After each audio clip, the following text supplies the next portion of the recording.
We look forward to talking with you soon. Please hold the line and we'll be right back with you.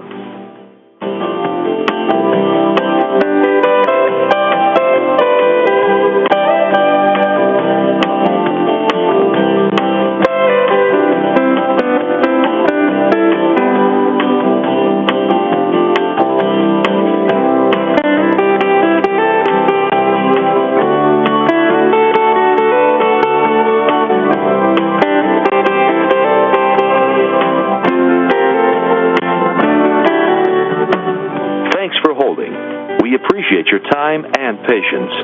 Please stay on the line, and we'll be back in just a moment.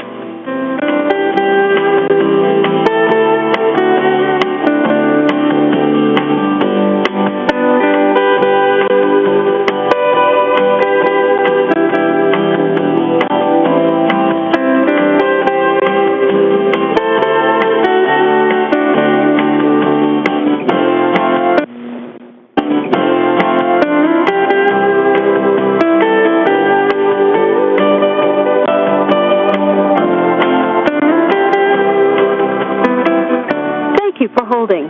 We sincerely appreciate your patience. Please stay on the line and we'll be back in a moment.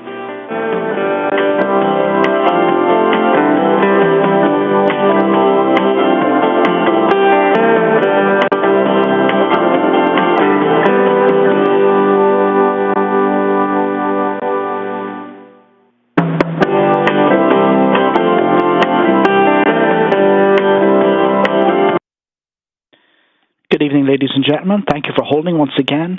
The hosts of the call would like to remind you that you can go to the website for the Transit Grid and Survey presentations that will be given during today's call. The link for that, the website URL for that is www.njtransit.com/board/agenda/final_agenda. Once again, if you wish to visit the materials page for today's call, you can go to the website link. The URL is www.njtransit.com/board/agenda/final_agenda. Thank you for holding. Your conference will begin in just a couple of minutes.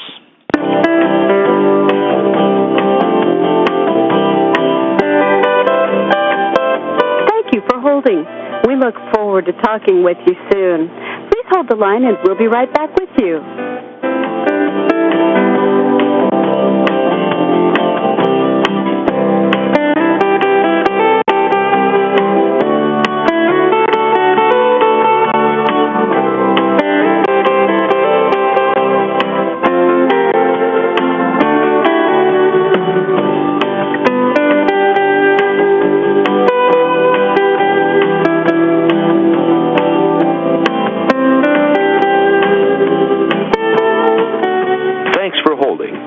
Appreciate your time and patience. Please stay on the line, and we'll be back in just a moment.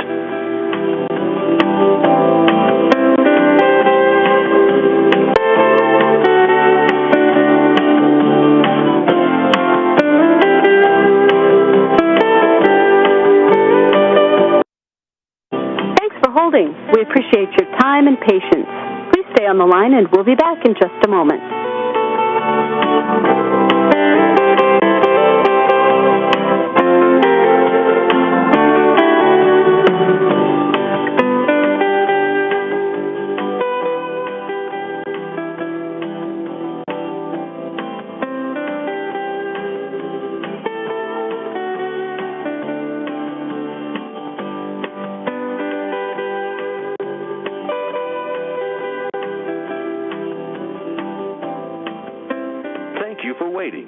Your patience is appreciated. Please hold the line, and we'll be right back with you.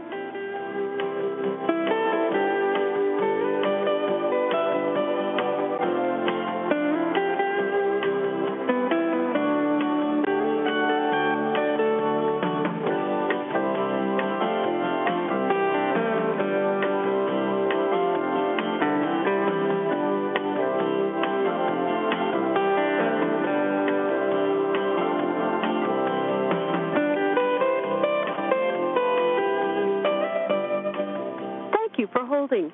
We look forward to talking with you soon. Please hold the line and we'll be right back with you.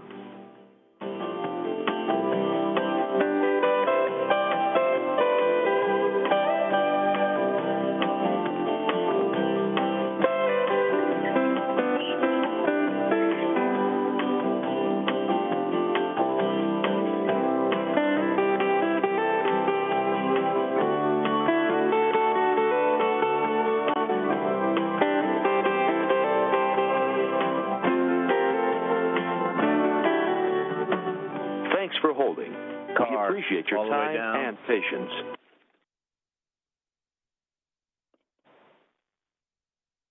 Good evening. I hereby call to order the Board of Directors' regularly scheduled meetings of the New Jersey Transit Corporation, New Jersey Transit Rail Operations, Inc., New Jersey Transit Bus Operations, Inc., New Jersey Transit Mercer, Inc., and New Jersey Transit Mars, Inc. Ground it. Could whoever's on the phone speaking put their phone on mute, please?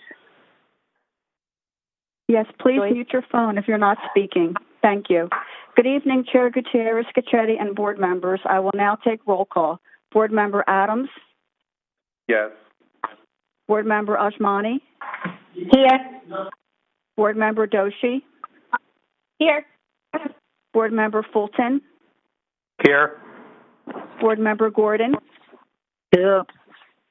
Board Member Morocco? Here. Board Member Nara? Here. Board Member Rasmussen? Here. Board Member Wilton? Here. Chair Gutierrez, Scacchetti. Here. Next is the Open Public Meetings Notice. This is a regular meeting of the New Jersey Transit Corporation and its affiliates and subsidiaries. Adequate notice of this meeting has been provided in accordance with the Open Public Meetings Act and New Jersey Transit's enabling legislation. Notice was filed on October 15, 2020, with the Secretary of State and sent to newspapers of general distribution, posted in the main entrance of New Jersey Transit headquarters, published on the corporation's website, and sent each individual, agency, and organization that requested such notice. Thank you. At this time, I will ask for a motion and a second to approve the minutes of the September 9th, 2020 board meetings. Please state your name as you make your motion and then your name as you make the second. Board Member Wilton, move.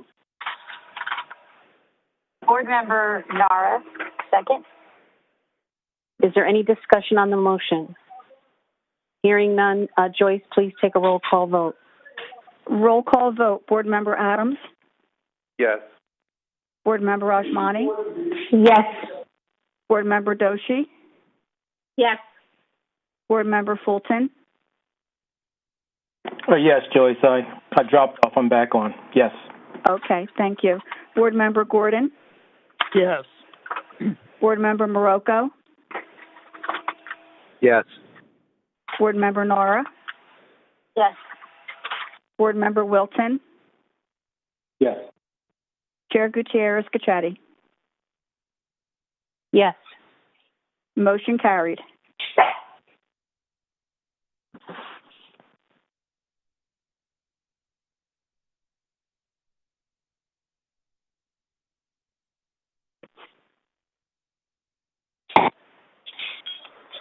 Kevin, would you please present the President and CEO's monthly report at this time? Yes, certainly. Thank you. Good evening, Chair and members of the board, and good evening to all the members of the public who are joining us online. I'll begin today with NJ Transit's COVID-19 related statistics before moving on to our many recovery-related efforts.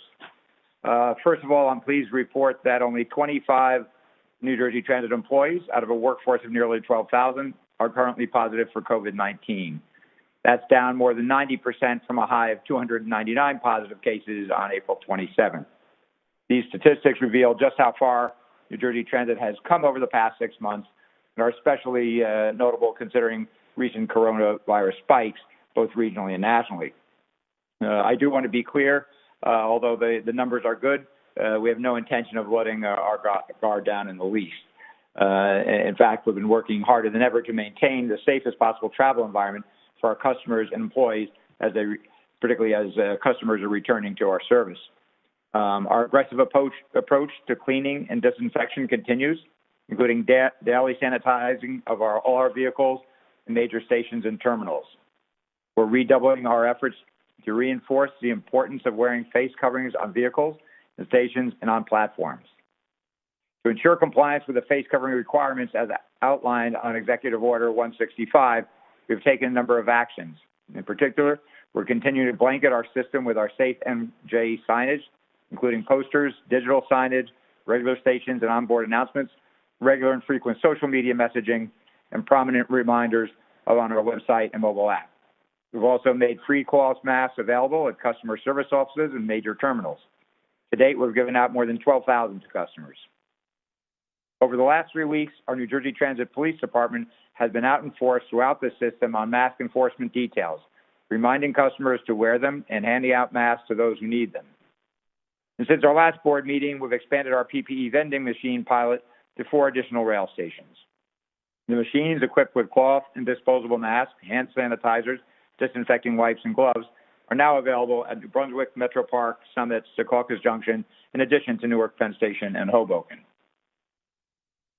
I'd like to now give a update on ridership. In terms of ridership, our rail ridership remains relatively stable at approximately 20 to 25% from pre-COVID levels system-wide. Bus ridership is also holding steady at around 50% on average pre-COVID levels system-wide, although, as I mentioned at last month's board meeting, we're seeing significantly greater gains on our local intrastate service. Local bus ridership within New Jersey is up to approximately 70% of pre-COVID levels. Our bus service into New York is approximately 35%, however, of the pre-COVID levels.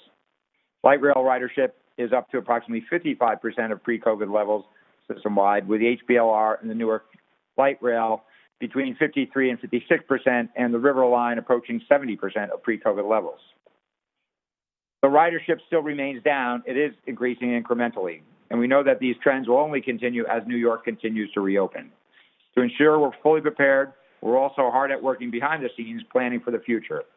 This includes, but is not limited to, developing detailed ridership projections, conducting extensive customer surveys, engaging with peer agencies on a weekly basis at a planning level to share information and trends. And of course, personally, I continue to talk regularly with my counterparts at our region's peer agencies and continue to meet regularly with representatives of the 7-state Transportation Task Force. In addition to engaging with peers around the country, I also meet regularly with members of UITP, the International Public Transportation Organization. I serve on the board of as a North American representative to UITP and get the opportunity to share our experiences and best practices with my counterparts around the world. And we are learning about different approaches and experiences at transit systems in London, Paris, Singapore, Oslo, Japan, to name just a few. At this point, as an illustration of all these preparation efforts, I'd like now to turn the floor over to Susan O'Donnell, New Jersey Transit Senior Director of Business Research and Analysis. Susan will be discussing the results of multiple customer surveys she's conducted regarding customer travel behavior in the midst of the current coronavirus pandemic. Susan, are you ready? I'm ready. Thank you. Good evening, everyone. I'm here to talk about surveys that we conducted.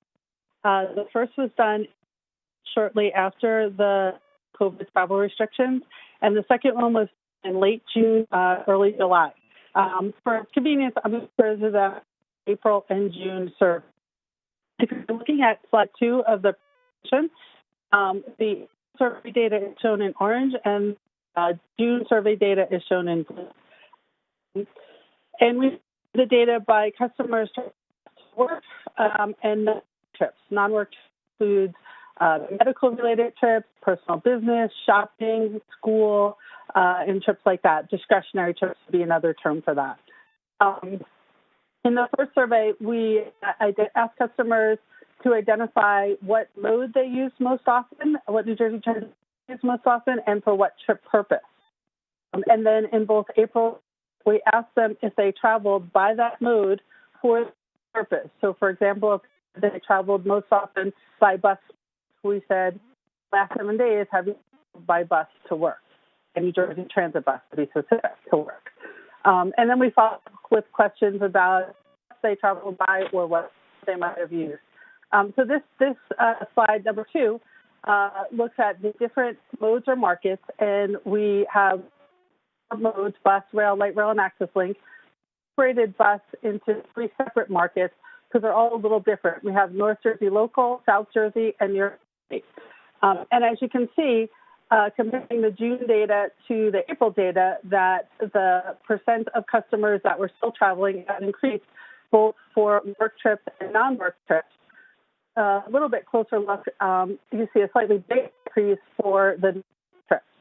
And some of that could be attributed to a couple of things. One could be some pent-up demand. Maybe there were visits or other discretionary non-work trips that they would have preferred to make but didn't feel comfortable doing because of the COVID situation, and by June felt a little more comfortable. Also, some increase could be just due to, the seasonality that in the summer we tend to have a little bit more non-work trips occurring. The other thing to note about slide 2 is the modes are the modes that they traveled before COVID. So on the next slide, as I move to 3, we're going to look at how they traveled. So this is just the fact that they traveled, that 63% of North Jersey local bus customers traveled in June, while 46% traveled in April. On slide 2, modes that they used. So all the modes in markets, you see the highest bars are using mode. So for example, North Jersey local bus, 86% of the customers that were traveling were using the same mode, North Jersey local bus. Also note in our New York market, so both our New York bus and our New York rail, that the second highest mode, and actually second highest mode, but in markets it's a little bit higher than in some of the other. Moving on to slide 4, we look at non-work, and the thing of note in this slide, comparing the June data to the April data, you can see for discretionary, the percent of customers that are in the same mode has dropped a bit. So, for example, for North Jersey, in 80% were traveling by the same mode for a non-work trip, while it was 73%. And in those New York markets, that difference is a little bit greater. The shift over to auto. On slide 5, we asked them how they traveled before COVID, and we asked them how frequently they made that trip. So again, an example of a work trip by bus, said how often did you make that? How many days a week did you make that trip? And we compared to how they were traveling. And the color coding here is green is traveling more, yellow is traveling the same, and traveling less. See, a good percentage of customers that are still traveling the same amount, the same. But when you compare the work trips to the non-work trips, the percent that are traveling less is a bit higher, particularly in the New York market. You see New York interstate buses at 44%, as is rail, that are traveling less than they traveled before COVID. Moving on to slide 6, we'll just do some quick demographic information here. We asked customers that were traveling whether they were working in an essential job, and we listed a number of different job occupations that you can see listed in the slide with some definition of those jobs, and we asked them to self-identify whether they were an essential worker.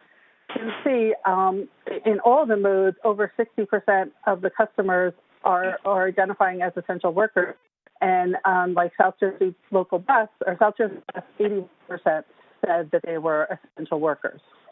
To the bottom of slide 6, the 2 graphs there, bar charts, show the percent of customers that were making a work trip that had 1 or 0 autos, and the chart on the right is customers with incomes of less than $75,000. And in this slide, you see a tale of 2 markets. You look at the North and South Jersey bus, where you have very high percentages of customers that have 1 or less autos and are making $75,000 or less.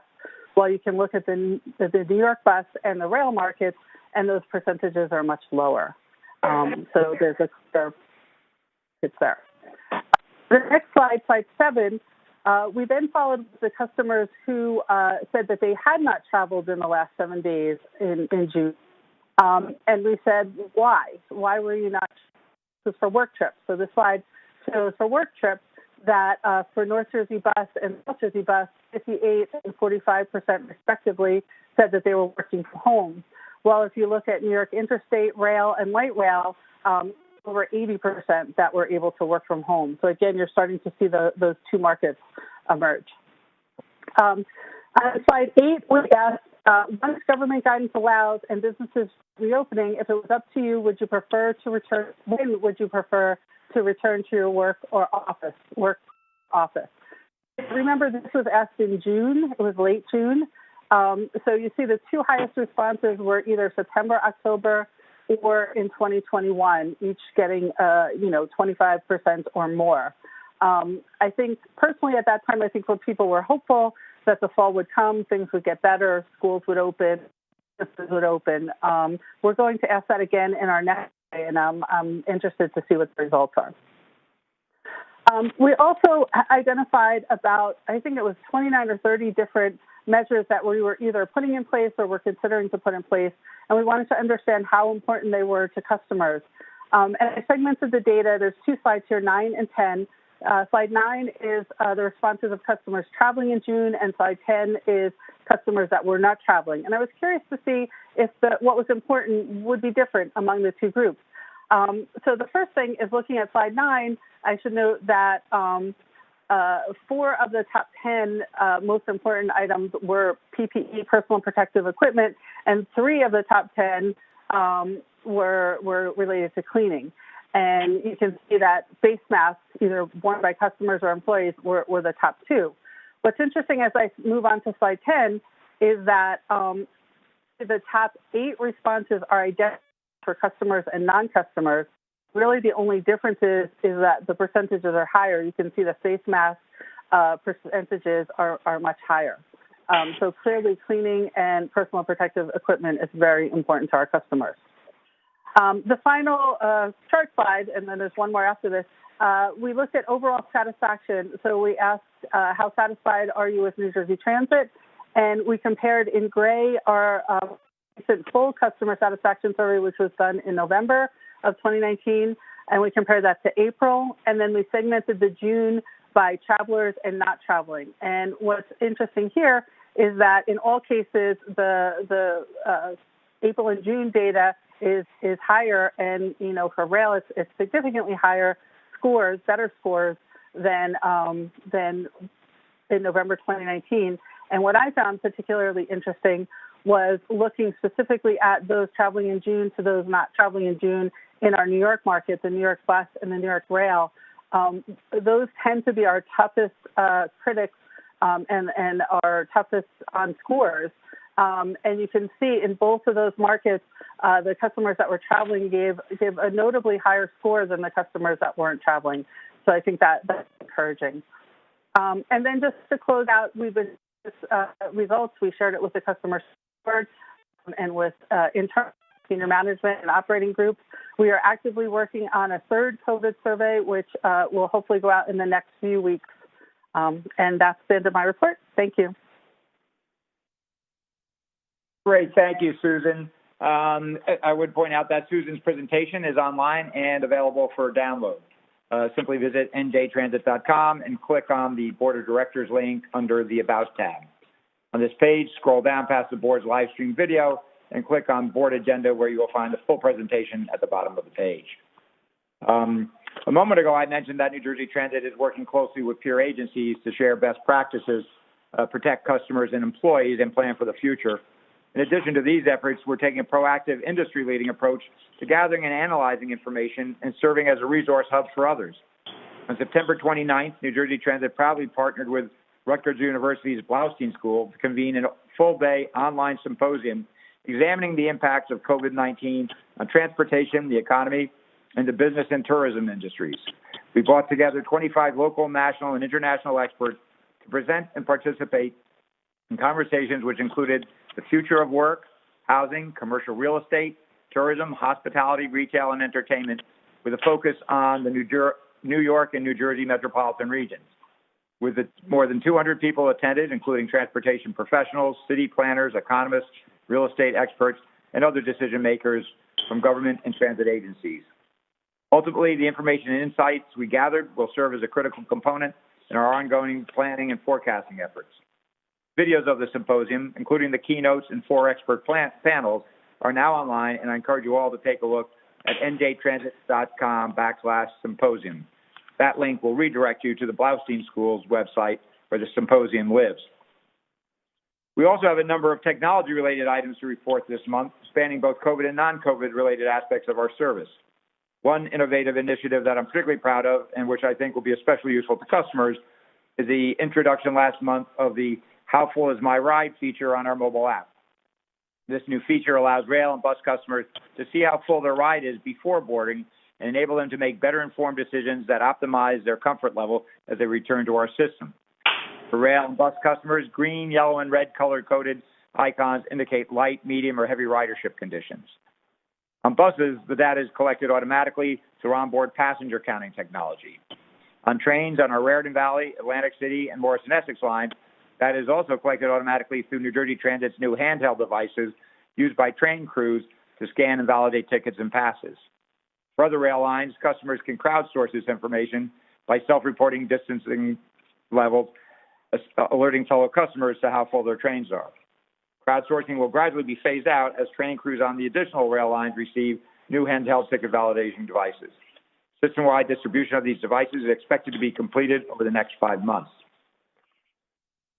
New handheld ticket validation devices are not the only way we're working to modernize our fare collection system, however. On Monday, we announced the beginning of the installation process to add onboard ticket validators to our entire statewide bus fleet. These devices will allow customers to scan a barcode from either a paper ticket or pass or a mobile ticket on your phone instead of handing a ticket or a pass to a bus operator. This increases customers' convenience and eliminates a frequent touch point at the same time, making it safer for both customers and bus operators. Fleet-wide installation process, which follows a successful pilot program on 6 bus routes based out of the Morris Garage, has begun on buses at our Oradell Garage and will proceed to other garages over the coming months.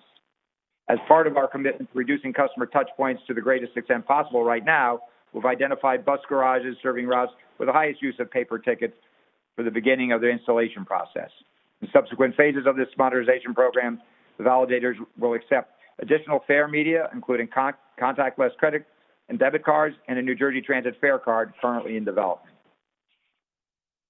In keeping with these many technological developments, I'm also pleased to report that New Jersey Transit has received a prestigious internationally recognized certification for our continued efforts to protect the integrity and privacy of corporate and customer information. Last month, we became the first public transit agency in the nation to achieve ISO IEC 2007-1-2013 certification. This certification will ensure the privacy and integrity of both corporate and customer data and was confirmed by the independent and accredited auditor, which validates our use of best practices to manage, secure, and protect our information. The standards of the International Standard Organization, or ISO, provide an internationally recognized framework and guidelines for companies to keep customer information secure. And I want to take this opportunity to thank everyone in our IT department for achieving this landmark certification. Congratulations are also in order for 2 individual members of our IT department, both of whom are really revolutionizing the IT at New Jersey Transit. Our CIO and Chief Digital Officer, Lukman Fazal, and CTO and Acting Chief Information Security Officer, Bilal Khan, were winners of the 2020 State Scoop 50 Awards Program. There were 2 of just 50 information technology leaders nationwide who were honored with Scoop News Group out of literally thousands of leaders and project nominated. The awards honors the best leaders nationally from across state and local government, IT communities, and acknowledge the important work that they've been doing to make government better. Lukman was named a State Executive of the Year, and Bilal was named a State Up-and-Comer of the Year. Once again, congratulations to both of them, and thanks to our entire IT department for their remarkable work in transforming the technology at New Jersey Transit to improve our customer experience. I will now shift to some infrastructure focus. We have had a major infrastructure-related development to report this month. On September 15th, I was proud to join Governor Murphy and Commissioner Gutierrez-Scachetti to celebrate a historic groundbreaking to replace the Raritan River Bridge, a $600 million project.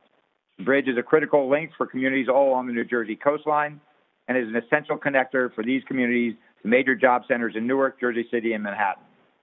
As I'm sure many of you remember, this 112-year-old bridge suffered significant damage during Superstorm Sandy, which is why it must be replaced and why we'll build it back stronger and more resilient than ever before. That will allow us to continue moving customers to critical job centers and shore communities for years to come without prolonged service interruptions related to severe weather events or other infrastructure issues resulting from the age of the bridge. Overall, the Raritan Bridge is just one of 18 additional capital projects now advancing through our new 5-year capital plan. Another major resiliency project we're advancing is Transit Grid, a critically important initiative for New Jersey Transit and for our regional and national economies. During power interruptions to the existing grid system, this first-of-its-kind microgrid will supply critical, highly reliable, resilient power to portions of the Northeast Corridor and the Morrison-Essex line, portions of the main line for signal system, and all of the Hudson-Bergen Light Rail. As some of you know, we're now in the process of reimagining this project to make it environmentally friendly as possible and consistent with Governor Murphy's Energy Master Plan, which has set New Jersey onto the path to have 100% clean energy by 2050.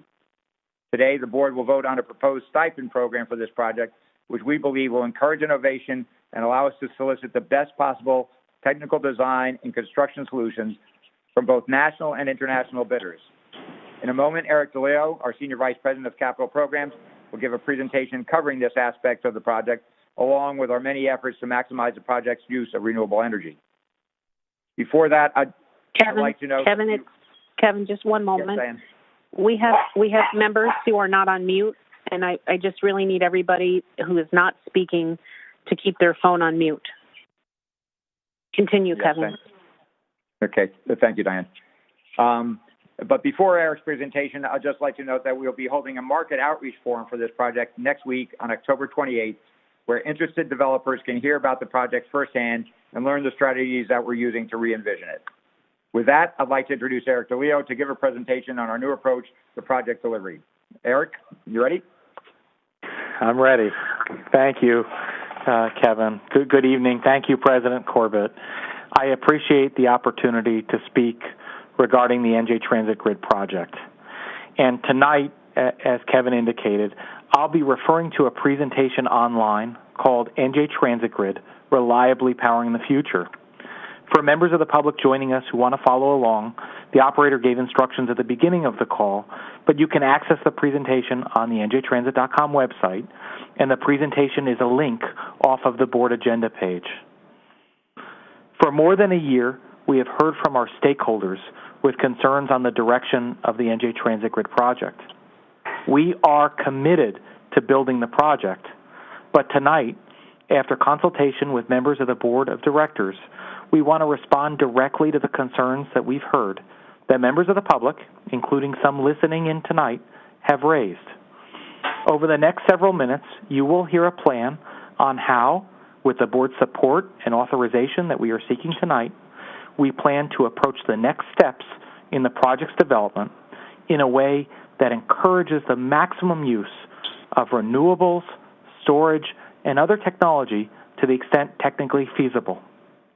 Transitioning to the second slide, you will hear tonight from some of the members of the team responsible for moving this project forward. Lenora Isaac, our Senior Director of NJ Transit's Resilience Program. Kiran Patel, Chief of Capital Project Management. John Geithner, Senior Director of Environment, Energy, and Sustainability.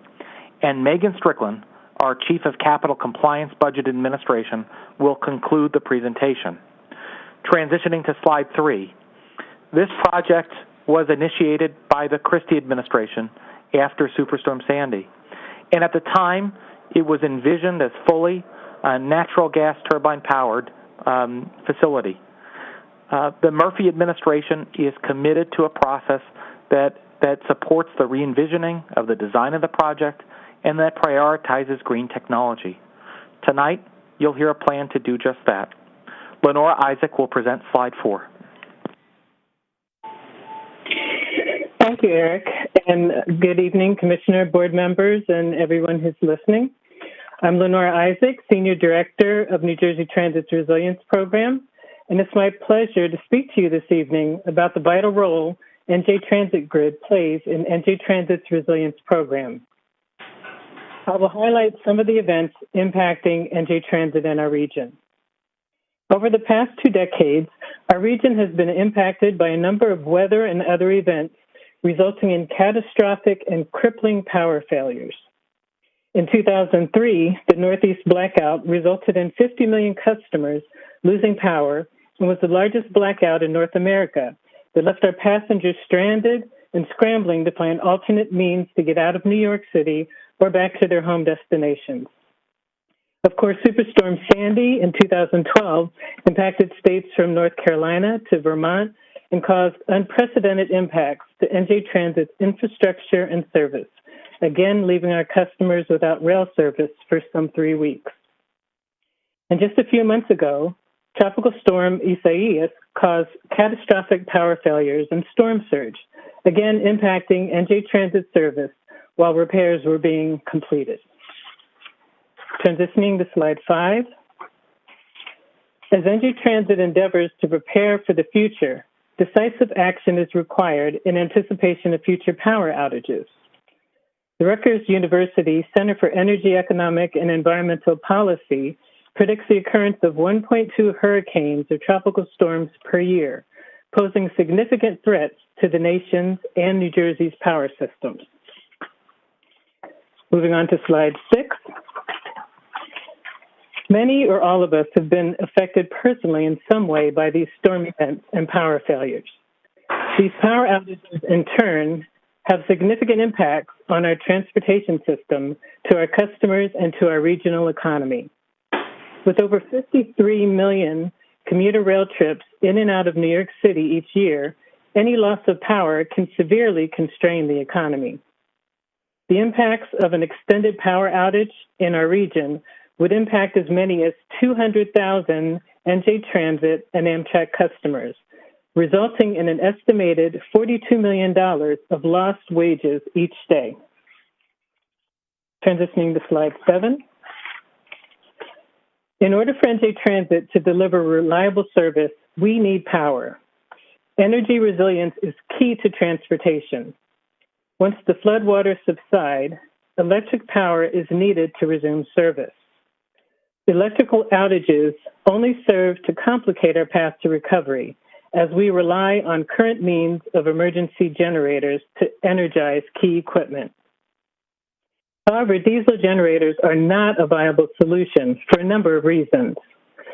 Due to diesel fuel supply shortages like those we experienced in the aftermath of Superstorm Sandy, also because diesel generators are only intended to provide temporary backup power, typically for 24 to 48 hours, and also due to air quality and emissions concerns associated with diesel generators. Transitioning to slide 8. In the aftermath of Superstorm Sandy, NJ Transit responded to the emergent need for greater resilience to future events. Inspired by President Obama's Hurricane Sandy rebuilding strategy, we applied for funding to assist us in this endeavor. In 2014, the Federal Transit Administration allocated $410 million of the estimated $577 million to build the NJ Transit Grid project. Originally developed in conjunction with Sandia National Laboratories and the U.S. Department of Energy, NJ Transit Grid is a microgrid envisioned for the purpose of providing highly reliable power to a core segment of NJ Transit and Amtrak's critical service territory during extreme weather or outages in the commercial power grid. Next, I will turn the presentation over to Karen Patel, who will speak more on the technical aspects of this project. Karen? Thank you, Lenora, and good evening, Chair and the board members and the general public who are attending virtually to this board meeting. I'm more than happy to provide some technical information for this project that is envisioned today.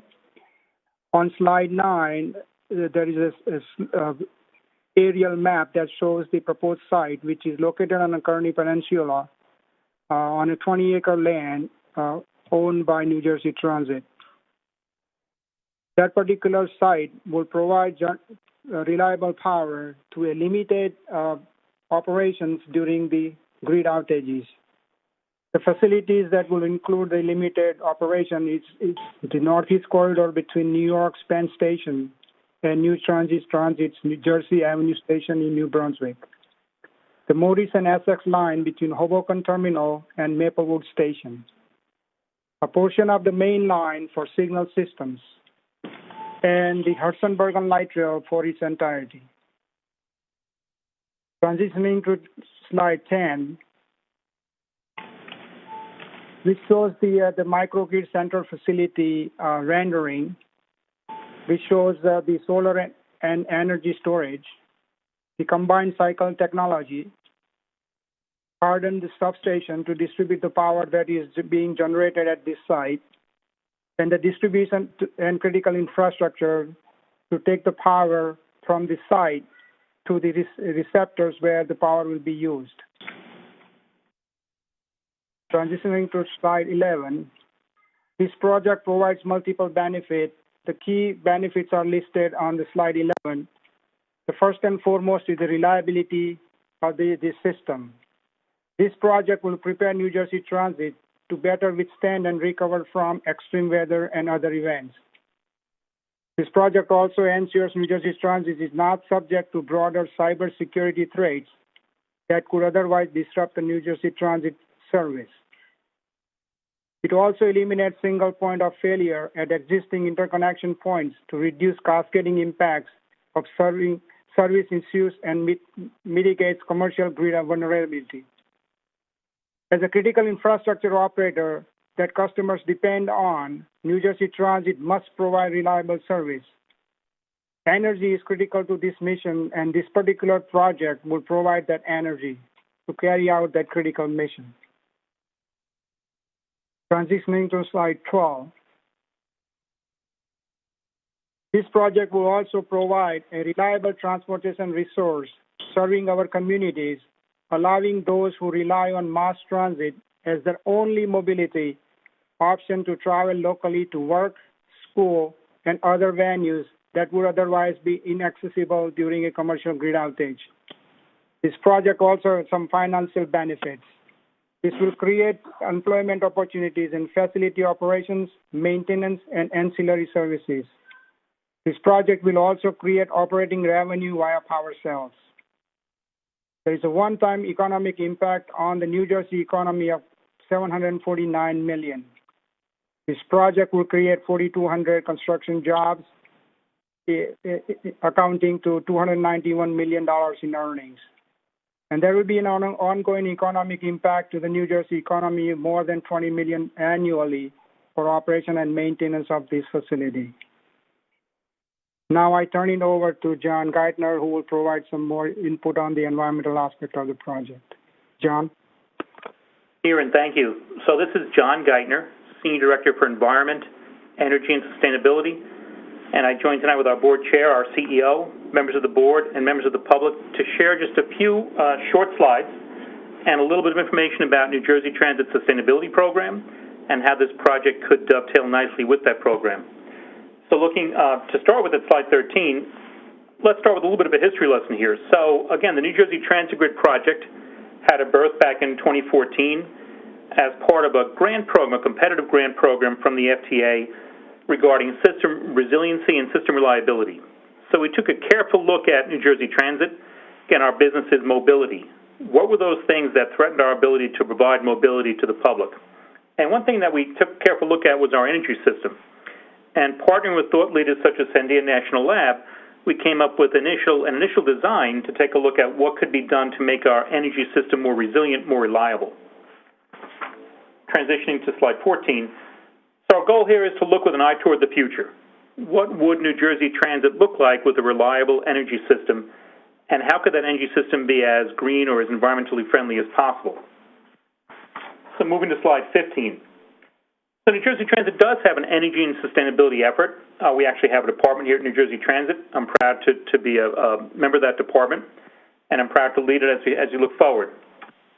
Our 10-year strategic plan, which was released in June of this year and can be found on our website, mentions more specifically what our goals are. And one of our key goals is to promote a more sustainable future for our planet. So how is New Jersey Transit doing that? And how would the New Jersey Transit Project fit into that? Well, I think first and foremost, it's important to mention that New Jersey Transit is already advancing initiatives and projects that meet this goal. Again, the goal is to promote a more sustainable future for our planet. What are some of those projects? So we're investing in a cleaner rail and bus fleet. I think a number of the members of the public know that New Jersey Transit has begun work on an initial deployment project for electric buses. And it's not only purchasing those buses, but it's also developing the facilities that can keep those buses charged and running. That work right now is taking place at a garage in southern New Jersey. We are looking to expand that effort out to other garages as we learn more about what this new and exciting technology brings. Also, we're working on producing our first ever written sustainability plan. So again, our 10-year strategic plan calls us forward to produce that sustainability plan. We look forward to partnering with thought leaders in that area to be able to share with the public what exactly we do here at New Jersey Transit to be more sustainable and to provide that future for our planet. We also look to expand and optimize our solar energy assets. Not sure if everybody knows this, but New Jersey Transit does have a solar asset. Actually, the roof of our locomotive and car shops in Kearney, New Jersey, is a solar facility. We do enjoy the benefit of that solar energy production. We also enjoy the benefit of the energy credits that it produces. And the benefit from those energy credits goes back into making that facility more resilient and more operable. We look to expand those solar assets as time goes forward. Additionally, we want to implement energy efficiency and conservation measures. Oftentimes, this is referred to as the low-hanging fruit of a sustainability program. And listen, there's plenty of low-hanging fruit to enact with out there. New Jersey Transit has done a great job so far of locating and identifying projects that have a real impact. We've done a number of relighting projects. We've introduced more efficient lighting technology. In fact, a great example of this would be the same shops that host our solar system, that host our solar asset. We recently did a refixturing and relamping project there, and that's saving about 62% of the amount of energy that we normally would use there. And that we've introduced intelligence to that system as well, so we can actually track that the way the system works and operates, and actually optimize the way it operates as well. And listen, a great addition to that sustainable plan, our sustainable initiatives, would be the New Jersey Transit Grid project, and how we want to re-envision and reimagine it for the future. So moving into slide 16, just a brief history lesson. So in 2014, as I mentioned, we had our kickstart to our effort by taking a look at what part of our system had some vulnerability and how we could make it better. And again, that part was our energy system. So we looked carefully with Sandia National Lab, as I mentioned. And Sandia was a great partner and still remains a good partner for us because they had strong experience dealing with microgrid systems. As we moved into 2018 and 2019, we began to notice that there was somewhat of a shift or a re-emphasis in the market toward more renewable technologies that were coming online and more available to us. So we looked at things, for example, how to introduce additional solar to the project. What about energy storage in the form of either flywheels, which are probably a little bit of a lesser-known storage device, and batteries? And how do we maximize on the efficiency gains that have developed in the turbine market since? Today, we're taking even bolder steps to ensure that our project is as green as possible. And we want to do that, and again, I know the next presenter will talk more about that, but we want to do that through the enlistment of additional help and expertise, more thought leaders to help us work forward with what technologies are out there, what are available to us, what technologies are consistent with the purpose and need of the project, and what technologies can be deployed to allow us to move forward. Tomorrow and Beyond is the next step. So as we engage with the developer community, as we engage with experts in sustainability and in sustainable power design and in renewable power design, we want to be able to take their best ideas and formulate that into a way of procuring the next steps in the process for developing the New Jersey Transit Grid project. And speaking about those next steps, I want to introduce Megan Strickland, who will take us through some of the more specific items involved with procuring energy experts and procuring design firms to move the New Jersey Transit Grid forward. Megan? Thanks, John. Good evening, everyone. My name is Megan Strickland, and I'm the Chief of Capital Compliance, Budget, and Administration in the Capital Programs Department. I will start with slide 18 to discuss our next steps and the proposed path forward. Consistent with the Governor's Energy Master Plan and clean energy goals, New Jersey Transit will solicit an updated review of renewable or other zero-emissions energy technologies that may supplement or replace the current power generation design. To accomplish this, we intend to take the following steps. Hire a renewables energy consultant, host a microgrid market outreach event for the industry later this month, release a request for qualifications on November 25th, 2020, release a request for proposal that encourages new, thoughtful renewables integration in December of 2021, and finally select a project option and award the contract in December of 2022. To facilitate this plan, we will be seeking authorization tonight to develop a stipend program for this project. Moving to slide 19. New Jersey Transit is in the process of hiring a consultant to review the renewables element of the project. This consultant will help us to maximize the renewables scope, will conduct a review of recent utility-scale renewables and storage projects with similar capabilities, will support us in evaluating renewables team experience in response to the request for qualifications, and will assist New Jersey Transit in drafting the request for proposals where renewables energy alternative designs will be required to be submitted by potential developers to the extent technically feasible. Moving to slide 20, later this month, New Jersey Transit will host a market outreach for the microgrid event to encourage developers to rethink plans and add renewables team support consistent with the RFQ. The event will review the project's renewables energy strategy, allowing time for those potential bidders to form a renewables team. Disadvantaged business enterprise firms will be invited to this event to learn more about opportunities to partner with these developers. New Jersey Transit is planning separate outreach opportunities to also solicit input and update the public. Moving to slide 21, New Jersey Transit is utilizing a two-step competitive process to procure design, build, finance, operation, and maintenance services. The first step in our procurement strategy is to go out to the market with a request for qualifications. This means that we will go out to the market and ask developers to respond who have certain experience. We are specifically requiring that those developers have experience in renewables deployment and long-duration energy storage projects. We will shortlist up to 4 respondents through this RFQ process that meet these requirements and have the necessary qualifications and experience. Those qualified respondents will be invited to proceed to the next step. Transitioning to slide 22, only qualified shortlisted firms will receive our request for proposal, which is the second step in this procurement process. The RFP is the document that solicits bids from contractors and is scheduled for release in December 2021. Qualified proposers will be invited to submit comprehensive technical proposals, including alternative clean energy options, including a 100% renewables option to the extent technically feasible. Moving to slide 23 now. Once this competitive procurement process is completed, we plan to select the project option and award the contract in December 2022.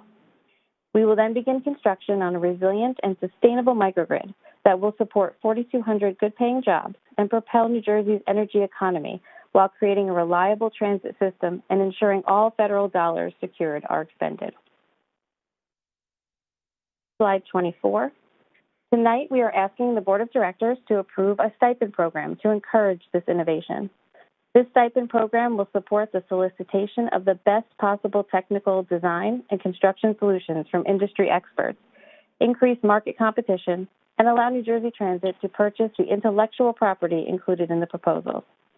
A stipend value of $1 million will be assigned to all eligible submissions, and the total anticipated program will not exceed $3 million. And for the last slide, for more information, please visit our website at NewJerseyTransitResilienceProgram.com. Thank you for your time tonight, and I'll now turn it back to President Corbett. Thank you, Megan. And again, for anyone who's listening in but not following on our website, as Megan said, it is if you visit njtransit.com and click on Board of Directors and then click on Board Agenda, you'll find the full presentation at the bottom of the page. Another important project that we're working on is obviously Positive Train Control, a critical rail infrastructure project that has consumed us for the last few years, and it is my pleasure to give an update on that project, or to have rather turn it on the floor over to Terry Fetters from our contractor, Parsons, to provide the board with a status update. Terry will talk about how the Parsons team is ensuring the project remains on schedule for full implementation by December 31st this year. Terry, you ready? Yes, sir. Have at it. Can you hear me? Thank you, yes. sir. Good evening. I'm Terry Fetters, and I am the project manager for Parsons. As I've been with you for the last few months, I'm happy again to be with you tonight to provide an update on the New Jersey Transit Positive Train Control progress. I'll give you a quick update on how we are meeting targets, our current milestones that we have completed since the last board meeting, and finally our plan toward successful completion towards certification by the end of the year. In reference to meeting our scheduled targets and key milestones since our last board meeting, we have some positive updates to definitely report. As you recall, when we started giving updates in July and first started providing those updates, we reported that we had completed revenue service demonstration on schedule and began extended revenue service demonstration on Montclair-Boonton, Morristown, and Gladstone. At that time, the project had advanced to 30% of the New Jersey Transit route miles in extended revenue service. And the safety plan in the hands of the FRA as of the end of June for review and was on target for a review cycle that would give us safety certification the year. In August, Raritan Valley Bergen lines were brought in on schedule and entered into ERSD, representing 50% of the New Jersey Transit route miles. Most with the reporting in September, the Pascack line was brought in 12 days earlier than was scheduled into ERSD, which represented 57% of New Jersey Transit route miles in ERSD. In October, main line from West Caucus to Suffern has entered ERSD, and main line will ultimately take us to approximately 66% of the New Jersey Transit route miles. The Lee Sports line are on track to be in ERSD by the end of the month. And finally, the North Jersey Coast line, scheduled for entry into ERSD in November 19th on schedule currently, is going well, and we anticipate it will be brought in very early as well, which will add another 45 miles, which will represent 80% of the New Jersey Transit route miles in ERSD. The final two lines, Atlantic City and Southern Tier, are on target to be in ERSD as scheduled on December 7th. The P22.4 software loading began on schedule for the entire vehicle fleet this past Sunday, October 18th. We are on target for 100% completion prior to December 31st, 2020.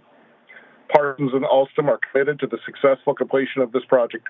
We continue to have close daily coordination between all the parties, Parsons, Alstom, and New Jersey Transit, and have regularly scheduled executive level meetings.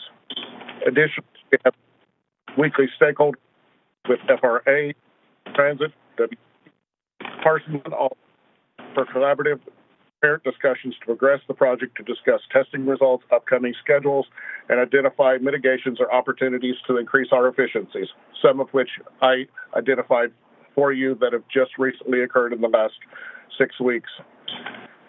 As previously, in our last report, we had held 2 days of executive working level meetings in Rochester and provided great benefit to the project in July. We just held another one of those 2-day working sessions in late September. And again, the FRA, Parsons, Alstom, and New Jersey Transit came together to continue our collaborative work as we approach the end of the year. We're committed to the successful completion of this project, and we are on target for the completion on schedule by December 31st, 2020. Thank you for your time. I need to share some good news this evening.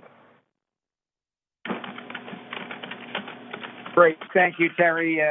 That's that. I would also just like to mention the excellent cooperation we're getting from both Amtrak and particularly the Federal Railway Administration under Administrator Vittori and his staff have really been tremendously helpful and critical to our making that. So we'd just like to add that note of thanks. Just a couple of more items before I wrap up. Let me just note that later in our meeting, we'll hear presentations on our operating capital budgets for fiscal year 21 before the board votes on their approval. The spending plans reflect Governor Murphy's commitment to New Jersey Transit and to providing the resources we need to keep our transit system and our state moving amidst one of the most challenging economic times in recent history. I'm pleased to note that New Jersey Transit is able to keep fares stable this fiscal year as well. Holding fares steady really is especially important today, as we know how critically important mass transit is for essential workers and our transit-dependent customers and families, many of whom are facing financial uncertainty as a result of the pandemic. Before I close, I want to share just a few remarks that underscore New Jersey Transit's commitment to diversity and inclusion.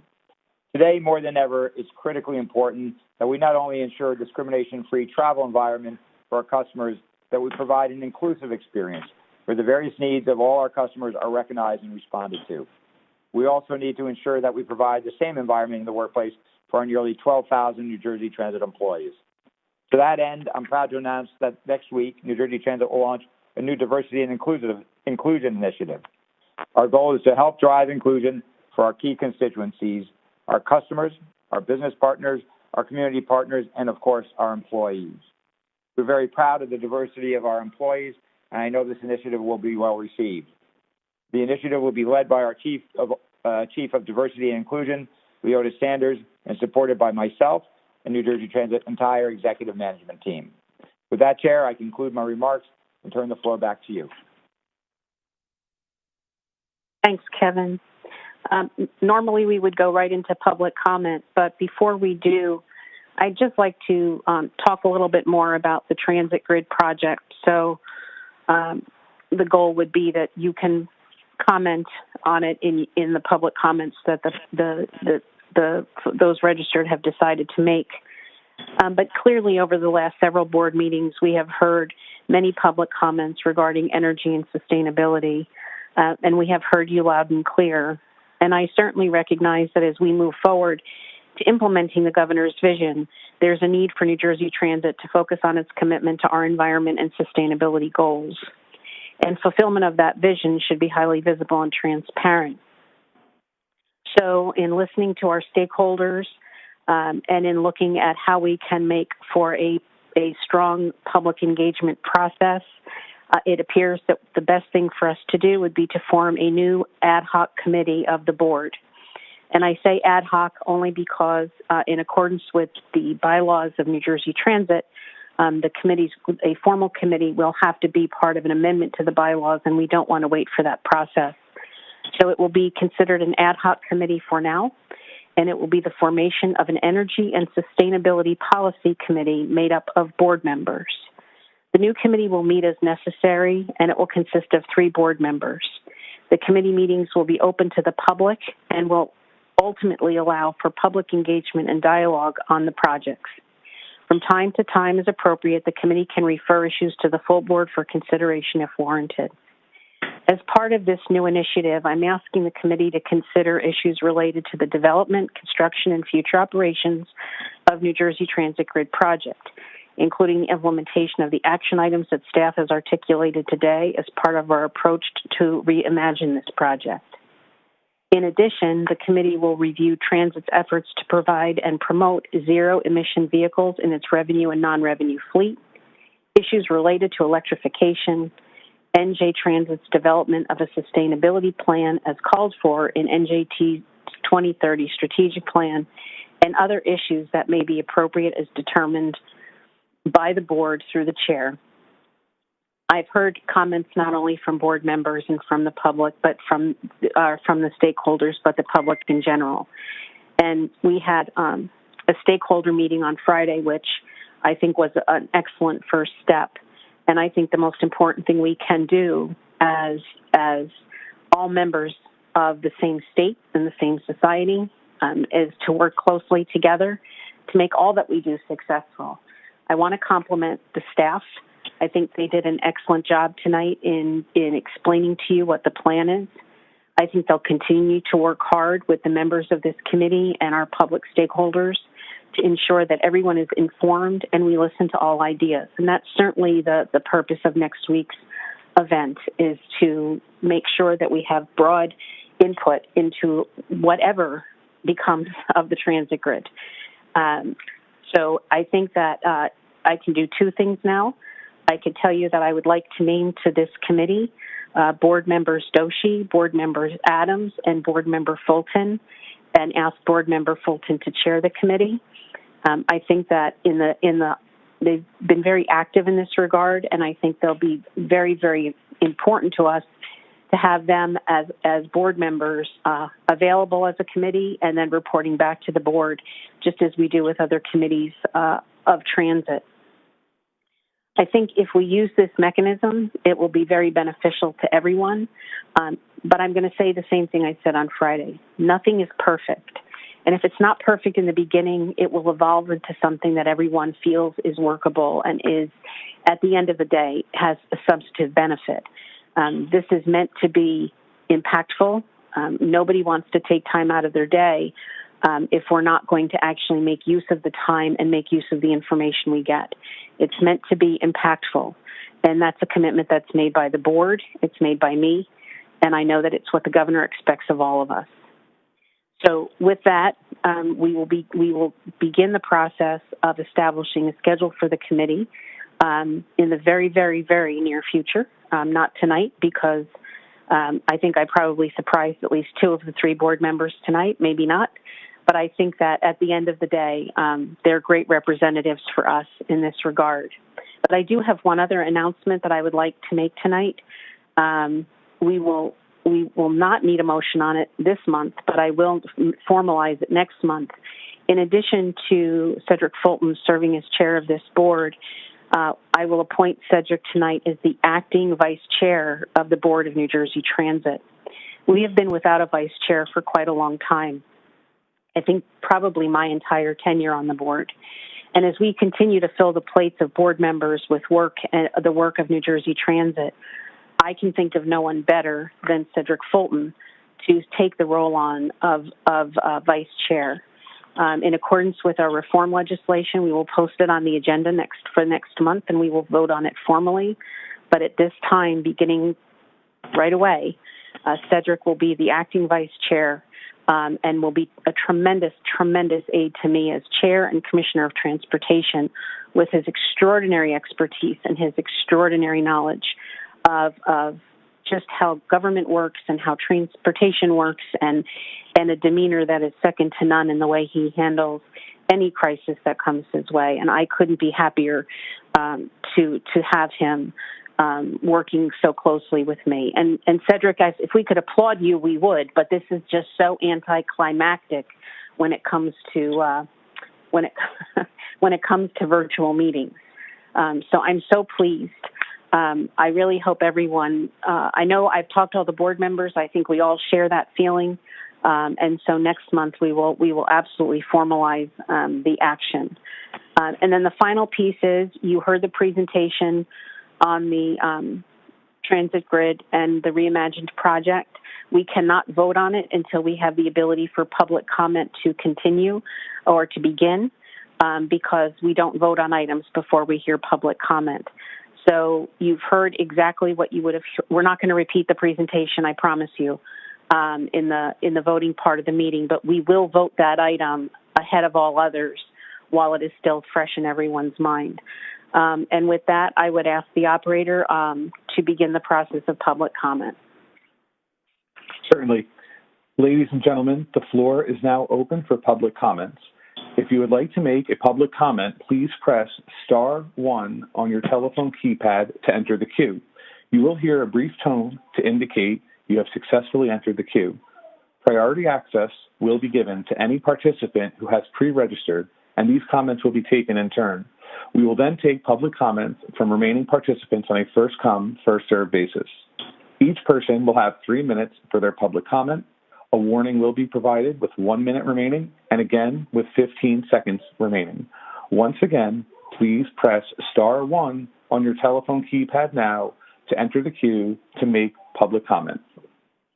There are currently 34 speakers in the queue. The first public comment is coming from Frank Pizzella. Frank, your line is live. You may begin, and your time will start now.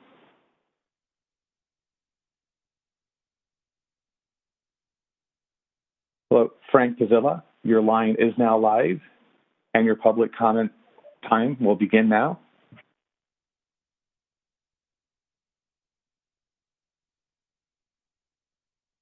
Frank, please check to see if your line may be muted on your phone. Once again, you are open, and the floor is yours. Frank Pizzilla, your line is currently open.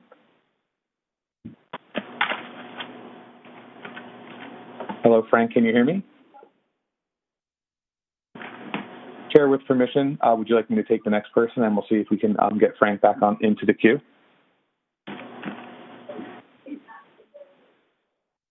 Yes, Tom, if he's dropped out of the queue and is not able to connect, then try to get him back. We will certainly do that, and in the meantime, we'll move on to our next comment, our next person in queue. The next public comment is coming from Sally Jane Gillert. Sally, your line is live, and your time will begin now. Hi, thank you very much. This is Sally Jane Gillert. I'm the Legislative and Communications Director of the Lackawanna Coalition.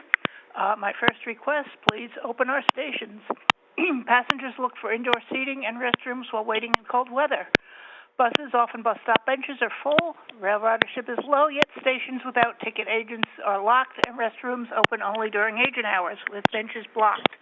We know of only one exception with a restaurant inside, and with the benches open, those passengers can evaluate comfort and safety options. The rest of us deserve similar courtesy. Qualified Bravo on the microgrid, we're looking at it. We're thrilled that you met with stakeholders and advocates. We're glad to hear of the new committee and the plans for that October 28th meeting is open to the public. We're all going to learn a lot. That's wonderful. We're still a little, we see closed cycle. We're a little concerned, but the movement is definitely in the right direction, so yay. However, we'd like to see the federal resiliency funds used to build a Portal North Bridge to match the planned Portal South Bridge without the capacity grant requirements, which you can't meet with such low capacity right now, and the EDA funds released to do other things. Your expected, on the budget, your expected fiscal year 2021 fare box recovery rate of 14% would indicate a likely decreased budget this year.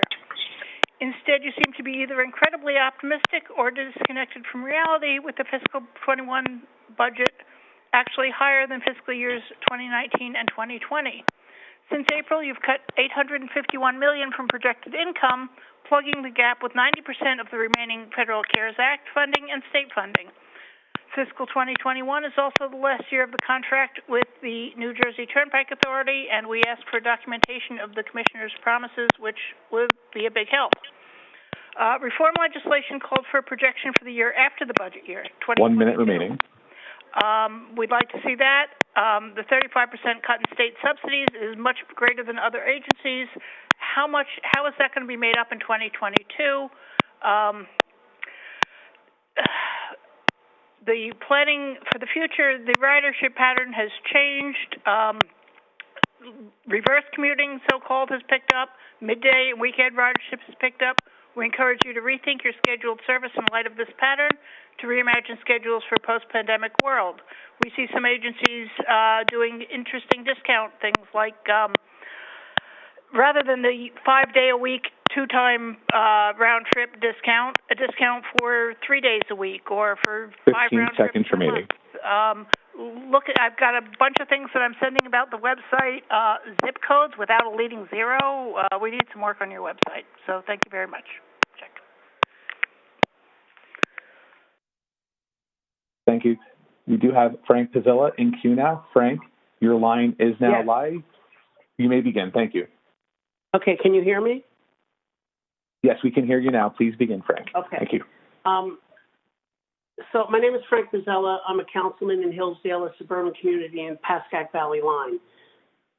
New Jersey Transit owns a train station circa 1860 in Hillsdale. It sits in the middle of our downtown. The entire building interior is used by the public every day on the Pascack Valley Line. The station is in the very center of our downtown. It is also going to be included in a revitalization, redevelopment plan that we're introducing to the public. Based on inspections by our professionals, the building is in desperate need of major repairs. Our lease agreement requires you, New Jersey Transit, to maintain the major upkeep like roof repair, roof replacement, but requires us to maintain the general upkeep for health and safety. Hillsdale recently applied for a grant and renovated the interior bathroom, made it handicap accessible. This was an obligation by New Jersey Transit, but we did apply for the grant. We also, 3 years ago, applied for a grant that allowed us to repair the roof. Unfortunately, New Jersey Transit has not been very responsive. The borough requests that New Jersey Transit meet us halfway. We've done our part in trying to find funds in order to help you guys do what you need to do. We're not looking for you to restore everything. We're not looking for you to pay for everything. We are more than willing to accept our part of the responsibility as we have.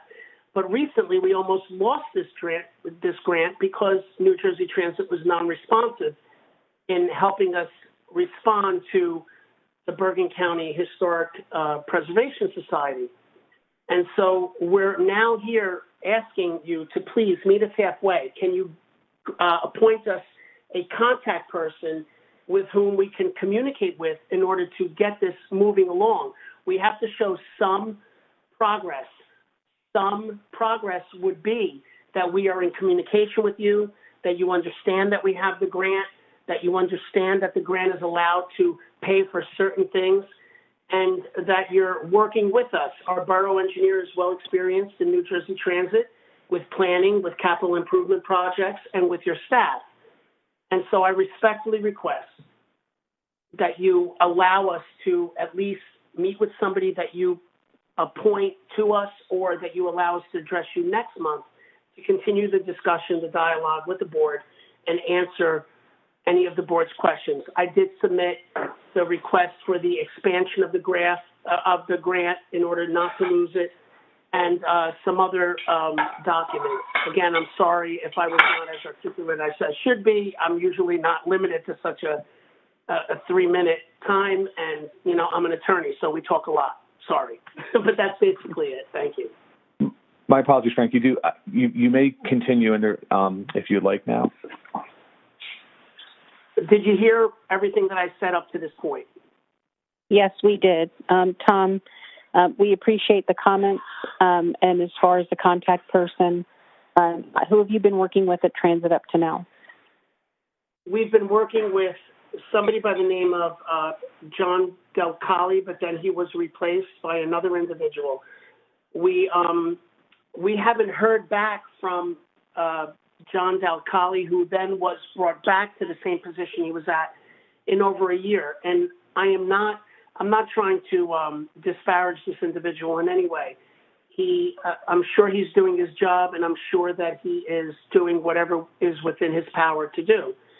I just think that the structure is a beautiful structure. It's Second Empire, and I just feel that, if we could just meet halfway, we really will do everything we can to find you the funds in order to help us keep this station standing and keep it part of the transit line on the Pascack Valley line. It's right next door to a parking lot that parks about 100 cars.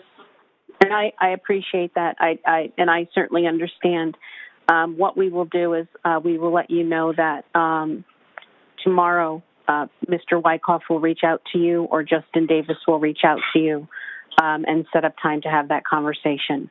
But from a regular, that's fine, and that dialogue will occur within the staff of New Jersey Transit. But thank you for your comments. Thank you. Thank you for the time. I appreciate it. Thank you. And the next public comment will be coming from Basil Giletto. Basil, your line is live, and your time will begin now. Hi, my name is Basil Giletto, and I chair the Citizens Advisory Committee for Local Programs, and I come to this board meeting in my official capacity. My members have identified a real problem, and we really need your help. Note that we're thrilled that most of the services have been reinstated to previous weekday and weekend levels as of July 6th. So many of our seniors and disabled have little or no alternatives to the travel you provide.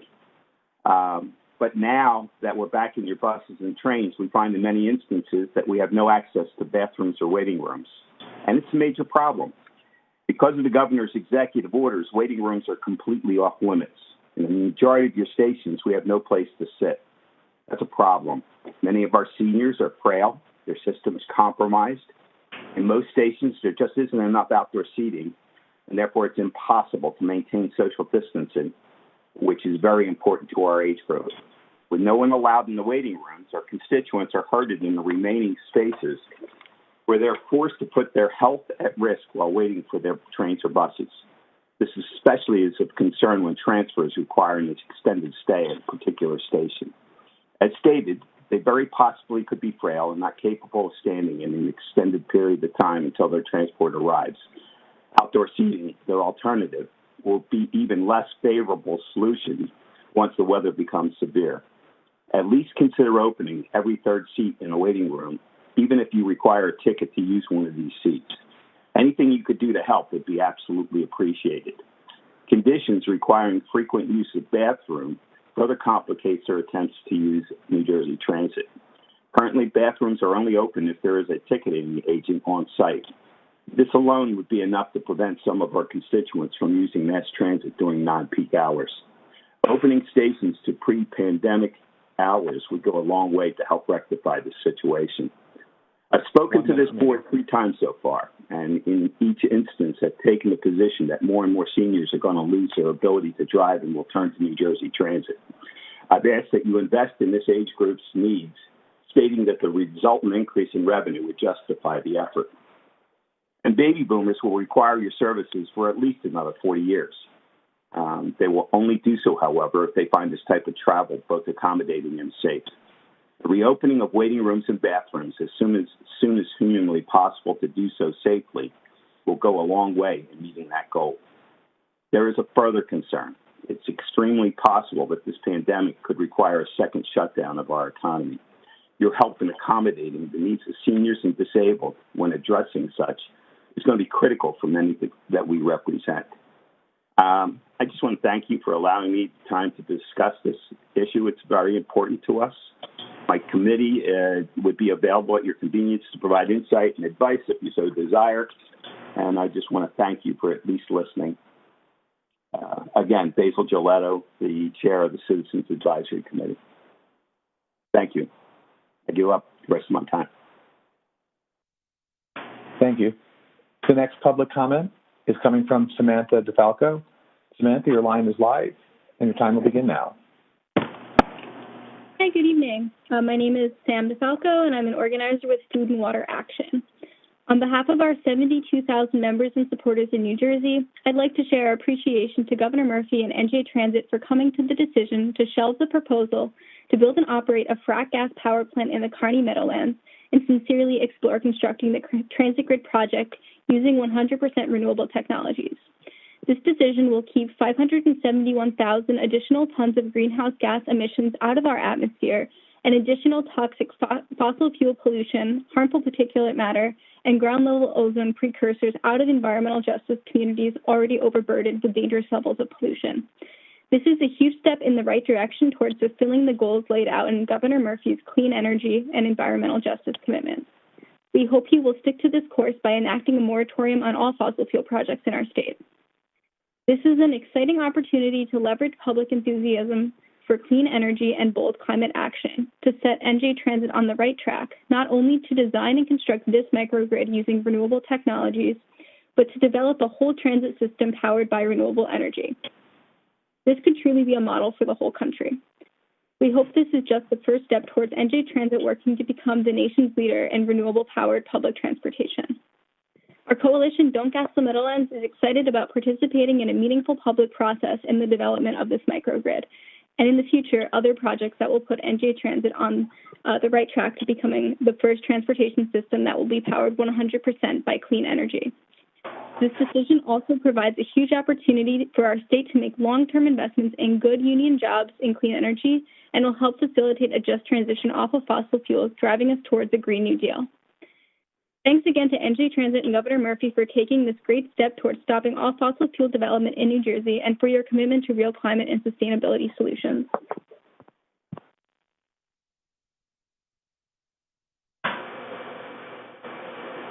Thank you, Samantha. Have you concluded?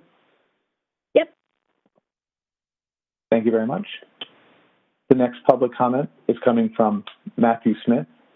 Matthew, your line is live, and your time will begin now. Thank you, and good evening, New Jersey Transit board members and president. My name is Matthew Smith. I'm the state director, also with Food and Water Action. And like my colleague before me, I want to express our sincere gratitude to New Jersey Transit and the governor for tonight's historic decision. This decision to shelve the gas plant and move forward with a serious exploration of a 100% renewable energy alternative for public transit resiliency is a win-win-win for clean air, for our climate, and for our economy. This decision comes on the heels of an unprecedented grassroots movement. Thousands of people have spoken up, signed petitions, emailed, called, sent letters. Hundreds have spoken at New Jersey Transit Board meetings. We are joined by over 16 towns and cities who passed strong resolutions against the frack gas power plant and for a clean energy alternative. The opposition also includes 13 state legislators from across New Jersey who support this decision to table the gas plant and instead replace it with a clean energy alternative for public transit resiliency. So we are thrilled and excited for this opportunity. For context, New Jersey Transit could position itself as a driver of Governor Murphy's clean energy and climate commitments and establish itself as an international leader in the fields of clean energy, energy storage, resilient power delivery for public transit, and in the process, as was explained before, provide tremendous public health, environmental, and economic benefits to the state of New Jersey. We are also encouraged by the commitment to have a thorough, inclusive public process that allows for the greatest and brightest minds from all across New Jersey, from our youth and students who are now studying about climate change and clean energy technologies in high school and colleges across the state, to those of us who have been organizing and using our voices to call for this to happen. So we're incredibly excited for this opportunity. Let's make history together. Let's put New Jersey back in its rightful place as a leader in building the clean energy economy of the 21st century and protecting environmental justice for all of our residents. Thank you very much. Thank you. The next public comment is coming from Ryan Felmet. Ryan, your line is live, and your time will begin now. Hello, good evening to the board members and the public. My name is Ryan Felmet. I know our environmental advocates have the renewable energy transit grid announcement covered. So thank you to those groups for all their efforts, and New Jersey Transit for finally coming back to the table after this relentless topic has taken hours, if not days, of public comments over the past many months. But still much appreciated at the end of the day. Beyond that, I would like to also thank the active board members for their work in the subcommittee meetings of recent months, notwithstanding board members Gordon, Adams, Fulton, and Nara. It's greatly appreciated, and those subcommittee meetings that are recently been put, the audio has been put on the New Jersey Transit website, has been a big step in transparency, and it's noted by the public. Last, hopefully discussions around this at the board has already happening, and hopefully it will become public in the near future. I'd like to hear more about cost-cutting and restructuring measures as we go into beyond 2021. CARES Act money is obviously going to only last so long. I'd like to hear if the board is closely monitoring expenses as it relates to the budget. I know that the recent board members have notably not had a chance to see the budget before it was passed in October. But just to plug budget gaps with CARES Act funding and not make any structural moves that do not impact service, I think would be naive for New Jersey. We all need a transit system to rely on beyond 2021. And I think it's time to examine things like union contracts and satellite offices, things that even the MTA is starting to look at, as we've seen in recent news. So I genuinely hope that we're looking at cost-cutting measures that do not impact service, but can help save this agency that was already running bone dry on funding before the pandemic even hit. So hopefully that we can make it more nimble and stay on top of expenses and all kind of have a system to rely on, as I said, in the future. Thank you for your time, and look forward to talking to you. I'll yield the rest of my time. Thank you. The next public comment is coming from Elizabeth Nadoy. Elizabeth, your line is live, and your time will begin now. Hi, good evening. I'm a resident of Hoboken and an incredibly proud member of Don't Gas the Meadowlands. We have worked so hard to get to this moment. And I'm thrilled to be here tonight to thank New Jersey Transit and Governor Murphy for taking this incredibly historic step of opting for an alternative energy plan for your power plant. I believe you will become champions of environmental justice and protectors of public health by constructing this plant with renewable energy. I'm personally happy that you will be protecting the health and well-being of my children, family, and friends, and ensuring that they will have a future with cleaner air and water. I also look forward to participating with you in the public process as you move forward in the creation of a hybrid microgrid. I believe this will put New Jersey Transit on the path to lead our state and the nation in becoming the first transportation system powered entirely by clean energy. I congratulate New Jersey Transit on taking the direction towards environmental justice and a cleaner planet for our future generations. I look forward to the unveiling of your 100% clean energy transit system. Kudos for opting for the plan that will protect our lungs, our future generations' health, and bringing New Jersey closer to a thriving Green New Deal economy. Thank you very much. And I'm finished. Thank you. The next public comment is coming from Joseph Cliff. Joseph, your line is live and your time will begin now. Good evening. I have 2.5 asks of the 6 outside voting members of the board that boil down to a single question. Do you aspire to be the active policy-generating board of the 2018 New Jersey Transit Reform Act, continually advocated by Senator Weinberg, and not the compliant rubber stamp board of the past? That's a question. My ask, the first is to table the operating budget action item 2010-60 to allow robust in-public administrative committee review, discussion, and modification of the budget before you today.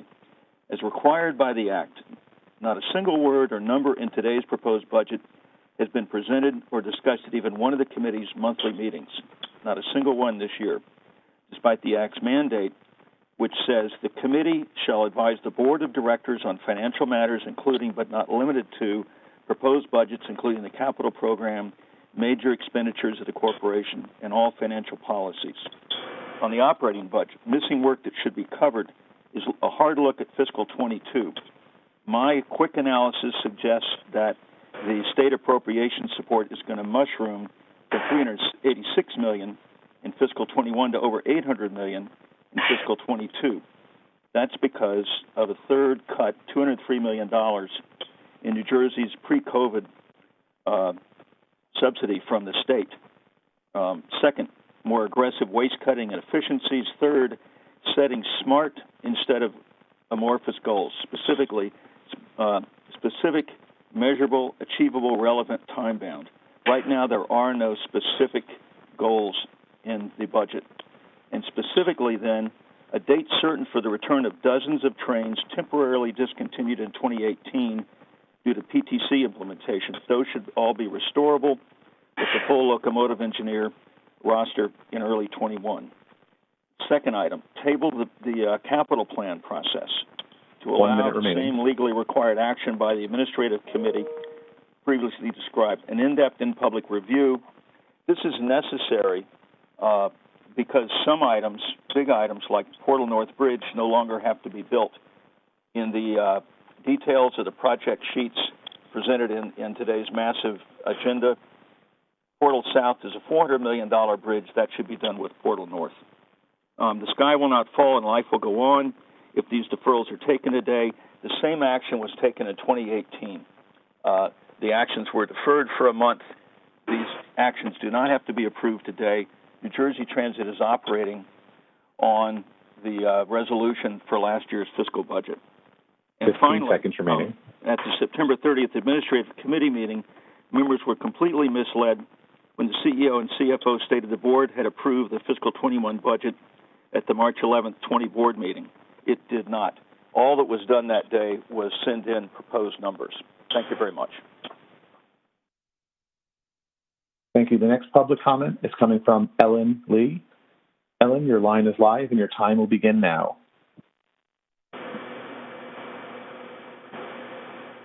I apologize for any background noise. I'm out at the moment.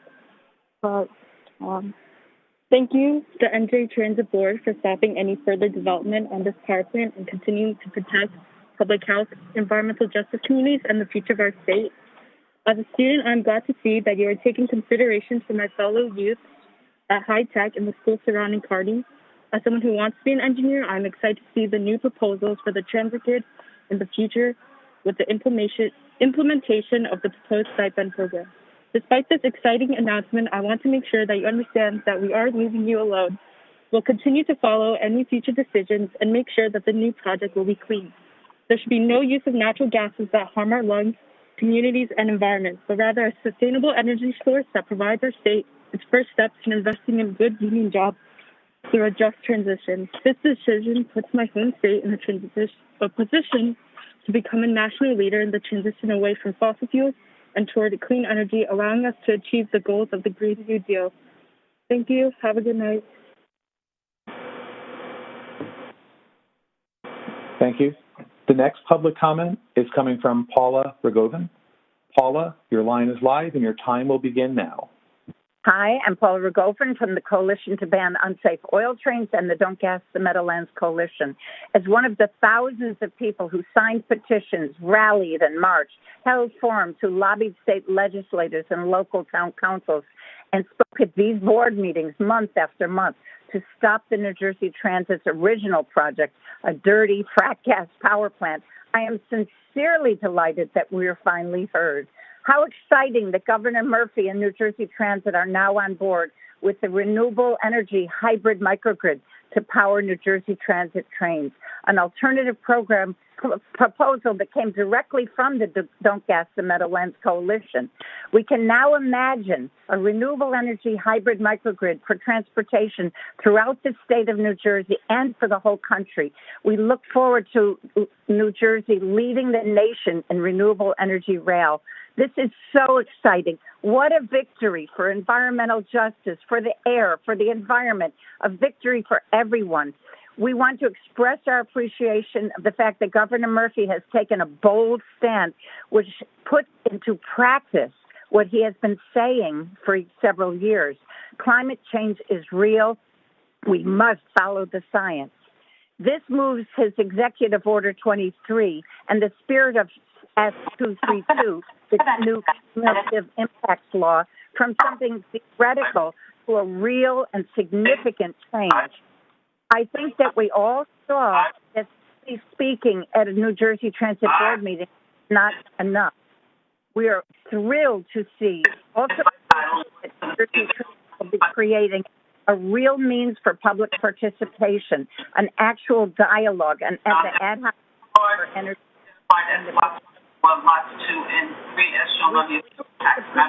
Members of the New Jersey Transit staff and New Jersey Transit Board of Commissioners, including the chair who have been working 1 minute hard remaining. to move New Jersey Transit away from the power plant to the renewable energy microgrid and find ways to improve the dialogue with us, the public, on these important.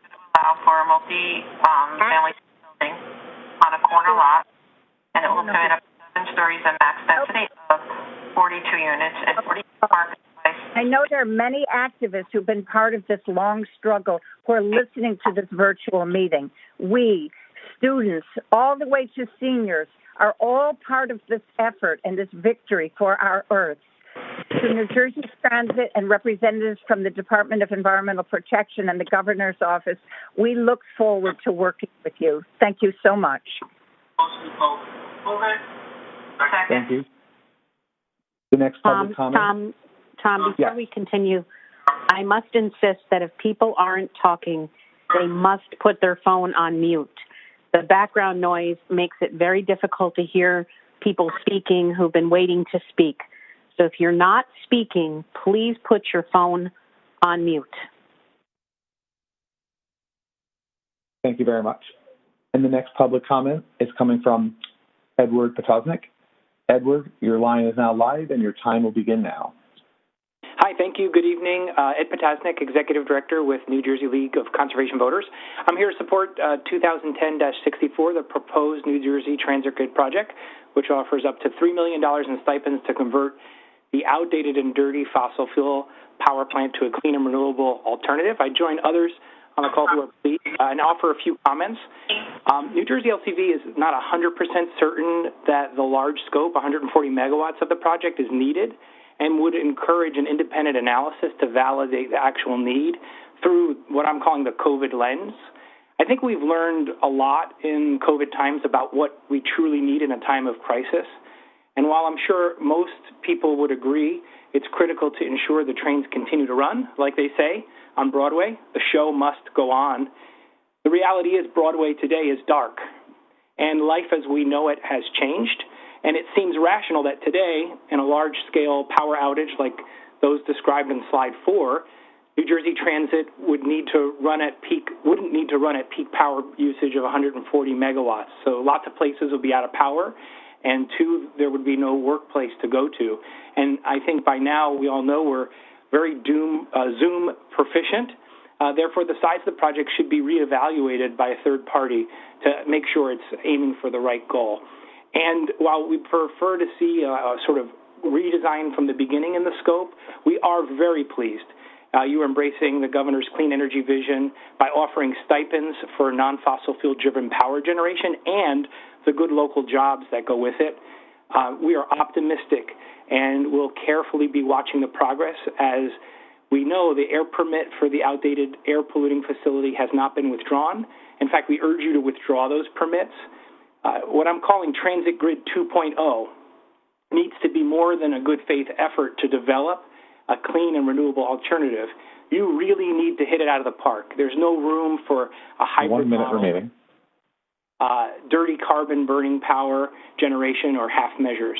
As you know, the region has been choked by pollution from combustion power plants that produce climate change-inducing carbon dioxide and other pollutants, including smog-forming nitrogen oxides, ammonia, and hydrogen sulfide. That's why it's also important that you include the cost of carbon on our health and our environment when you're weighing those decisions. So in summary, just want to say thank you. Please withdraw the air permits from the New Jersey DEP. All eyes are on you to ensure that Transit Grid 2.0 is one that does not add pollution to already overburdened communities and meets the highest standards of the governor's clean energy goals. Have a great night. Thank you. The next public comment is coming from Matt Camper. Matt, your line is live and your time will begin now.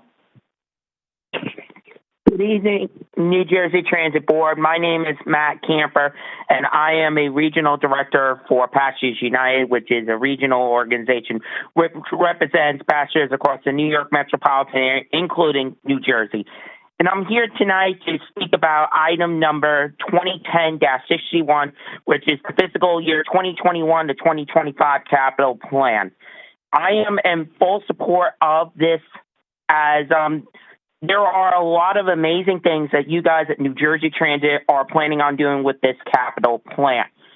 A lot of, obviously, you guys really represent riders and, do things that really matter to all riders across New Jersey. And I feel it is incredible what you guys have been doing with capital plans, and I'm really looking forward to seeing what you guys do with this capital plan. And I'm really hoping that you guys do continue to work with the Federal Railroad Administration to make sure that the Gateway Tunnel project can be funded, and that way we can fix up the Hudson River tunnels for future generations to come.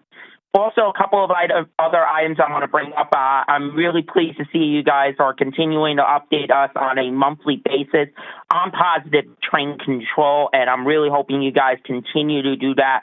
And a lot of great progress is coming on Positive Train Control. I'm really hoping you guys can meet that federal deadline of December 31st of this year. One thing I'm just going to mention in regards to that is, and I have mentioned this before, I would strongly suggest that if you, like the MTA does in New York, if you guys could possibly online, like you did with the presentation tonight, which was great to see, put the updates of Positive Train Control that will be presented to us, the public, and the board members online with the agenda beforehand, so that way the public can have a chance to read it. And also make sure that that way at least if anybody has any questions, it can be asked at that time during the meeting. And one other thing I'll mention is I really am pleased to see you guys are continuing to really, the presentations were great tonight. You guys are really listening to us arise, and I hope you guys continue to do that going forward. Thank you so much.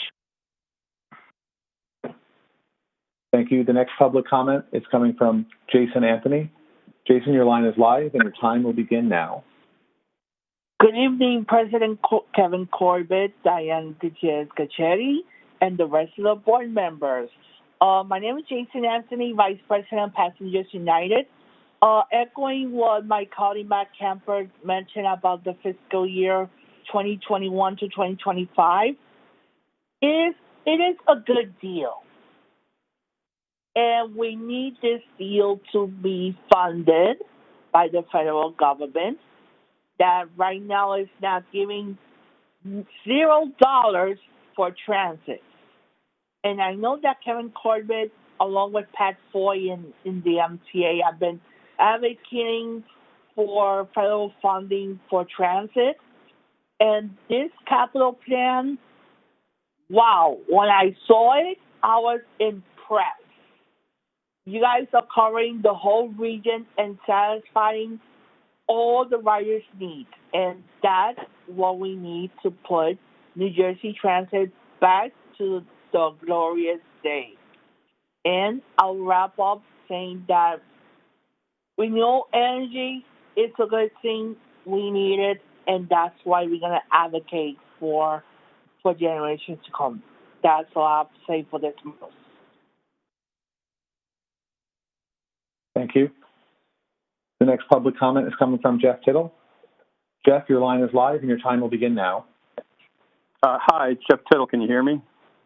I want to thank the board for all their work. And I tell you, this is really about the power of people. I remember a year and a half ago going to the EIS scoping meeting and, surrounded by people supporting this and all the phone calls and everything else. And hopefully these phone calls from now on will be really nice for the board to hear from us. But it just shows you what the public can do when they're united and when government listens. And I want to thank you for listening.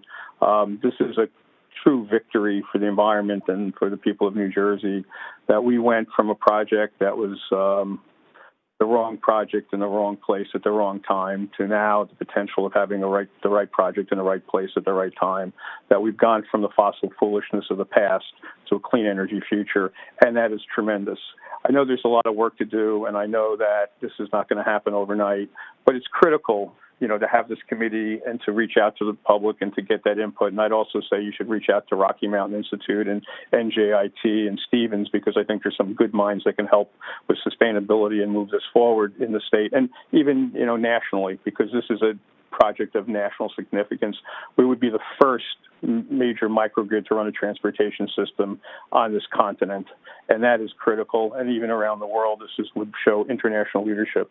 But if we can do that here, we can do it throughout the state and other places throughout this country. And this is a major victory in our battle for climate change and for green transportation, because, you know, electrifying our transportation system, expanding and electrifying our buses is one of the most important things we can do, not only to create jobs, but to reduce greenhouse gases.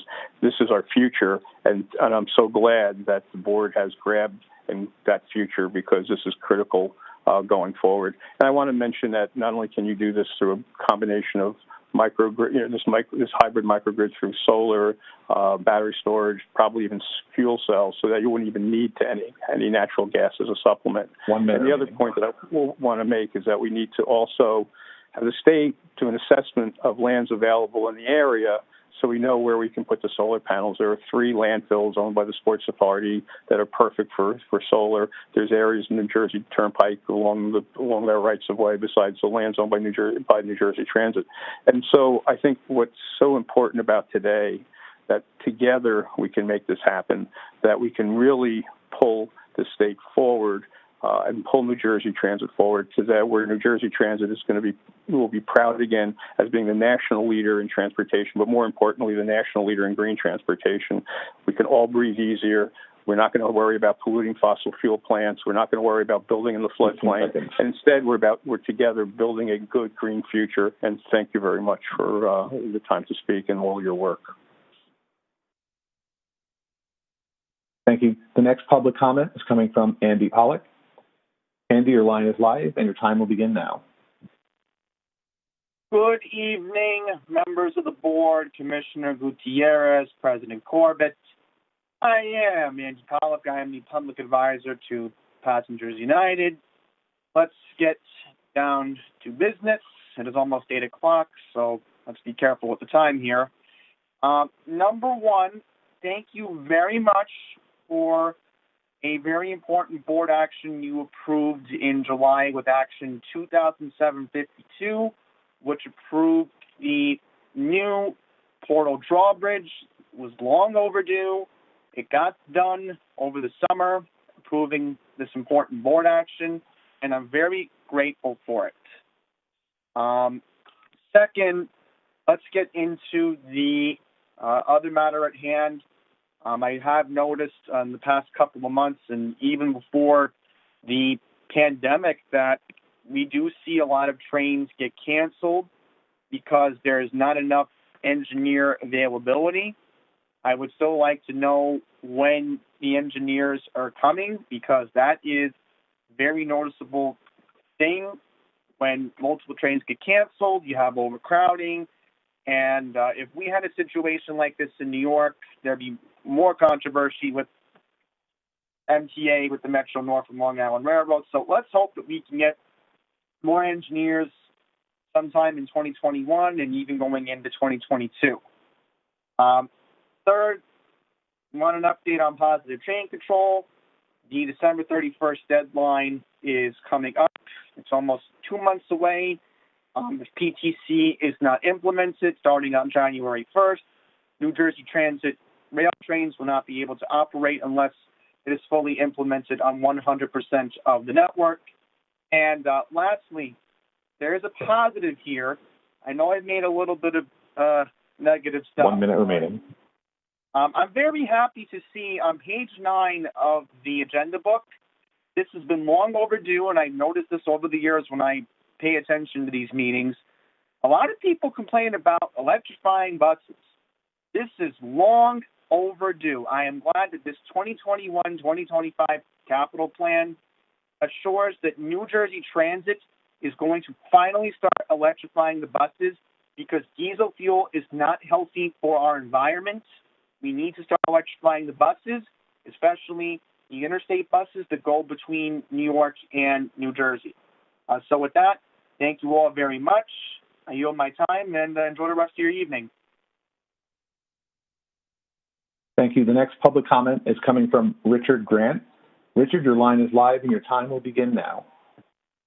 I'm Richard Grant, a Hackensack resident who sincerely thanks New Jersey Transit and Governor Murphy for the momentous decision to power the Transit Grid Transportation Resilience Microgrid project with clean energy and to cease efforts to construct a gas-fired power plant whose emissions would have adversely affected the health and well-being of nearby residents and impeded efforts to decarbonize the state's economy. Each time an entity's efforts have a climate action effect, it serves as a model for other entities to also take actions. I've been one of the members of the public, a volunteer with Don't Gas the Meadowlands, attempting to persuade New Jersey Transit and Governor Murphy to press that reset button. Believe it or not, in my original comment, I was going to suggest that the board establish an Energy and Sustainability Policy Committee. Well, my exact wording was, consider establishing one or more new board committees whose scope encompasses strategic planning, risk management, and sustainability and innovation. I stand by that suggestion. But I also had one more suggestion. If it is in the purview of the board, consider expanding NJ Transit's mission by adding sustainable transit service to safe, reliable, convenient, and cost-effective transit service as a leading bedrock consideration in agency decision-making. Thank you for the opportunity to comment. Thank you. The next public comment is coming from Holly Cox. Holly, your line is live and your time will begin now. Hi there, thank you. My name is Holly Cox, and this is the 5th New Jersey Transit Board meeting that I've spoken regarding the fracked gas power plant. So I want to give a big thank you to the New Jersey Transit Board and Governor Murphy for this historic decision to protect our public health, lead on environmental justice, and provide a path toward a safe climate future for all of us. I realize this may have been a politically difficult decision for all of you to make, so I want to heartily commend you all for listening and reaching the decision to halt the development on the gas plant and reimagine this project using clean energy. Ever since I heard 3 years ago that humanity only has until approximately 2030 to act on climate, or irreversible tipping points will be reached beyond which our planet will be locked into feedback loops and irreversible warming, I've become increasingly concerned, especially because the issue of climate change is barely covered in the news media. Yet, it's everywhere we look. Superstorms like Sandy and Isaias that are getting even stronger and more frequent, wildfires in California and the Amazon, glaciers melting in the Arctic. Our planet has lost 68% of its wildlife since 1970. Our oceans will have more plastic than fish by weight by 2050 at our current rate of consumption. The list goes on and on. That's why I'm so glad the gas plant is not moving forward, and I am so excited that New Jersey Transit is committed to constructing this project with renewable energy. It is a small but significant step in addressing all the problems our planet faces. This bold decision could put New Jersey Transit on track to become the first transportation system that will be powered by 100% clean energy, and that is amazing. Thank you for taking this big step in the right direction of clean energy, environmental justice, and addressing climate change.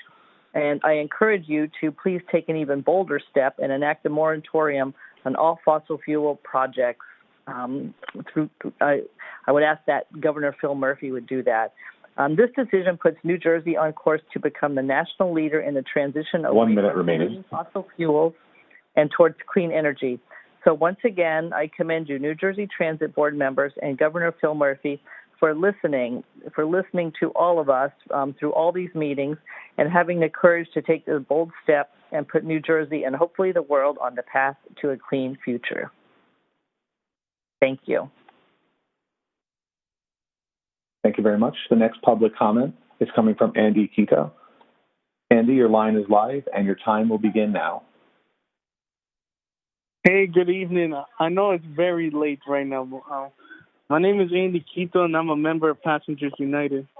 And I'm speaking here to have full support of the 2021-2025 capital plan. It is very, very green.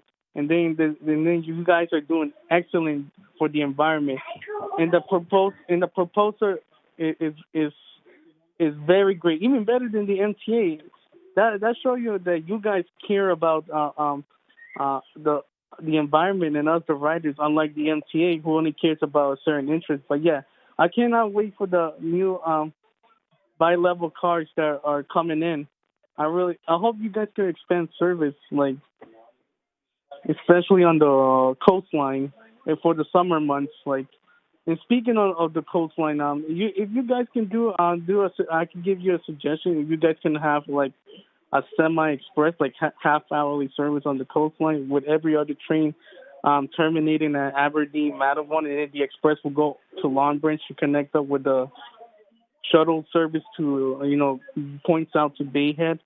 And one last thing, I'm really glad that you guys are purchasing electric buses, like doing effort to, in a couple of years, for all buses to be electrified, which is very good for the environment and for future generations. And one last thing about the Gateway, I'm really glad that you guys are progressing with the federal government on Gateway. Hopefully they can get the funding, because the North River tunnels really need a fix. Really need a fix, like badly. So I hope you guys can get it. You guys can work together and get this passed. That's all I got to say for tonight. Thank you. Thank you. The next public comment is coming from Ted Glick. Ted, your line is live and your time will begin now. Yes, thank you. Thank you for giving me the opportunity to speak, and definitely thank you for the action that you took in terms of the power plant. Thank you very much. I'm the president of the organization 350 New Jersey Rockland. We've been very active with the Don't Gas the Meadowlands Coalition from the beginning, and have done a lot of different things, kayaking and demonstrating and calling and passing out leaflets when we could do that, and so on. So we really are very very appreciative of the wisdom of the board in making this decision and coming to see that this was the right thing. I don't want to take a lot of time. Just a couple, really just one thing. So hopefully we will together work to develop a clean energy, a clean renewable energy project here in northern New Jersey, there at in Kearney. But the other thing is that in addition to this being something that could be a model in terms of what is ultimately constructed there, this process of getting there maybe could be an important model too.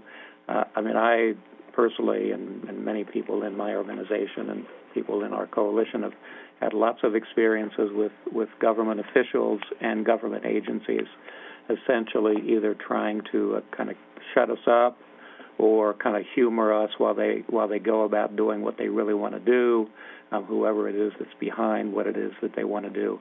That's the experience of an awful lot of people with the way government operates.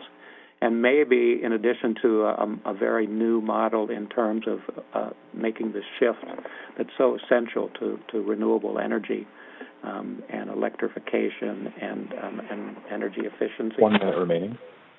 Maybe this could be the beginnings of a new model for how there can be genuine cooperation between citizens, people at the grassroots, as well as some elected officials and towns, with an agency that is giving leadership in a practical way as far as the shift to renewable energy.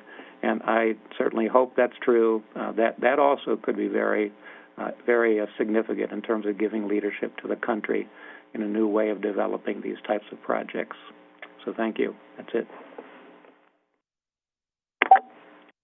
Thank you. The next public comment. Oh, and there are 25 members of the public remaining in queue at this time to make public comment. Once again, there are 25 members of the public remaining in queue for public comment at this time. And the next public comment is coming from Nat Bodeheimer. Nat, your line is live and your time will begin now. Good evening, and thank you for the opportunity to speak this evening. My name is Nat Bodeheimer, New Jersey Director for Regional Plan Association. Sustaining New Jersey transit service at pre-pandemic levels is vitally important to New Jersey's health, economy, and environment, and to the tens of thousands of essential workers who rely on it daily, have borne the brunt of COVID, have been hardest hit by the economic downturn, and have the fewest transportation options. RPA is delighted that New Jersey Transit's budget is maintaining service and fares at pre-pandemic levels through fiscal year 2021.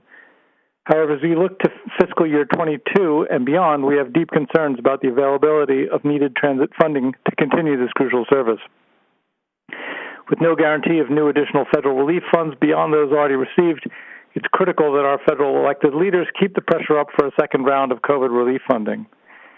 New state sources of funding must also be tapped to prevent transit service reductions that would harm essential workers and the most vulnerable, and forestall diversion of capital funds from the infrastructure rebuilding program that New Jersey Transit has set forth in its strategic and capital plans. RPA's advocacy for elevated transit funding depends on easy and transparent availability of performance information and planning materials from New Jersey Transit. The agency is definitely moving in the right direction in this regard. The recently released strategic and capital plans are models of information communication, and newly available customer survey data showing ridership by race and income motivates resources to support New Jersey's most vulnerable. More detailed data on bus movements can show how traffic congestion and other factors worsen bus performance and increase transit costs, and would be extremely helpful to our advocacy, as would online libraries of past planning studies. RPA understands that raw data on transit performance can be imperfect and may reveal information gaps that need correcting. We recognize this risk and commit to providing the greatest support possible to connect such gaps with the need for investment in updated information systems, and also to support the positive strategic value of sharing performance data, even if it is not perfect. Thank you very much. I'm done. Thank you. The next public comment is coming from Doug O'Malley. Doug, your line is live and your time will begin now. Thank you so much. This is Doug O'Malley, Director of Environment New Jersey. We represent more than 20,000 dues-paying citizen members and 60,000 supporters across the state. And I wanted to start off just by thanking the Commissioner and President Corbett, as well as all of the New Jersey Transit board members and staff. This has been a process, to say the least, and now with Transit Grid, we are looking at a process that has more transparency around the stakeholder process from here on out. And then I also just wanted to thank the commitment to have as inclusive and transparent a public process, including the creation of this ad hoc committee around everything around Transit Grid, as well as other sustainability measures by New Jersey Transit, including electric buses. And congratulations to Board Member Fulton for the willingness to take on both the acting vice chair role and obviously the role of this new ad hoc committee. I wanted to state clearly that New Jersey Transit is getting this decision right. The Clean Renewable Energy Resiliency Project can provide a national template on how we can get resiliency right here in New Jersey, move away from a fracked gas future that would have belched out climate and air pollutants. This is clearly a win for clean air and our climate, but it's more than that. And this has obviously been said many times tonight, but this is a huge moment for the thousands of citizens, legislative leaders, including Senate Majority Leader Weinberg, and other elected officials in the more than 16 towns across North Jersey that weighed in, that passed resolutions, that wrote, that testified in moments like this, that rallied and even kayaked, calling on New Jersey Transit to move towards a renewable option.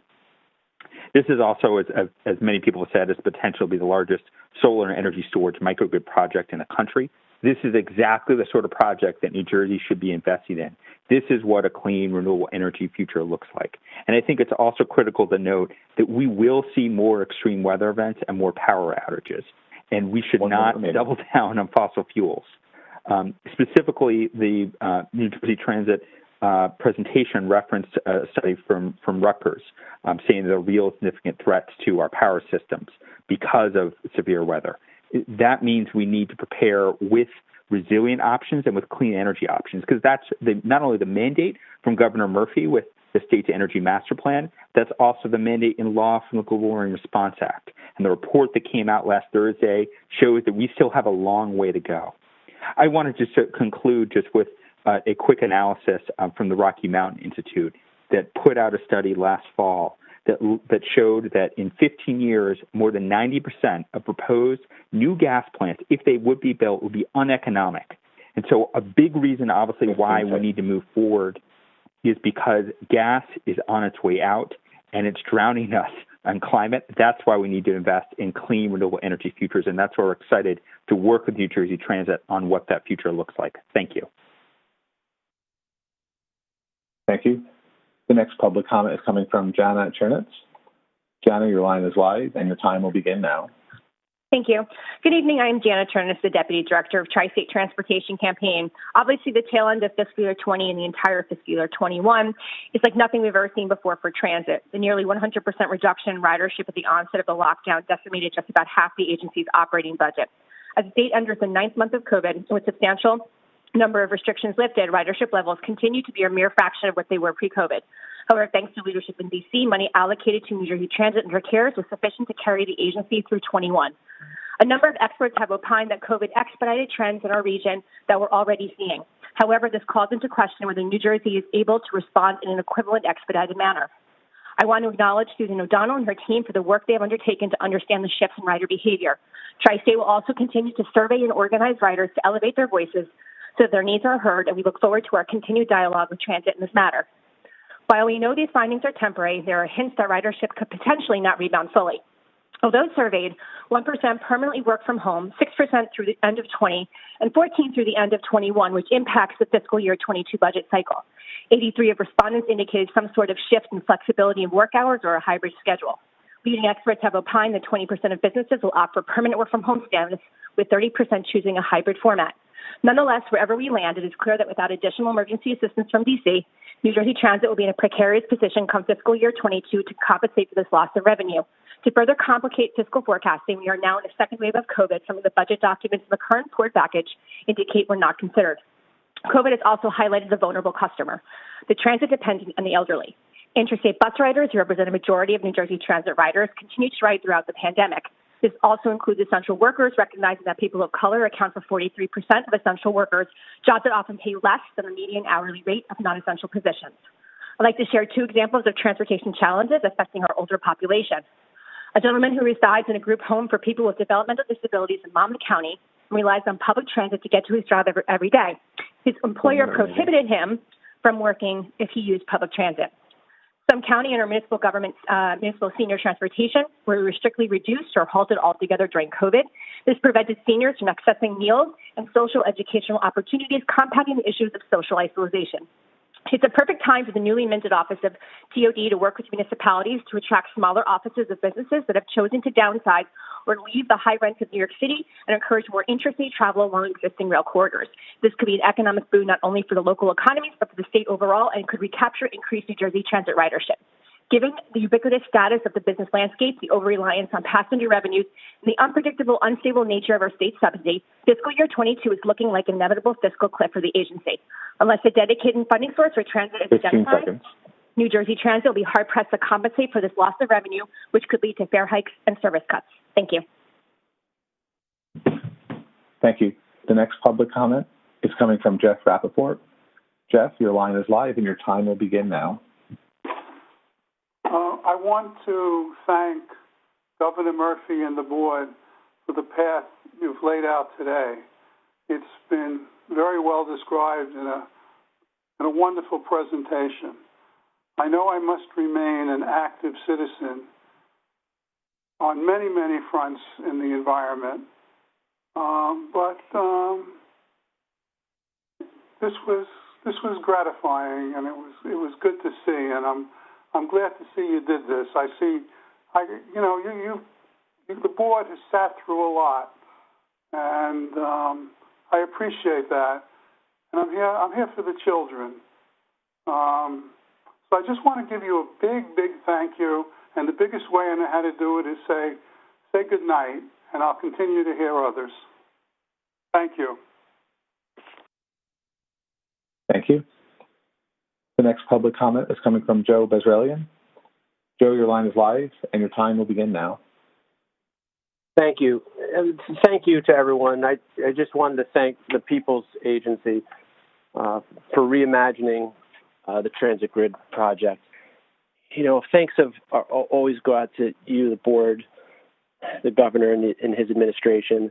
But I want to add a special thank you to the people who dig in and do an enormous amount of work, and that's I know that we all give credit, but we have to just give even more credit to the employees of New Jersey Transit. I mean, this is not easy. People are working really, really hard, and we all appreciate that. That means the world to us. So thank you to the incredibly hardworking employees. I think I just also want everyone to feel not just good, but to go home tonight and to feel incredibly proud about the new direction that you're taking. You should feel really, really proud about being on the right side of history, the right side of technology and efficiency, the right side of the planet, and the right side of justice. You know, we talked about climate a lot, but this is really about, you will not be adding a massive new source of pollution to the lungs of hundreds of thousands of residents who are already in, statistically overburdened areas. To go home thinking we are not going to add poison to people who already face way more poison than other areas of the state. You have to feel good about that. I know you do. Then I'll end quickly on that note and just say thank you. We'll be supportive and try to contribute along the entire way. Good night. Thank you. The next public comment is coming from Tim Sevener. Tim, your line is live and your time will begin now. Hello, can you hear me? Yes, your line is live. Yes, this is Tim Sevener. I'm a director in the New Jersey Association of Rail Passengers. And great thanks to you for listening and agreeing with moving towards solar renewable rail. As other people have said, I hope that this will chart a course for electric rail for all of New Jersey Transit, Atlantic City line, electrify all the lines,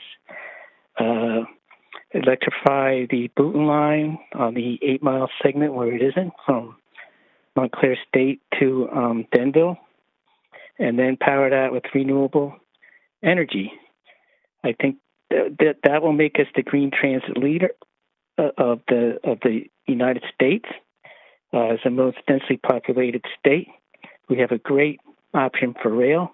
It's important to remember that when we talk about 300,000 electric cars, we already have 300,000 riders on electric rail today, and we can have more if we electrify all the rail lines and then power them with solar renewable energy. Thanks to the governor, thanks to the board, thanks to Diane and everybody for pivoting and listening to us. That's it. Thank you. The next public comment is coming from Adam Reich. Adam, your line is live and your time will begin now. Chair Gutierrez-Cacchetti, President and CEO Corbett, members of the New Jersey Transit Board. There are two issues I'd like to touch upon tonight. The first being the vacancy in the customer advocate position, and the second being face coverings. First, with the vacancy in the customer advocate position and the ongoing critiques of New Jersey Transit's customer service, it's imperative that you ensure that the selection process for a new advocate is competitive and transparent. Indeed, there are a lot of members of the public who regularly comment at meetings who I think are worth a look if they want the job. Regardless, the next advocate needs to ensure that they are more directly accessible to the average rider. They should consider holding town hall-style events to field questions directly from the public, and if possible, bring along board members and or other agency leaders as part of this discussion. In addition, the new customer advocate should make use of the long-promised customer advisory board, as there's tremendous value in having an ongoing dialogue with riders. There are things you can get out of that you can't necessarily get out of surveys. The new advocate should also ensure that they're transparent with negative information, particularly at customer service committee meetings. While, we should hear more than simply response times for calls and tweets. It should be things like rider complaints about face masks, what's being done where there's not transparency, if there's cancellations, communication issues, think about along those lines.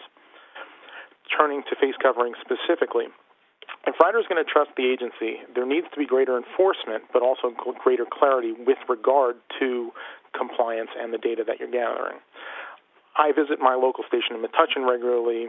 I've ridden trains in the course of the pandemic, and I can tell you that people aren't always in compliance, especially on platforms. You routinely see people with masks down, eating, smoking, things of that sort. So there needs to be more visibility on the enforcement details for sure. I know President Corbett did mention the NJT 1 minute remaining. Face covering details, but we didn't hear any data on it. If riders are going to trust your enforcement efforts and their safety in your hands, we need to hear things like how many trips are these details covering? What percentage of riders are in compliance? How many summonses, if any, were issued for noncompliance? With the balance of my time, President and CEO Corbett, you'd perhaps be in the best position to answer these questions. One, what will the replacement process look like for the customer advocate? What can we expect in terms of timing, how the selection process will work? Does it depend on the pending reform bill in the legislature? Two, when can the public expect an update on the customer advisory board? The last public release of information was in early 2020, which was either at the opening of the application process or while the selection process was ongoing. Lastly, can you commit to releasing data on face mask details? For these items, if you can't answer now, when can we expect updates? Thank you. Thank you. The next public comment is coming from Janet Glass. Janet, your line is live, and your time will begin now. Okay, I'm sure people are tired of listening. This will be short. My name is Janet Glass. I live in an environmentally vulnerable area, North Bergen, New Jersey. I'm also representing a Green Faith Circle, which is a coalition of 9 congregations in Hudson County and Bergen County who are concerned with the environment. And we are so glad to hear about your new commitment to renewable energy regarding the proposed transit grid. From our perspective, instead of you guys being on the wrong side of history using fossil fuels at this time when we know better, New Jersey should be making history. So this call is just to say thank you. Thank you so much for listening to us. And as challenging as it might be, we urge you to stick with it. Thank you. Thank you. The next public comment is coming from Chris Noel. Chris, your line is live, and your time will begin now. Hello. I've ridden on public transportation in Seoul, South Korea, Tokyo, Prague, Toronto, Montreal, and I've always been so impressed with how clean and quiet and bright and on time public transportation is in these places. And so I live in Fort Lee, and I didn't have use of my car the other day, and I wanted to visit my friend in Jersey City. So I decided to take the 158 bus along River Road to the light rail down to Port Imperial Ferry to Hoboken, and then walking up.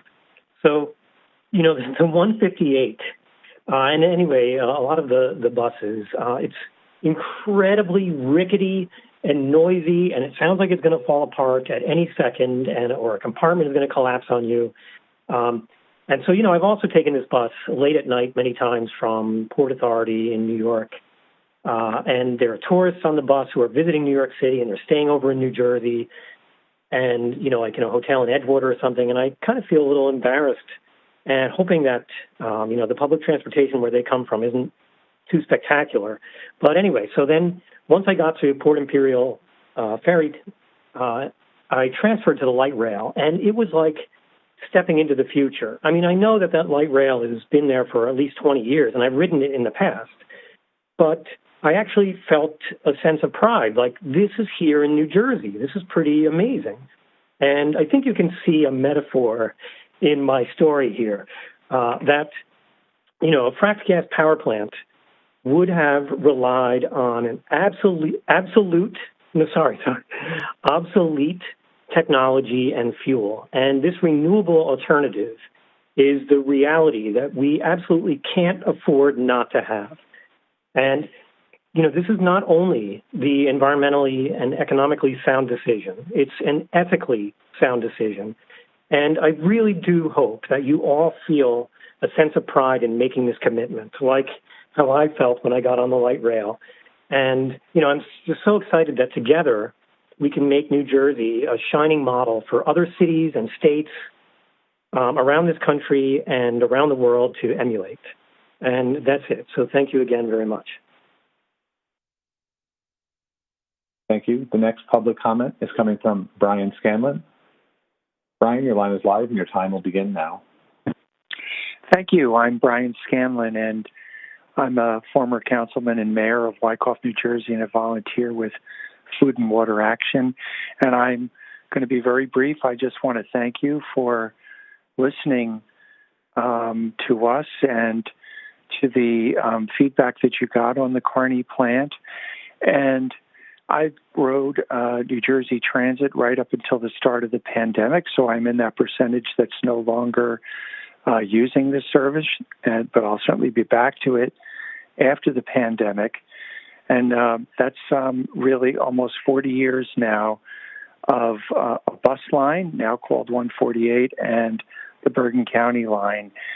And about 10 years ago, New Jersey Transit was a leader, and then along came a lot of things, which I don't need to go into now because you guys know them well. And I think that this new project, this re-envisioning of the Kearney plant, is going to put New Jersey on the map as once again a leader in the nation in public transportation. So thank you, and I look forward to hearing more. I yield the rest of my time. Thank you. The next public comment is coming from Andy Weiss. Andy, your line is live and your time will begin now. Good evening, Board. I want to thank Board Member Bob Gordon and James Adams for their great work.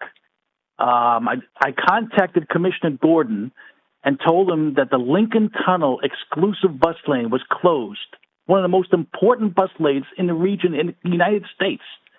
And he promptly fixed the problem and helped thousands of commuters. Thank you very much, Mr. Gordon. You are a hero. Unfortunately, the bad part is that CEO Kevin Corbett ignored the most important bus lane in the United States that was closed that affects thousands of NJ Transit commuters, and we handled it ourselves. I am just some commuter that had to handle this because Kevin Corbett ignored his job.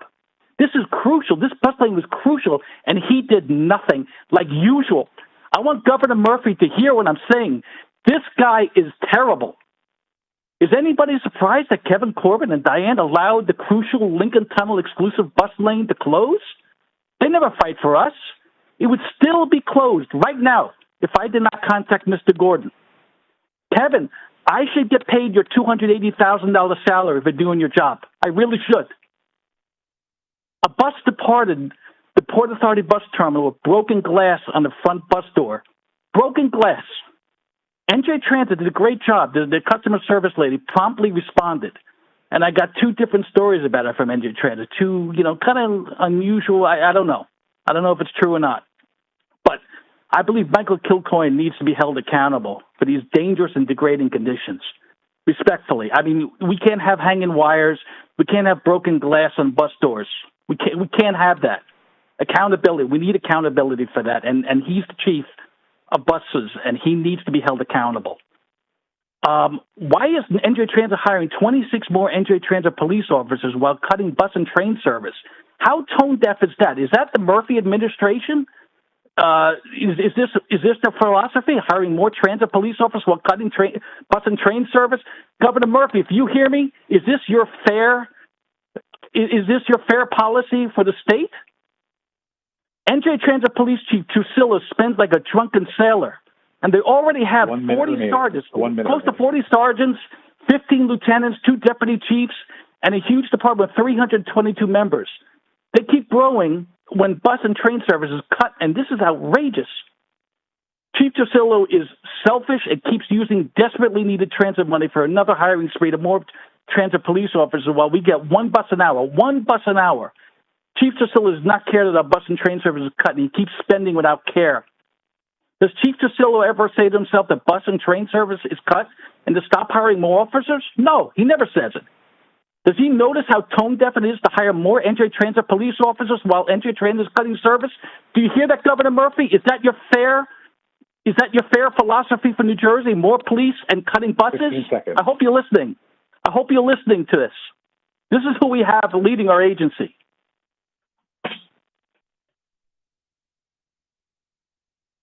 Thank you. Thank you. The next public comment is coming from Rachel Davis. Rachel, your line is live and your time will begin now. Thank you so much. My name is Rachel Dawn Davis. I'm a public policy and justice organizer with an organization called Water Spirit. Water Spirit is a nonpartisan, nonprofit spiritual ecology center based in Rumson, New Jersey. I'd like to first thank New Jersey Transit and Governor Murphy and all of the staff with respect to this specific project.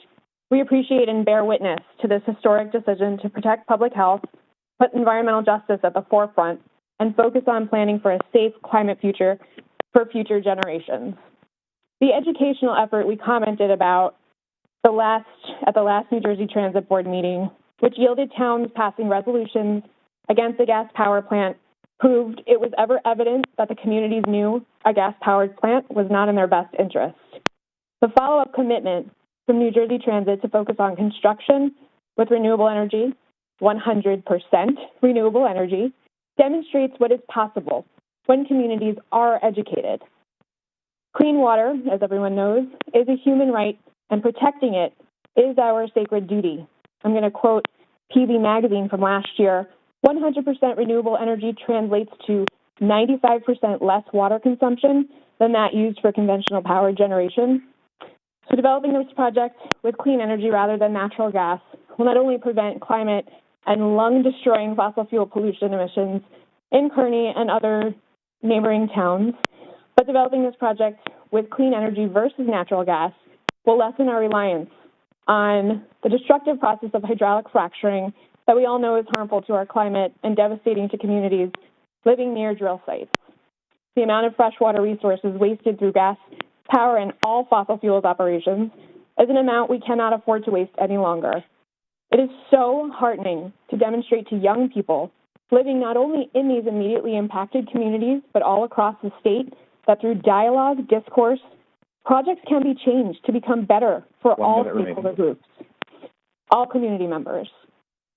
For the New Jersey Transit Sustainability Department leaders, the new ad hoc committee, this ropes in nicely with all the accomplishment of incorporating climate change throughout all New Jersey curriculum. So I hope you'll seek student and researcher input and engagement. Kids will keep the processes transparent as we approach a post-peak oil future, which is happening. They understand the urgency and the opportunity for tangible solutions that is right there, as we can see through this project. So it will put New Jersey toward a national leadership role in the transition away from polluting fossil fuels and towards clean energy, driving us towards a broad policy agenda that is much bigger than the New Jersey Environmental Justice Act, toward a Green New Deal. Thank you. Thank you. The next public comment is coming from Anthony Adonazio. Anthony, your line is live and your time will begin now. Thank you very much. My name is Anthony Antonazio. I'm the owner and CEO of Hawk Strategies. In recent years, New Jersey Transit has been under constant assault from its detractors. We hear a lot of it tonight. And the reality is that there's some justification for past things from the previous years, like not hiring enough locomotive engineers and bus drivers to keep pace with attrition. We know the PTC project that was so far behind after 8 years, and allowing the infrastructure to fall and stay in good repair. And these are real things that happened that had a real effect on the agency. And the path back has been a long one, but as they say, Rome wasn't built in a day. If you fast forward to today, the transit agency that I see, it's impossible to ignore how far the agency has come in the last 3 years, despite COVID-19 and its impact on New Jersey Transit's workforce. The progress has been nothing short of remarkable. You've launched your first ever 10-year strategic plan, a 5-year capital plan. I mean, both of these documents provide, for the first time, a long-term strategic vision to guide the agency. You finally have a credible path forward on PTC, as we've heard from tonight's presentation, that will meet the December 31st deadline. Modifications to Transit Grid to make it more environmentally friendly are great. The implementation of the project and moving it forward is critical for the region, and we've seen that after Sandy. And finally, receiving the federal authorization on Portal North was such an achievement because an agency that's falling backwards would not have received that support from the federal government, which means it's an agency that's moving forward. You're moving over $4 billion of capital investment over the next several years, which includes Portal Bridge. You've hired more than 700 bus operators, and you're going to graduate more locomotive engineers than in the previous 5 years combined. And your response to COVID-19 has been incredible, with a focus on the health and safety for your customers and employees, that's really focused on when the state and region is going to be able to reopen. You're part of that solution. So, while there's you deserve criticism for the years past, what's been done recently deserves recognition. Governor Murphy, 1 minute remaining. Board Chairwoman Gutierrez-Scicchetti, and yes, New Jersey Transit President and CEO Kevin Corbett. You've done an amazing job, and it's undeniable that there's been significant progress. While there's still a lot more work to be done, New Jersey Transit is definitely on the right track. And the famous quote about Rome not being built in a day has a less famous but equally poignant second half. And it's quite applicable to what's going on at New Jersey Transit today. And the quote is, Rome wasn't built in a day, but they were laying bricks every hour. So please keep laying the bricks, and thank you for all that you do to provide safe and reliable public transportation to New Jersey and the region. Thank you so much, and have a good night. I yield the rest of my time. Thank you. The next public comment is coming from Jerry Keenan. Jerry, your line is live, and your time will begin now. Well, thank you. Good evening, Chairman Gutierrez-Scicchetti and the entire board. As he said, my name is Jerry Keenan. I'm president of the New Jersey Alliance for Action. The Alliance for Action is a nonpartisan and nonprofit association of thousands of business, labor, government, utility, higher education, and other New Jersey leaders. We're dedicated to promoting environmentally friendly infrastructure investment and capital construction to improve the economy, the environment, and quality of life. Since 1974, our work to improve New Jersey's transportation, water, education, power, healthcare, and other systems have made our state a better place to live, work, and to visit. New Jersey Transit's Transit Grid project checks all the boxes. First, it would provide resilient power to key New Jersey Transit facilities and portions of the Northeast Corridor, the Morrison-Essex Line, the Hudson-Bergen Light Rail, and signal systems. We all know the aggravation and disruption to our lives caused by transit failures. The system redundancy created by Transit Grid would be key to keeping trains running, people moving, and avoiding the system breakdowns caused by storms or other times the power grid might be compromised. And besides just making it easier to go from here to there, Transit Grid is also going to boost the economy by creating construction as well as permanent jobs. And the better service it provides will also attract new businesses and residents to the area. If you want more good news, Transit Grid is also going to transform a brownfield area.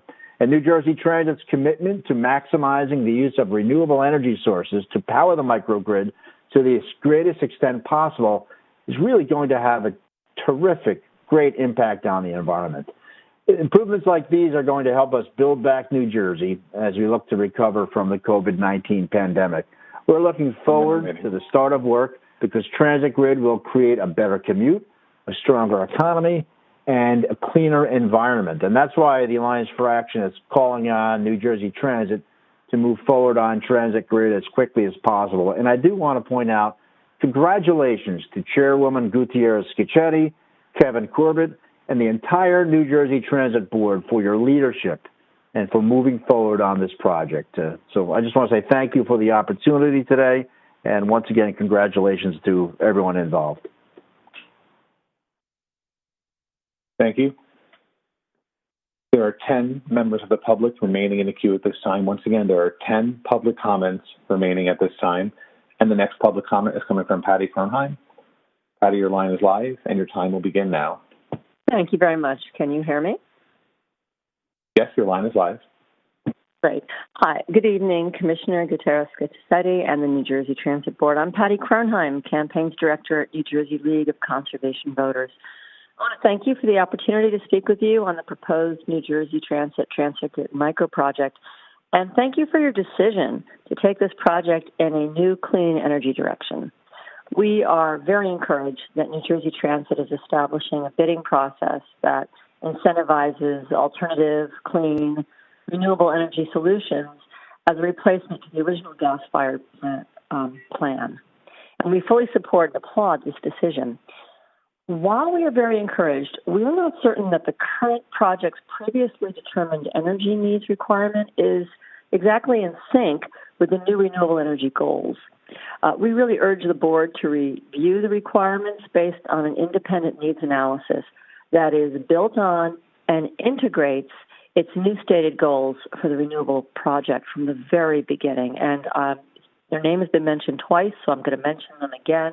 The Rocky Mountain Institute is a trusted renewable energy expert the state has employed before in the past, and we highly recommend them or other experts of that caliber to put eyes to this. Rather than adding renewables onto an old project, it seems to us that starting from scratch with an eye to creating the desired renewable project outcome will help set up this new Transit Grid 2.0 phase of the project for a success.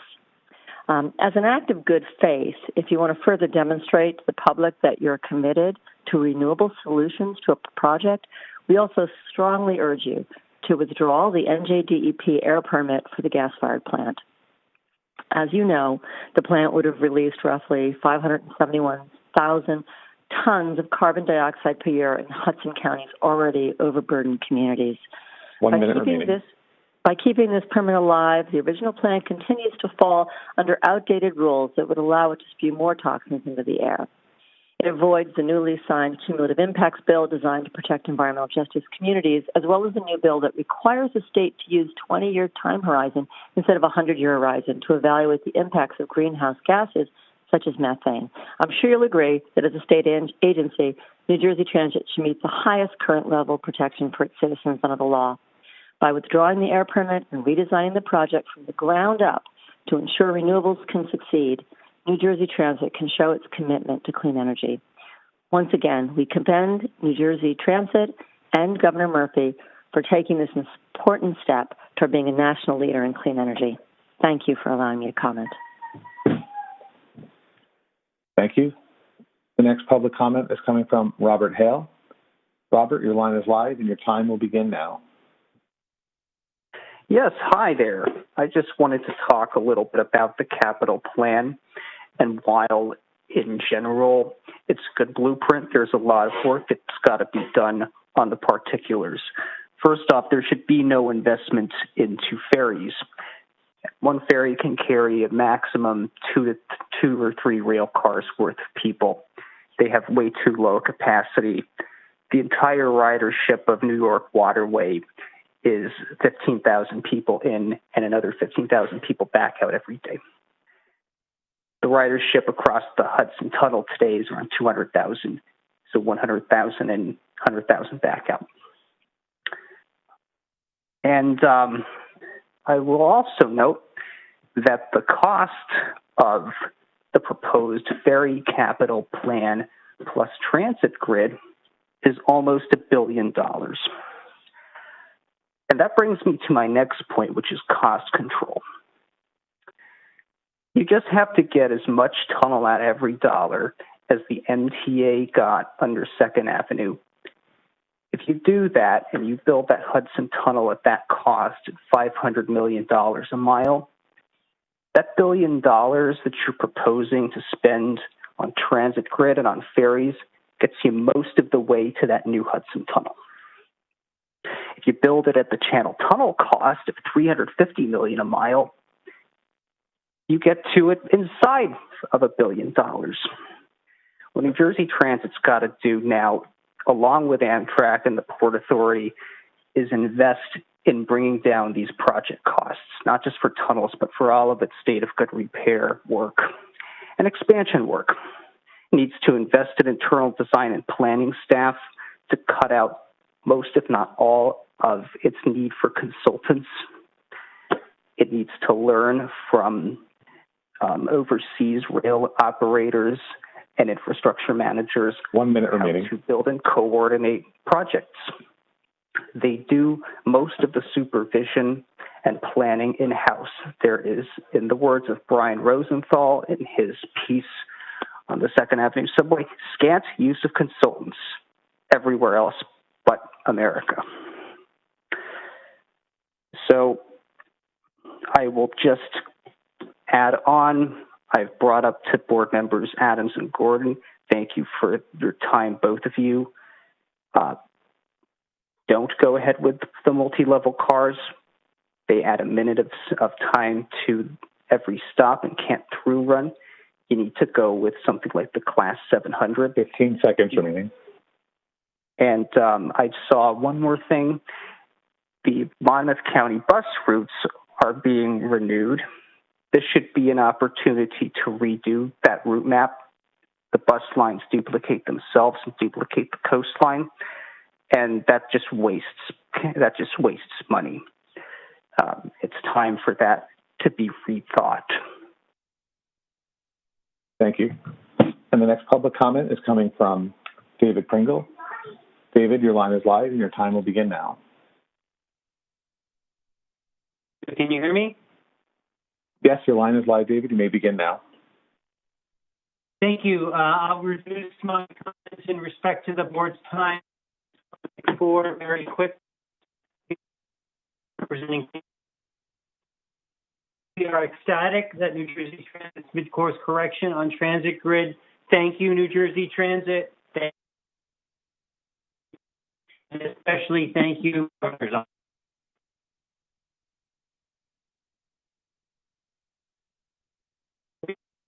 David, your connection seems to be poor. If you may want to try moving or repositioning yourself at this time, we're having a hard time hearing you.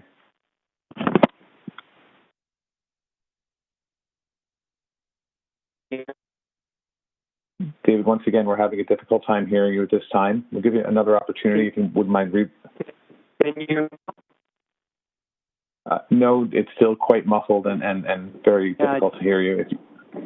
Is this better? That's much better. If you'd like to continue now, please. All right. Sorry, bad connection in some places in my home, so I won't move my head. Did you hear me well enough, or should I begin again? You can start from where you left off. That's fine. Thank you. Okay. So, give a shout out to the local grassroots effort. We all know we wouldn't be here today on Transit Grid without them. They are poster children for difference makers.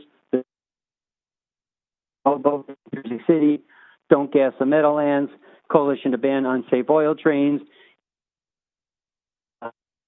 officials, state legislators, especially Senate Majority Leader Weinberg. A comment a couple minutes ago, I had to hear the Alliance for Action is now supporting moving to begin advocating for funding New Jersey Transit projects over Highway, Turnpike, and the Parkway. And then finally, we all know new violates the Governor Murphy's 100% clean energy vision and the Energy Master Plan. So today is a great start. Work to do, a lot of details and execution.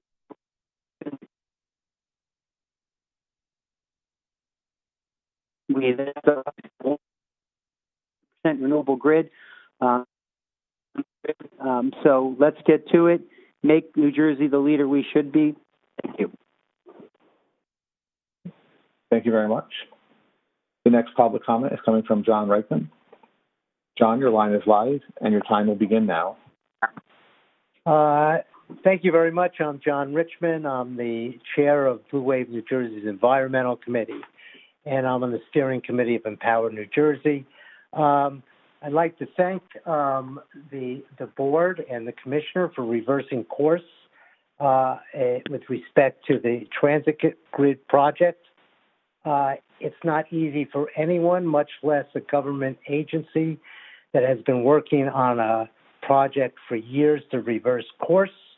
So thank you for having the wisdom and courage to do that with respect to the microgrid. For the remaining time, I'd like to discuss Transit's lack of funding for its capital projects and the board's failure and the commissioner's failure to fight for the funding that Transit needs. The 5-year and 10-year plans were an important step forward in identifying Transit's needs, including the electrification of the bus fleet that Mr. Corbett referred to in his opening comments. But the plans are not worth the paper they're printed on if there's no way to fund them. And the fact of the matter is that NJ Transit has been chronically underfunded historically, and that's continued in this year's budget. Approximately $4 billion has been diverted from Transit's capital funds to cover operating expenses over the past 10 years. The Turnpike Authority's contribution to Transit has been steadily declining. It was, again, only $129 million in this last year, compared to an average of $295 million in fiscal years 2013 to 2016. And Transit is the only large public transportation system that does not have a dedicated funding source. So back in May, the commissioner represented that the Turnpike Authority would provide $375 million in funding to Transit. Then that commitment was withdrawn. And the basis for that was that supposedly the CARES Act has been sufficient to support NJ Transit's operations. That's simply not the case, because once again, in this year's budget, $460 million was diverted from the capital fund to pay operating costs. We need you, the board, to fight for funding. None of this, the great plans that you have, are going to work without that money. And we also need to get an explanation from the commissioner about the $246 million that was supposed to go to Transit but wasn't, that was supposedly put in an escrow fund. Thank you. Thank you. The next public comment is coming from Kaylee McAllister. Kaylee, your line is live, and your time will begin now. Good evening, everyone. My name is Kaylee McAllister. I will try to keep this brief. I called into the Customer Service Committee meeting last month to voice my concern about the public comment period at board and committee meetings. I feel the comment period has become overly negative, with personal attacks from people posing as advocates, but are really just agitators. However, this comment period has been much more respectful than most. But we heard again tonight from folks like Andrew Weiss, whose Twitter profile states, and I quote, "I sit around all day and complain about New Jersey Transit. That's not the profile of a legitimate advocate. It's by definition of an agitator. Do you hear me, Andrew? Do you hear me?" And frankly, anyone who is sitting around all day complaining about New Jersey Transit is not only not an advocate for the transit system, but has way too much time on their hands. It's okay to be an agitator. Just be honest about it, Andrew. Do you hear me? My concern is that this sort of feedback becomes destructive instead of constructive.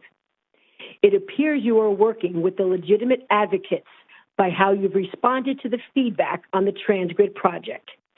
And that is truly so encouraging. And I am also happy that more police will be hired to keep the system safe. I'll repeat what I said last month, and I'm sure has been evident to the board. There's clearly been substantial progress in New Jersey Transit over the last 2 years.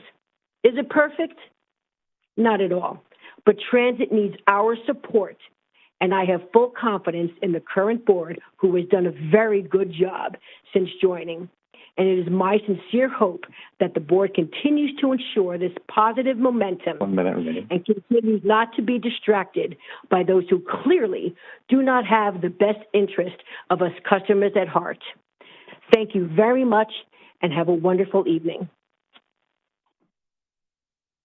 Thank you. The next public comment is coming from Brad London. Brad, your line is live and your time will begin now. Hi, thank you very much. My prepared remarks out the door because so much has just been said, beginning with the great folks at Food Water Action and all the way through. So I add my voice to the chorus of appreciation that we've heard from for the governor, for the board, for the workers of New Jersey Transit, and everyone who has lent their voice and been in a river on a boat. All of us, I think, are very aware of what's going on now. We've had a lot of ups and downs over the last year, and I think that folks of all ages, all backgrounds are much more engaged. I know that I am, and so we're going to continue to watch and to agitate and hopefully to applaud. The program, the presentation was really top-notch, and so want to continue to see that.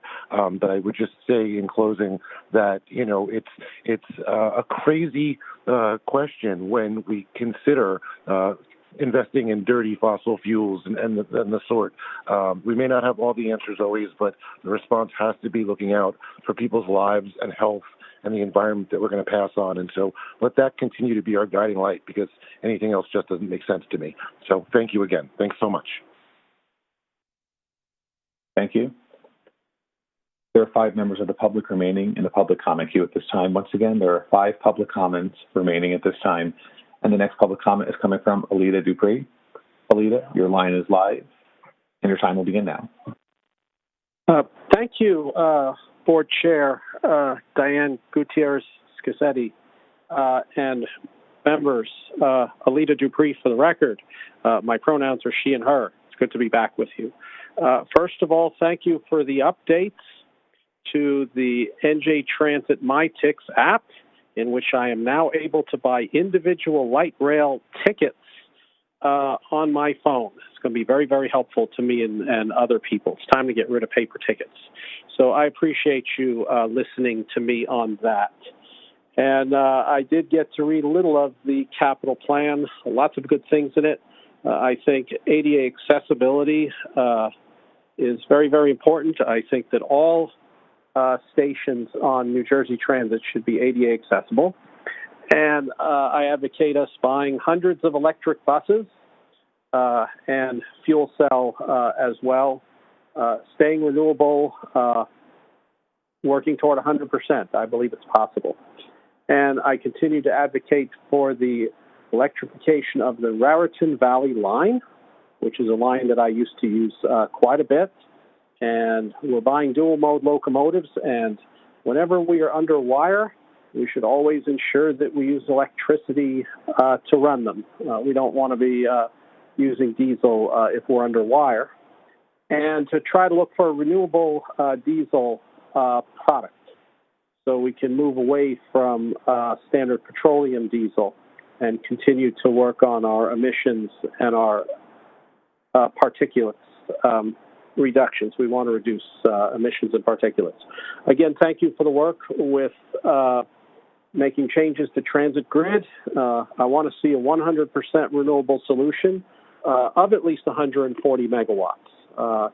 Never buy too much renewable energy.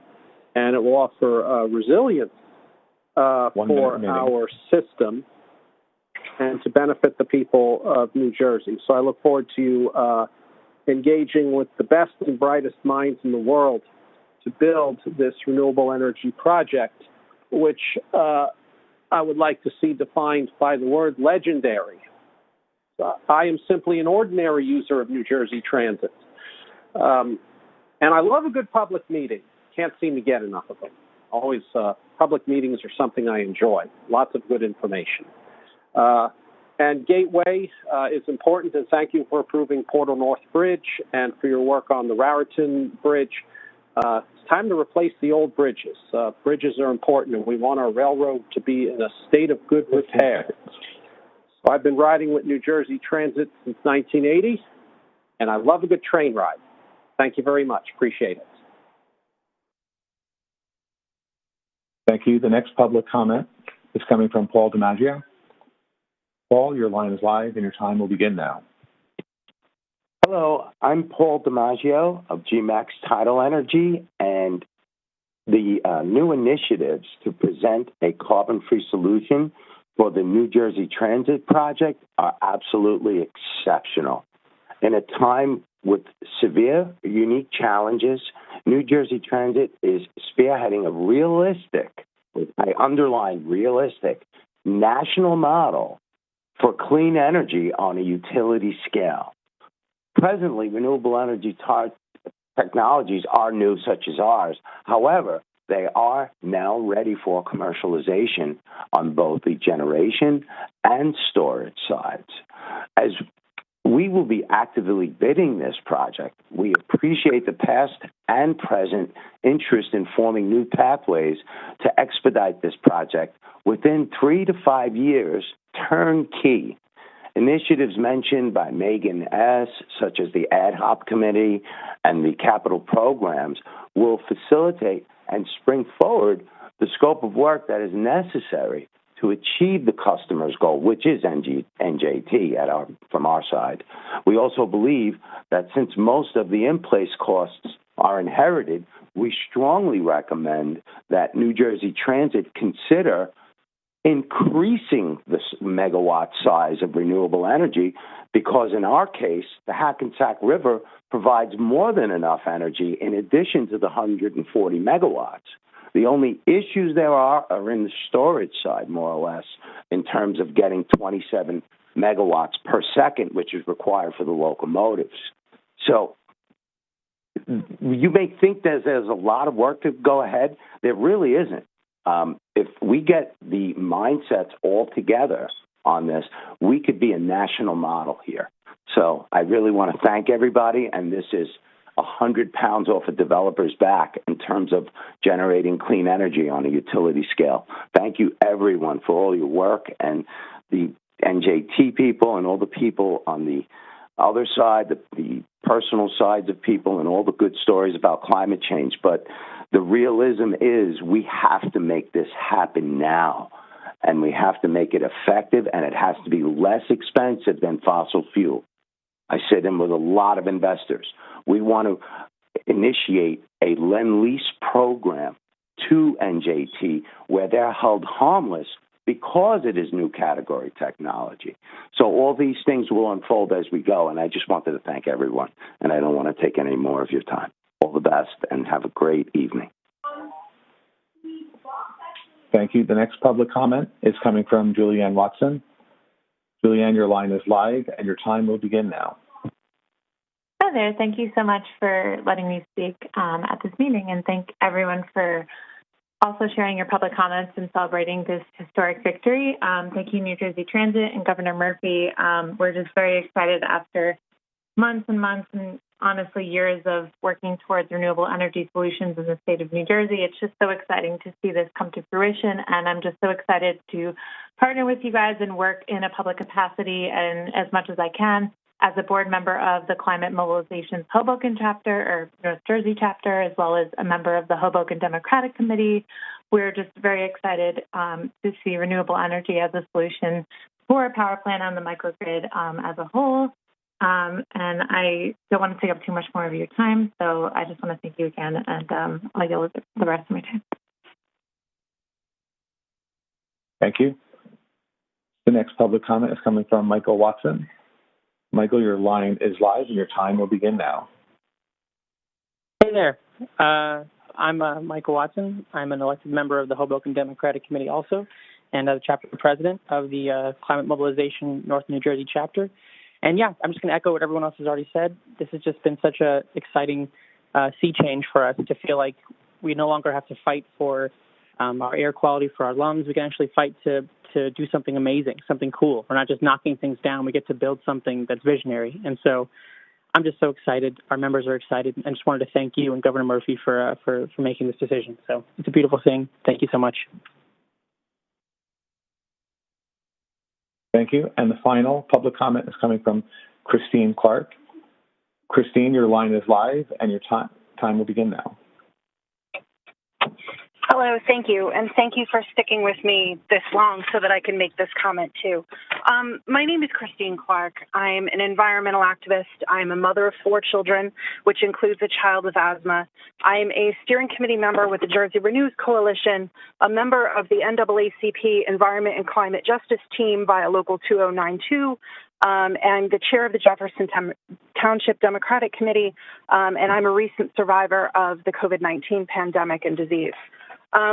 I am so grateful for the opportunity to applaud New Jersey Transit's decision to choose a hybrid power mix primarily reliant on modern solar technologies for the NJ Transit Grid project rather than a gas-fired power plant as previously proposed. As the Don't Gas the Meadowlands Coalition demonstrated in their July 15th report, refuting the initial dismissal of renewable energy as a viable alternative to the pollutant power plant, it's not only possible but preferable to choose solar with battery storage and supplementary wind and hydroelectric power rather than to move forward with a gas plant that would emit toxins into already overburdened environmental justice communities, compromising the health and wellness of residents. The very concept of that injustice was recently rejected wholesale by New Jersey in the passage of the Cumulative Impacts Bill, but it becomes all the more important in the wake of COVID-19. With the millions of people who've become ill with this disease, including myself, and 78% of us, as many as 78% as per a recent study, left with permanent heart and lung damage, air quality becomes a much more serious issue in New Jersey.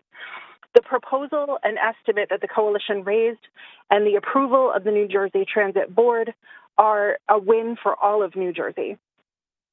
We appreciate so much that you're considering the idea that this could make use of properties already owned by New Jersey Transit, that surface space can look different in modern times and we can use less of it, that we could benefit local communities with the leasing of properties, and that we can bring ourselves closer to meeting the goals of New Jersey Energy Master Plan. Thank you so much for choosing the correct side of history as we face the climate crisis and considering new technologies. Thank you for siding in favor of a solar and clean energy solution to satisfy New Jersey Transit's energy demands. May the engineering, development, and design of this project come to serve as a model for abandoning fossil fuels and other utility-grade projects under consideration. Thank you so much. Thank you. And that was the final public comment. There are no further public comments at this time. Thank you, public speakers. I will now poll board members for comments. Board Member Adams, any comments?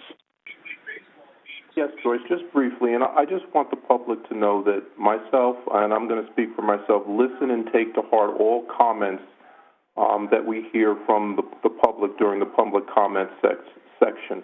And even though we might not respond individually to each individual one of your concerns, we do hear you and we do take it in consideration in our deliberations with board items, etc.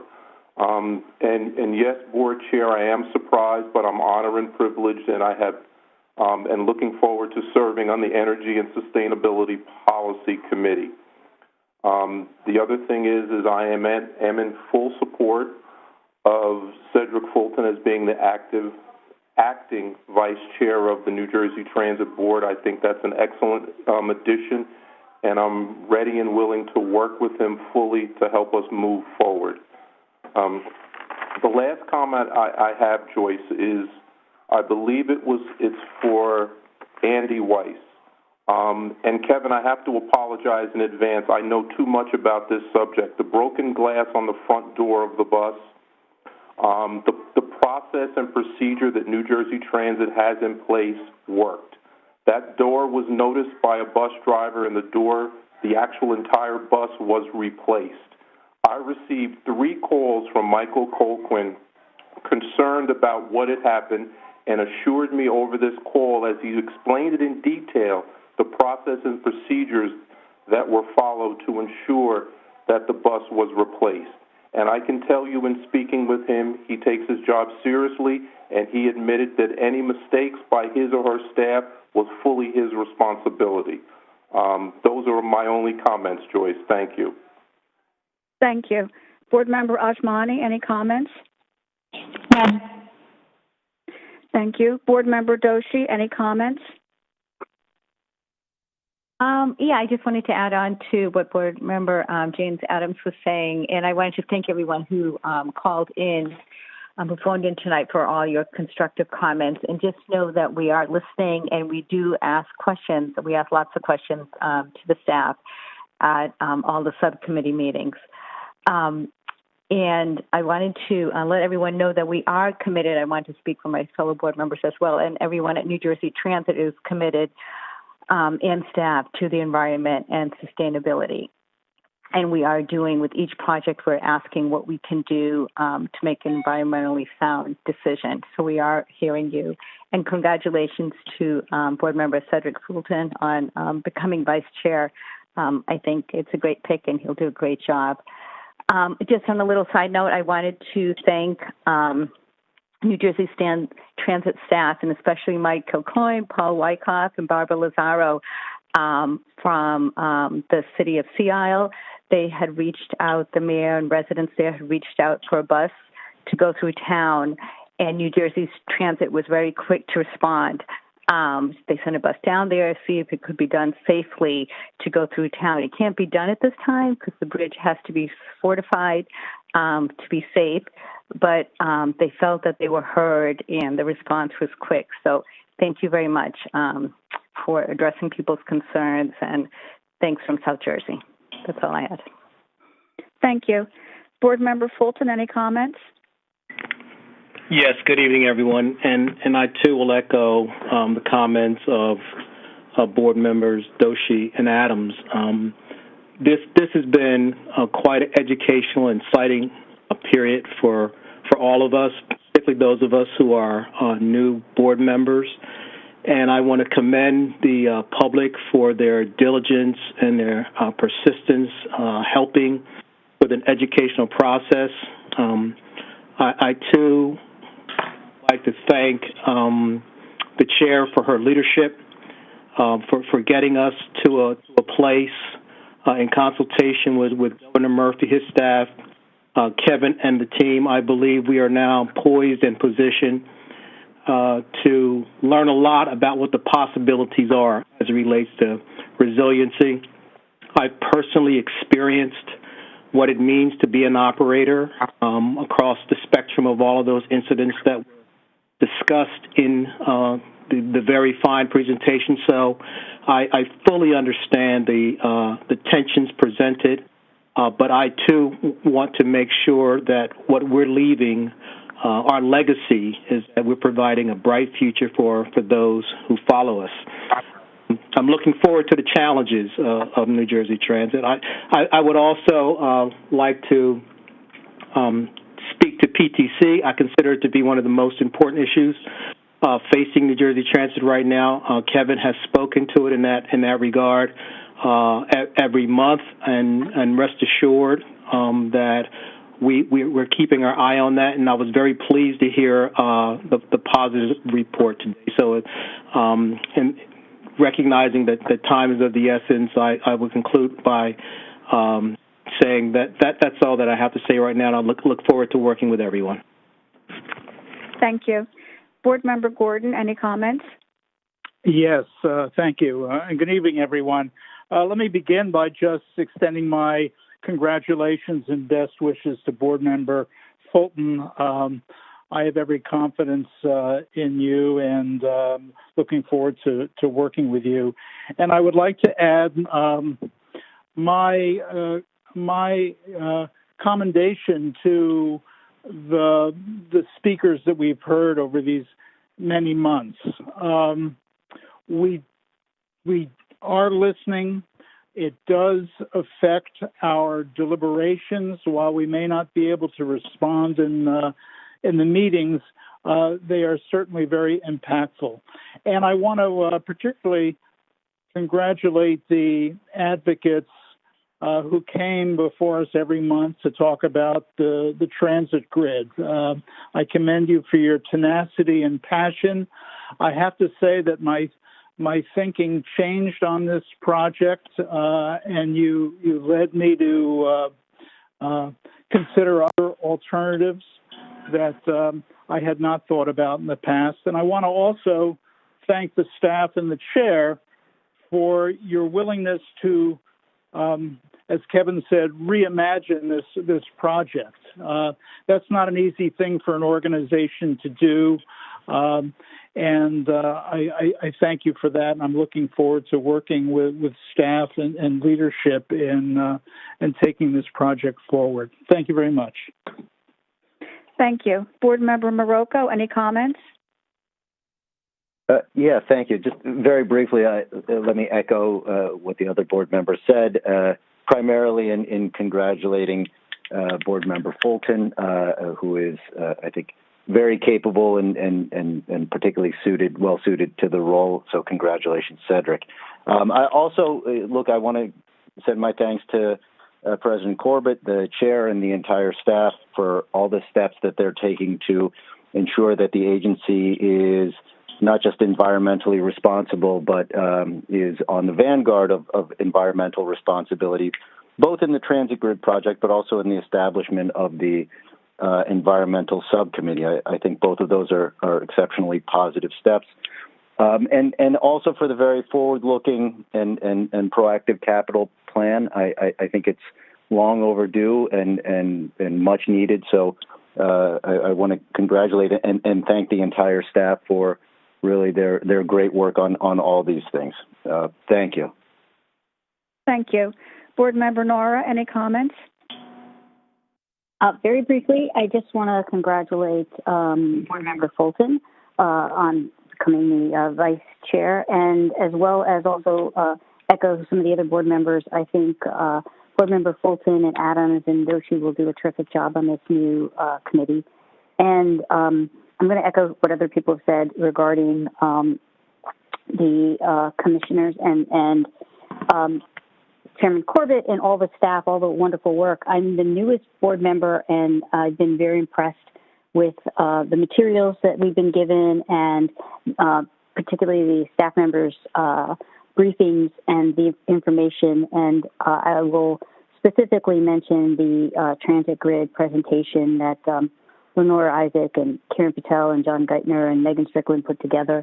I was impressed when they gave that to the board, and I think many members of the public have expressed their positive feelings towards the presentation that's been posted on the website. And I will also, I just want to take an opportunity to thank some of my fellow board members who've helped me as I acclimate to the board. And a final thank you to the advocates. Many of you have been reaching out and provided supplemental materials that were incredibly helpful and to get us to where we needed to be. And I'm extremely excited about the future plans. And so thank you to everyone. Thank you. That's it, Joyce. Board Member, thank you. Board Member Rasmussen, any comments?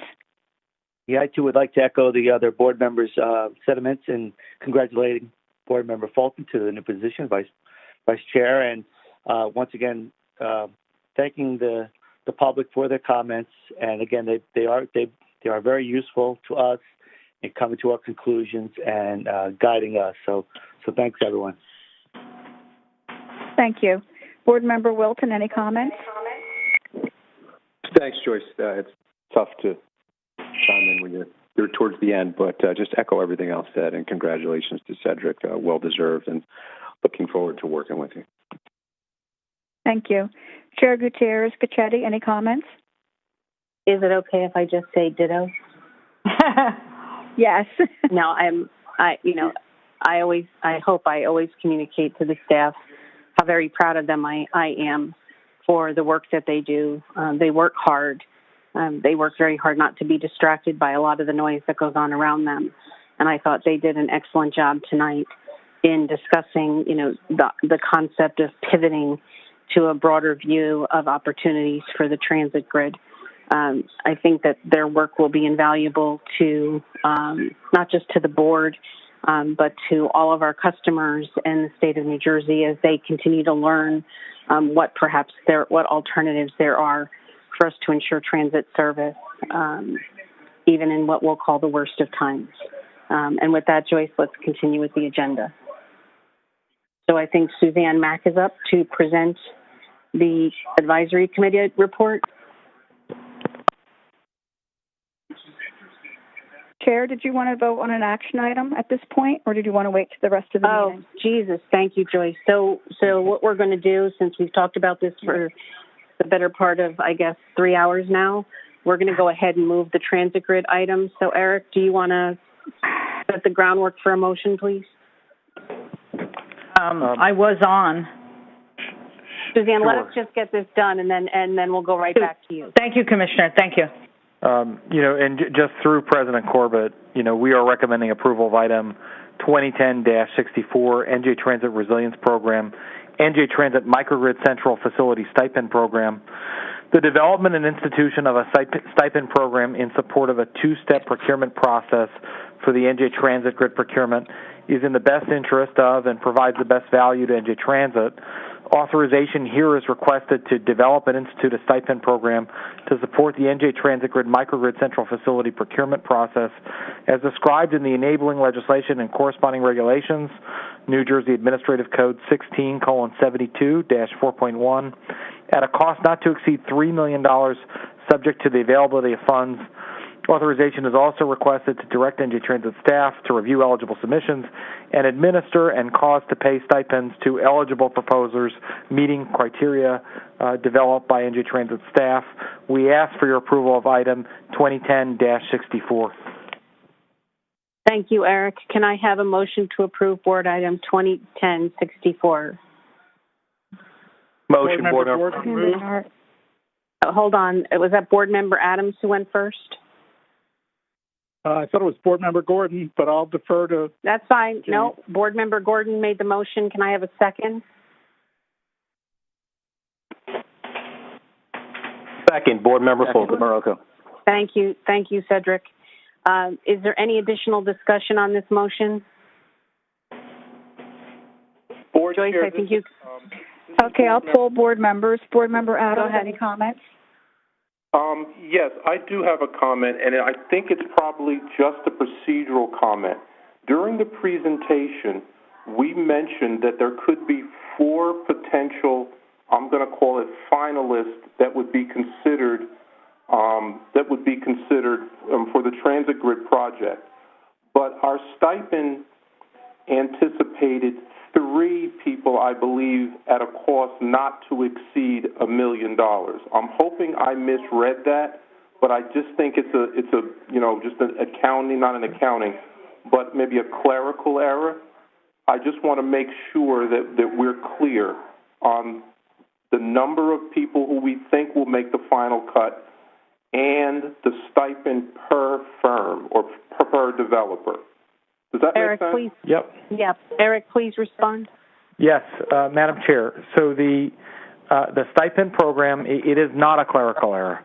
Staff is recommending $3 million be set aside, awards of up to $1 million per proposer. As we indicated, we plan to shortlist up to 4 firms. The 3 that are not successful would be eligible for the stipend. The one firm, that prepares essentially a submission that the board chooses to accept would be awarded the full contract. Thank you, Eric. Thank you. That fully explains it. No further questions. Thank you. Board Member Ajmani, any comments? None. Thank you. Board Member Doshi, any comments? No, thank you. Thank you. Board Member Fulton, any comments? No comments. Thank you. Thank you. Board Member Gordon, any comments? Yes, a question and a couple of observations. In 12 days, we're going to know who's going to be president for the next 4 years. If there is no change in administration, we're likely to have we see a continuation of policies aimed at preserving the fossil fuel industry. I speak as someone who's dealing with the Federal Energy Regulatory Commission on a regular basis and can attest to that. In our briefing on the transit grid project, I thought I heard it said that the federal grant of over $400 million is contingent on our satisfying certain obligations that were made regarding the capacity of the system and the duration of the power can be supplied. If the new project design cannot satisfy those obligations, are we at risk of losing the federal funds? And if so, are we prepared to move forward without that grant?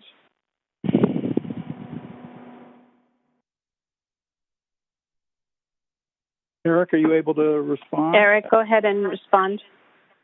We have been in communication with the Federal Transit Administration regarding the grant that NJ Transit has received and our obligations consistent with the grant. Even today, staff was discussing with them this RFQ and the RFP process.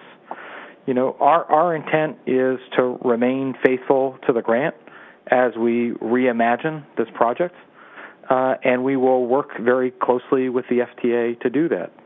I don't think anyone has a clear answer to you, Board Member Gordon, at this time, other than to say, with this announcement, we are working with the FTA to ensure that the $410 million that was secured for the state of New Jersey remains with us.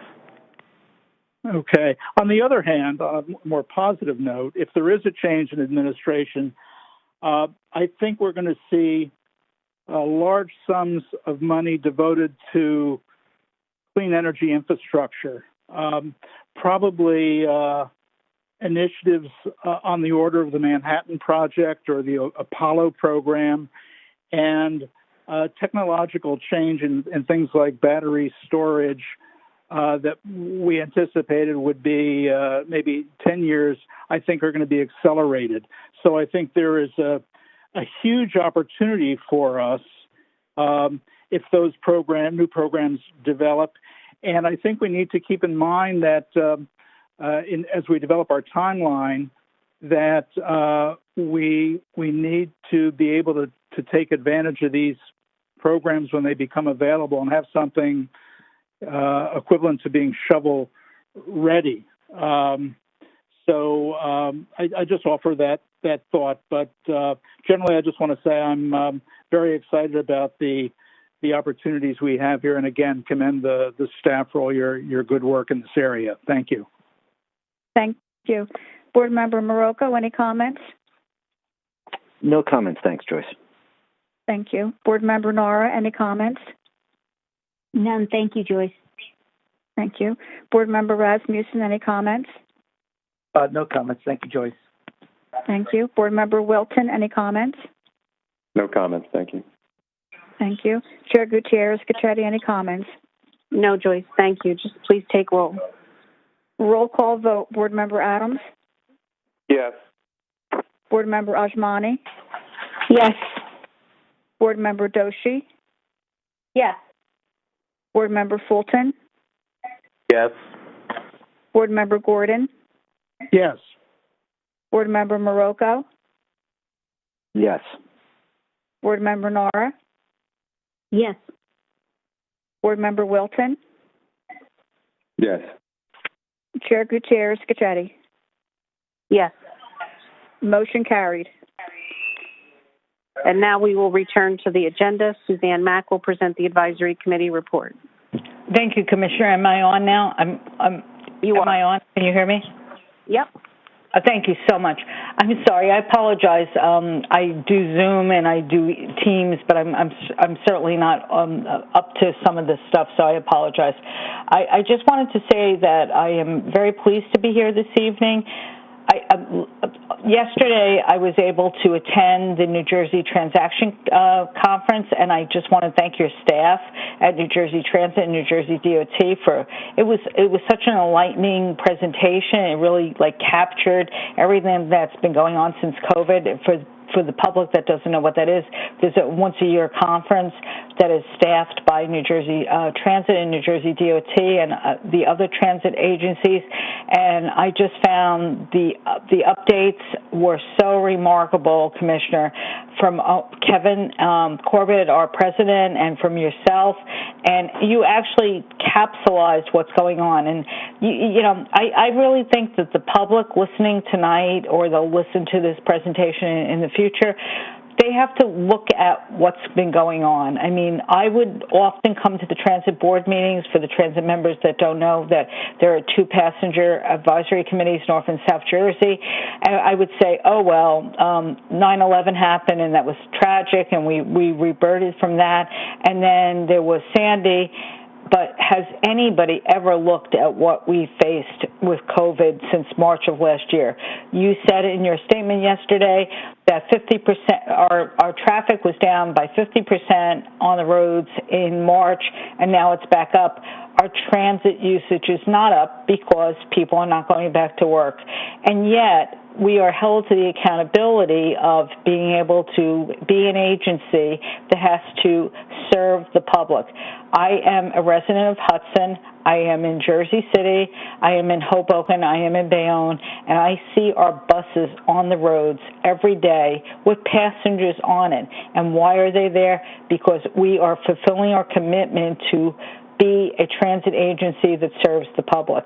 And so I don't even think we can even begin to have a meeting to discuss our new budget, which our advisory board was presented with on October 14th, without really just facing the reality that we have been through the worst crisis that has ever faced anybody in the world, and yet we are still functioning.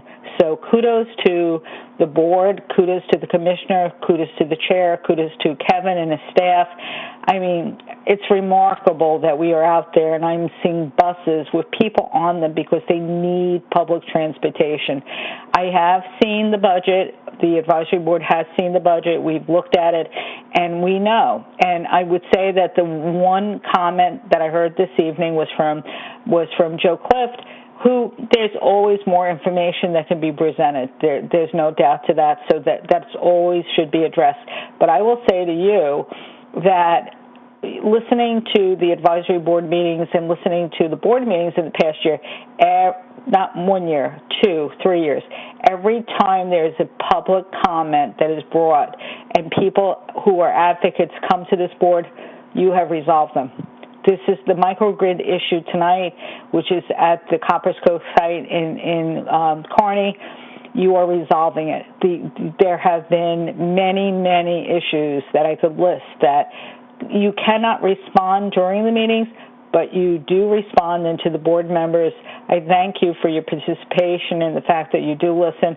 And I think the public should just be a little more cautious or a little more patient to really realize that your track record is that you are a responsive agency and you do respond. Having said that, I was asked by my co-chair, Anna Marie Ganella Rosado from South Jersey, to please thank you, the commissioner, for suggesting that our advisory board meetings go on Zoom. We've had 2 now since COVID, and this last one we had a budget update by Bill Vieira and Matt McHale on the legislative relations update, which I think Commissioner Gordon just addressed, that the fact that we have to be very careful about what's happening in Washington. And then we had a very good update by Barbara Lazaro on what is happening on a local level, which followed up on Matt McHale's legislative update. You have a very long agenda, Commissioner, and chair people, and also board members. And I just want to let you know that the North and South Jersey Passenger Committee is totally supportive of you. We know there are always problems. You know that. And we are here if you have any issues to address to us that we can look into for you. And we look forward to continuing to support you. You have a very complex budget you're adopting tonight. You've done the best you can under COVID. It is responsive to many of the needs And the bottom line is we don't even know what the future holds. So you've done the best you can, and the fact that we are 8 months in, I saw your update yesterday, Commissioner. The fact that we are 8 months in and we are actually functioning. The 35% cut to state subsidies is much greater than. I'm sorry. So that's the end of my report. Anybody hear me? Yep, we did, Suzanne. Thank you so much. Thank you so much. Now, we'll ask Brian Wilton to present the Operations and Customer Service Committee report.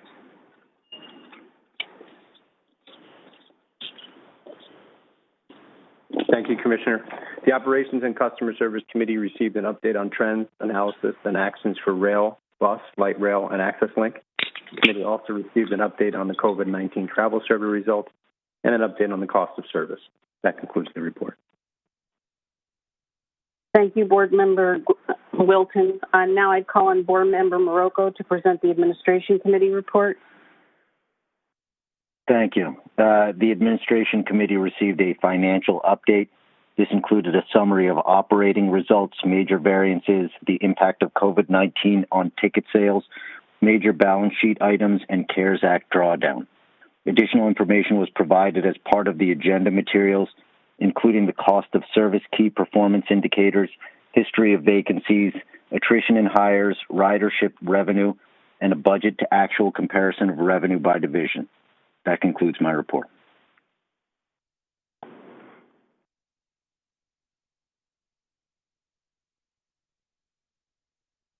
Thank you, Board Member Marocco.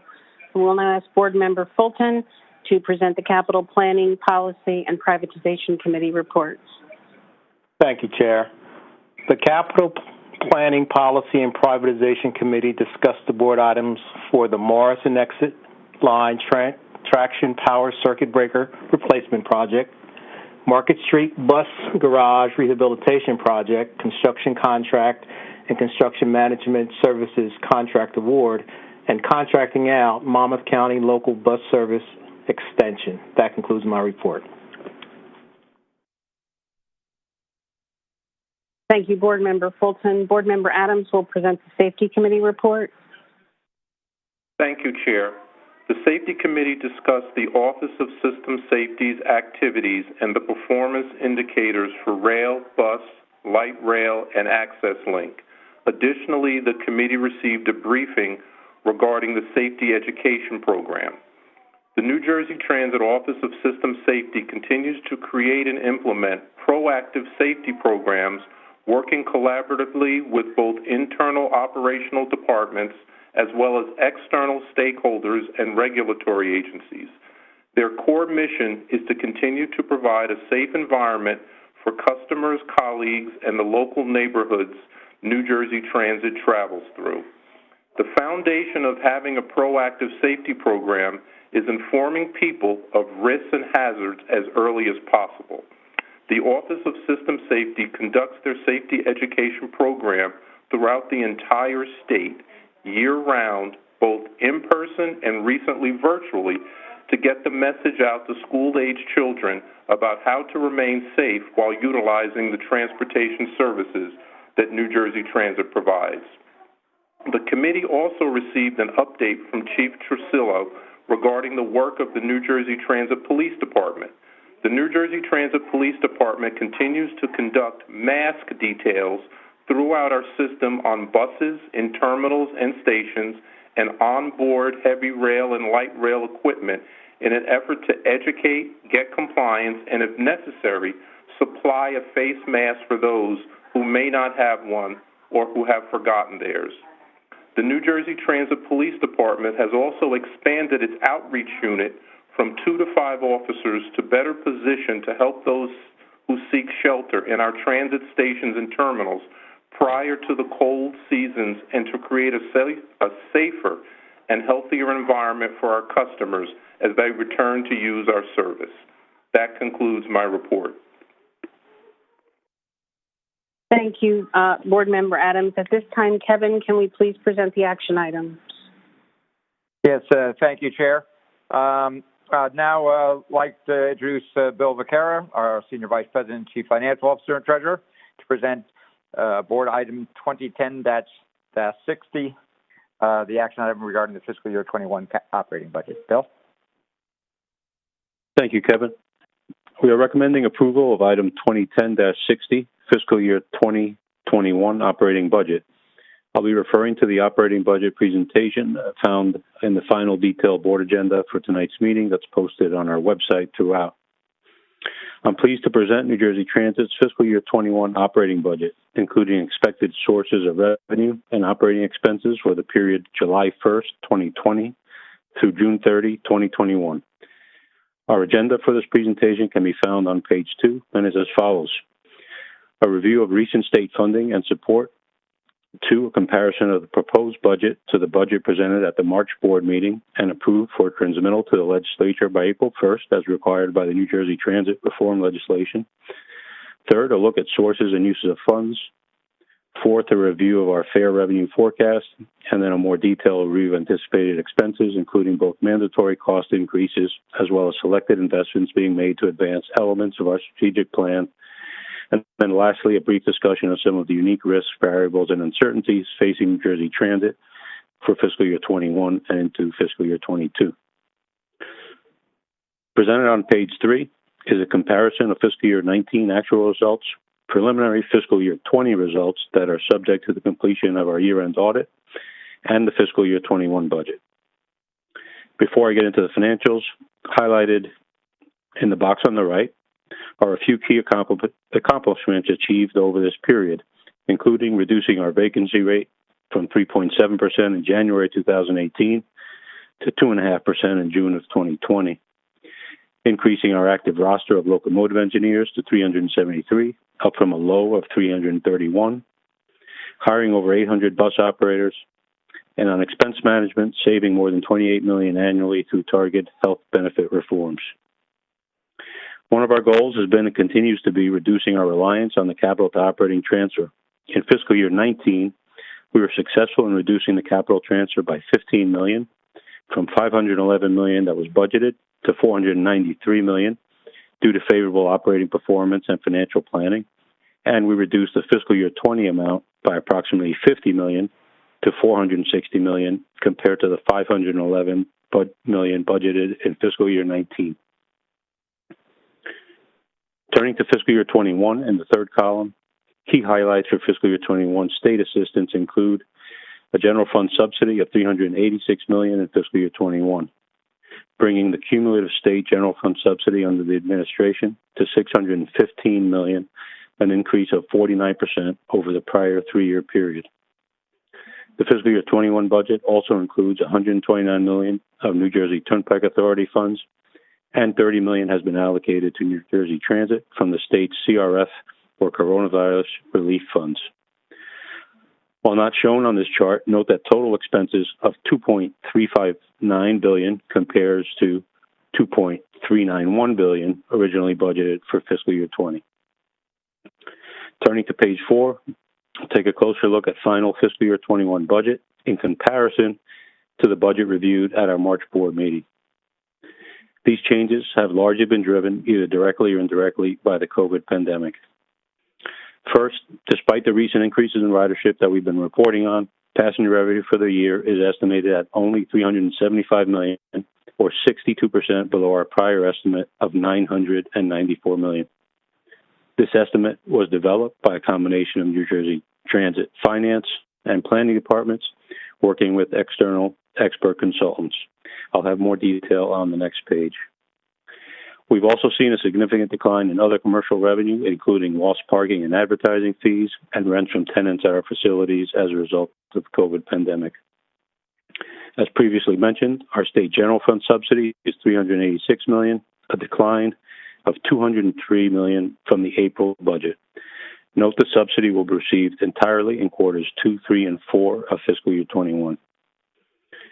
Also note the last line under resources that the state has made available $30 million of the coronavirus relief funds allocation available to New Jersey Transit, which we expect to use prior to the end of December. Together, the decline in fares, other commercial revenue, and the state operating subsidy from original budget totals $860 million.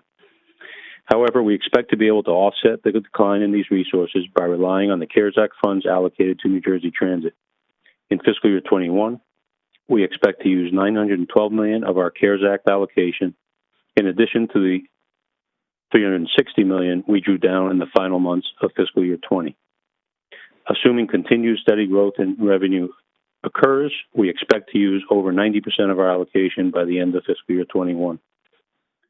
Given the uncertainties, we have budgeted contingencies for potential expenses or additional lost revenue related to COVID, and that's reflected in the significant increase in the materials and supplies line item.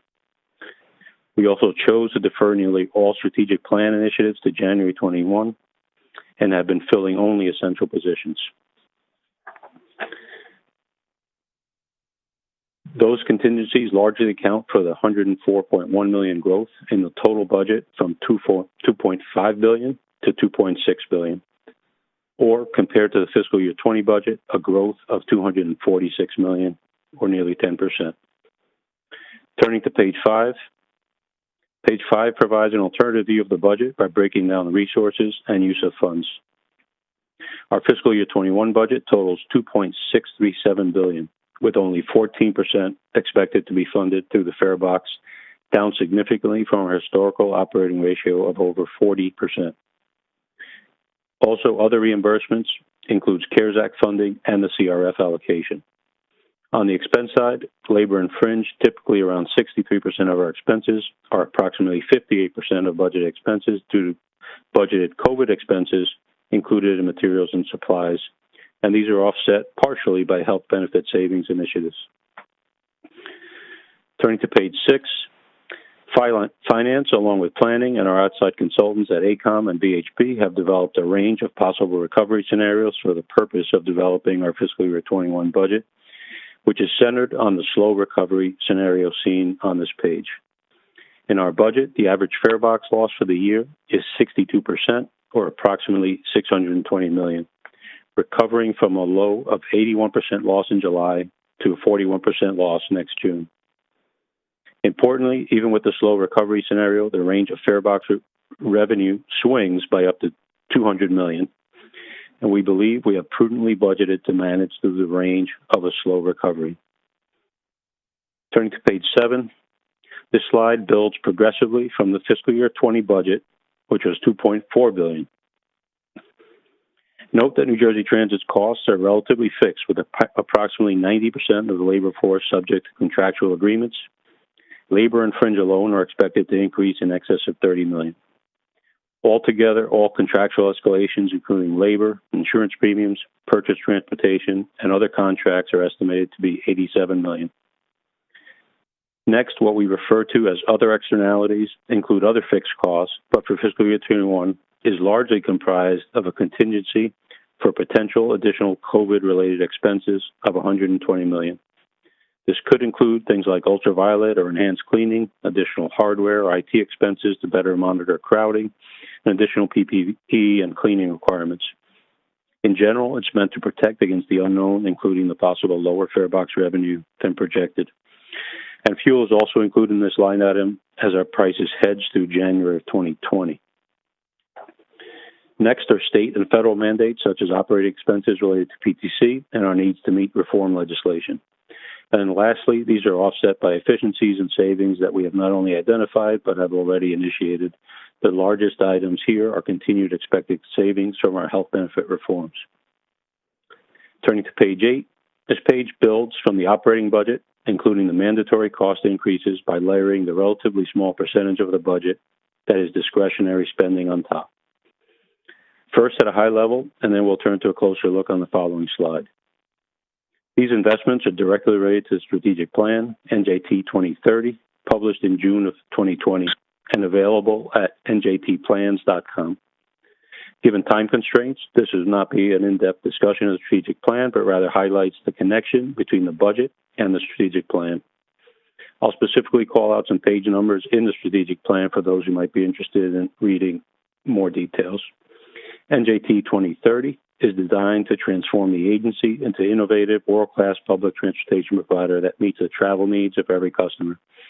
It sets 5 overarching goals for New Jersey Transit to achieve that vision. One, to ensure the reliability and continued safety of our transit system, which begins on page 20 of NJT 2030. Two, deliver a high-quality experience for all customers with the entire journey in mind, begins on page 28. Power a stronger and fairer economy for all communities in the region, which begins on page 40. Promote a more sustainable future for our planet, beginning on page 52. And to build an accountable, innovative, and inclusive organization, beginning on page 62. Note that the majority or additional discretionary investments in these strategic goals were deferred to begin in January 2021, pending greater clarity on financial results and funding sources. More details on fiscal year 21 strategic investments are on page 9, and I'll highlight just a few. In addition to continued investment in our locomotive engineer and assistant conductor training programs to ensure reliability, we are investing in targeted bus service enhancements on our most congested routes, and we will expand critical rail operations and maintenance staff. The operating budget is also funding training for our battery electrification program, and we will add additional resources to promote transit-oriented development, or TOD. We will also continue upgrading our information and digital technology, both customer-facing and critical internal systems, and will continue to engage with small and or disadvantaged businesses to improve our diversity. And we will fund a feasibility study for Access Link same-day service. In all, NJT 2030 identifies more than 100 specific strategic initiatives to implement the investments being made in 2021. We'll set the foundation and begin our progress toward achieving those goals. Again, for a deeper dive on the agency's strategic direction, you can find the plan at njtplans.com. Turning to page 10 is a different view of the fiscal year 21 budget, and here we're looking at the budget headcount and headcount growth by department. Note that 85% of the budget supports operations, IT, and safety, while 92% of headcount supports those same areas. Out of 408 new positions, which represents growth of 3% in headcount, 373, or 91%, are operations, AT, and safety oriented. Note again that a significant part of the growth in the admin budget dollars is due only to the COVID mitigation funding, which we have budgeted centrally as included in that line item. And then lastly, on page 11, we're facing some unique variables and uncertainties ahead, but which we believe we've prudently accounted for in the budget by conservatively budgeting for potential COVID-related expenses and for allowing some of the CARES Act funds to cover possible shortfalls. Among the uncertainties is how quickly ridership returns. This will be dependent on numerous variables, including the timing of safe, effective COVID vaccines, work from home patterns, the return of economic activity in New York City and throughout the state. The state of New Jersey has, of course, also been severely impacted by COVID. We have already begun the fiscal year 22 budgeting process internally, and we will gain a better idea of what level of support New Jersey Transit can expect from the state in fiscal year 22 over the next few months. Currently, the CARES Act is effectively replacing the loss in revenue, state subsidy, and increased expenses, but as of right now, there is no federal aid to replace the CARES Act. As mentioned earlier, while we continue to pursue possible efficiencies, our costs are largely fixed and subject to contractual agreements, significantly limiting our financial flexibility. Deferring strategic initiatives reduces a relatively small amount of our expenses, but also potentially puts in jeopardy the progress we've made in turning around an agency that has been starved for years. And lastly, the yet unknown impacts from the pandemic that could include things like litigation, additional cleaning, crowd monitoring, etc. And that concludes my prepared presentation. We ask for your approval of item 2010-60. Thank you, Bill. May I have a motion to approve item 2010-60? Board Member Nara moves. May I have a second? Second, Board Member Wilson. Second. Thank you, Board Member Wilton. Joyce, please poll the board members for comments. Yes. Board Member Adams, any comments? Yes, Joyce. If my memory serves me correctly, the budget was first presented to the board in March. And at that time, we were asked to approve the transmittal of Exhibits A and B to the Commissioner, the President of the Senate, etc. And it also stated that the board would get approval rights for this budget in July. That didn't happen, and I understand why, because we were waiting for the governor's budget and how much money we would get from transit, for transit. But I would have expected to have more dialogue with the staff and probably working sessions. In addition, I would have expected to have a temporary budget for the months of July, August, and September. In addition, the material that was submitted for our review was submitted the day before our briefing, and myself really didn't have the opportunity to look at the budget in great detail. There were no budget options presented, and like I said, there was no working session. But what was most challenging for me was the capital to operating transfers remain the same. And I am fundamentally in disagreement with capital to operating transfers. And lastly, if my math is correct, $120 million of CARES Act funding was not used in this budget, which could have been used to help reduce that capital to operating transfer. Therefore, based on, what I've just previously said, I cannot support the budget the way it was presented. Those are the end of my comments, Joyce. Thank you. Board Member Ajmani, any comments? No, none. Thank you. Board Member Doshi, any comments? Board Member Doshi? Yeah, sorry. I have no general comments, but I would just like some time to review it a little more, and I thank Bill and his team for presenting it to us. And we did in March go over some of it, like James had mentioned. But those are my only comments. Thank you. Thank you. Board Member Fulton, any comments? Yes. First, I'd like to thank the team for working under some pretty tenuous circumstances. What I've seen since coming on board was, and I think it was talked about by a couple of the speakers, is that in many areas New Jersey Transit were really trending up, trying to put behind them some of the challenges that they once faced, and then we came on board as new board members.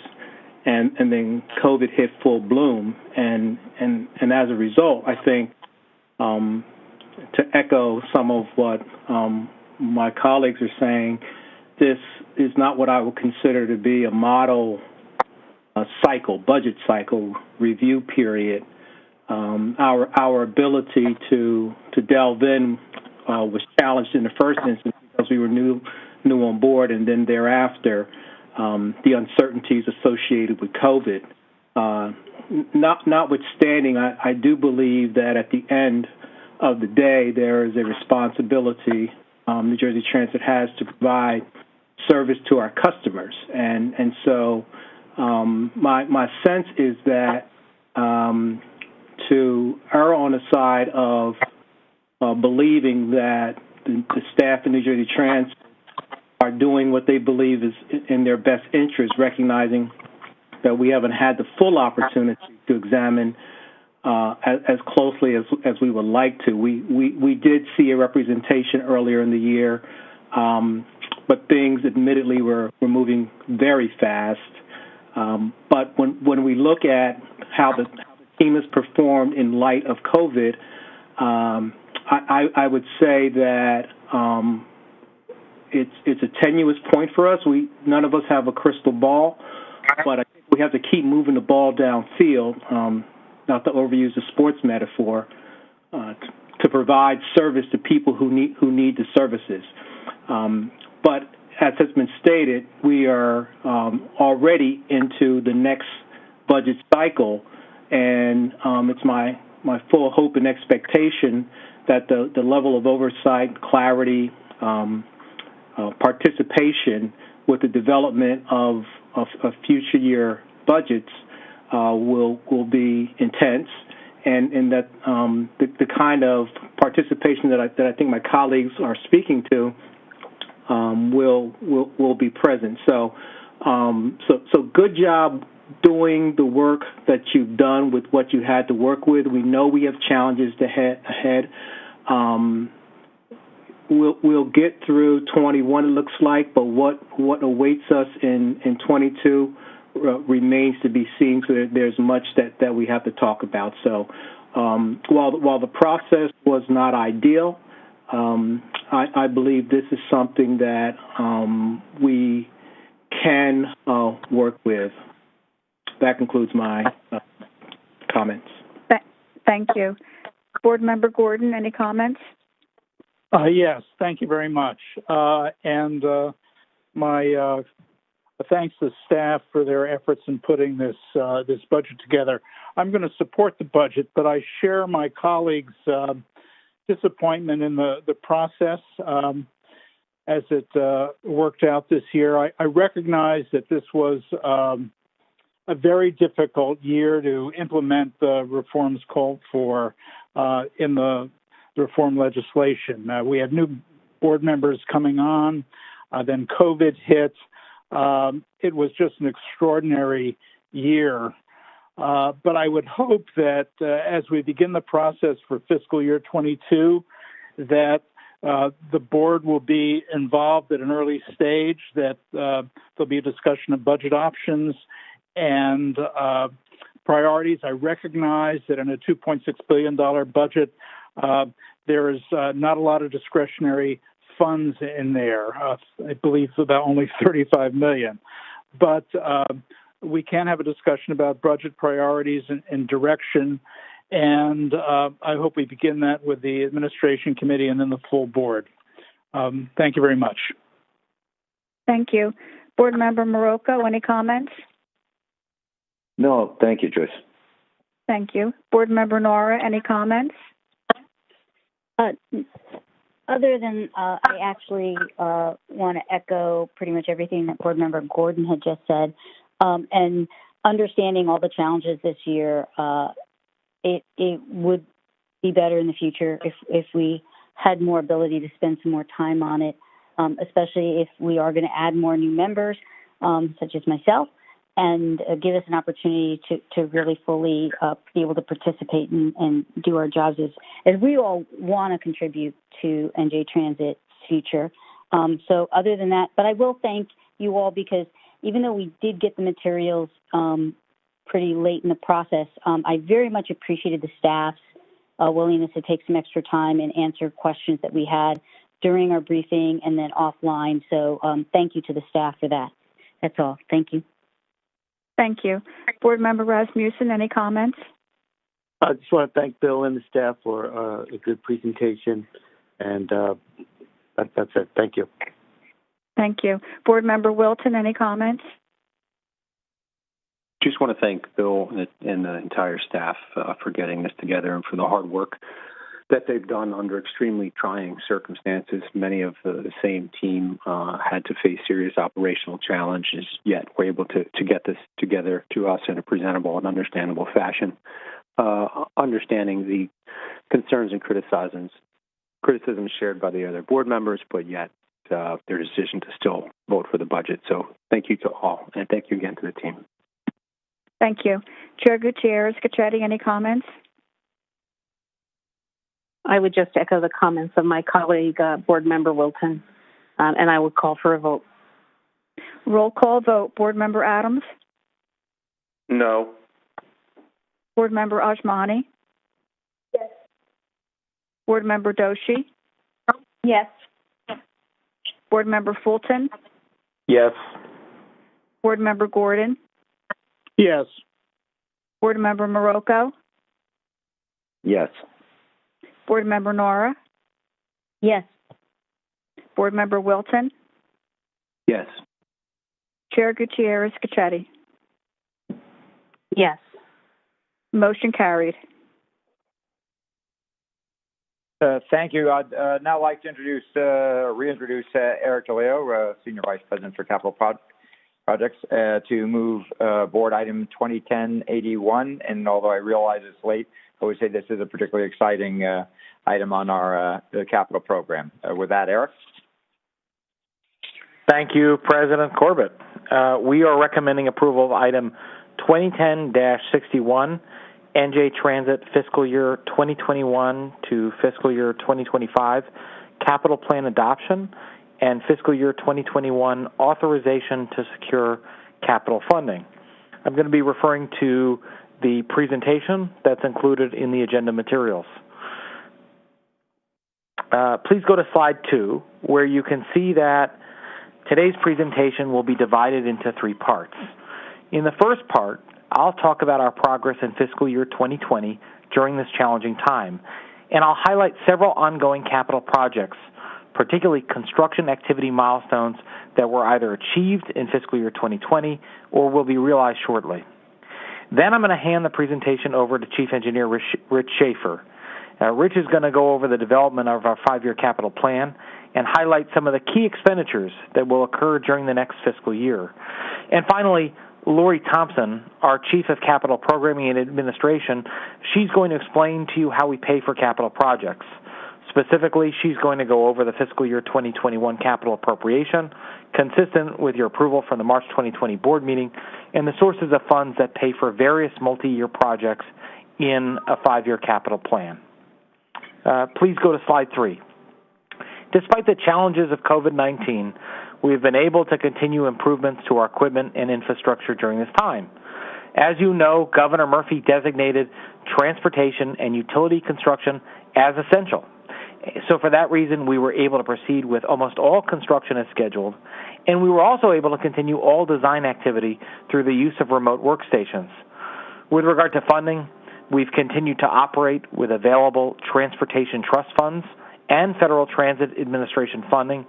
We've also aggressively pursued approximately $57 million, pursued and secured, I should say, approximately $57 million in competitive grants, including a grant to help us with electric bus acquisition at Hilton Garage. Transitioning to slide 4, I'll now highlight a few key 2020 milestones, which are even more remarkable given the incredible challenges that everyone faced in 2020.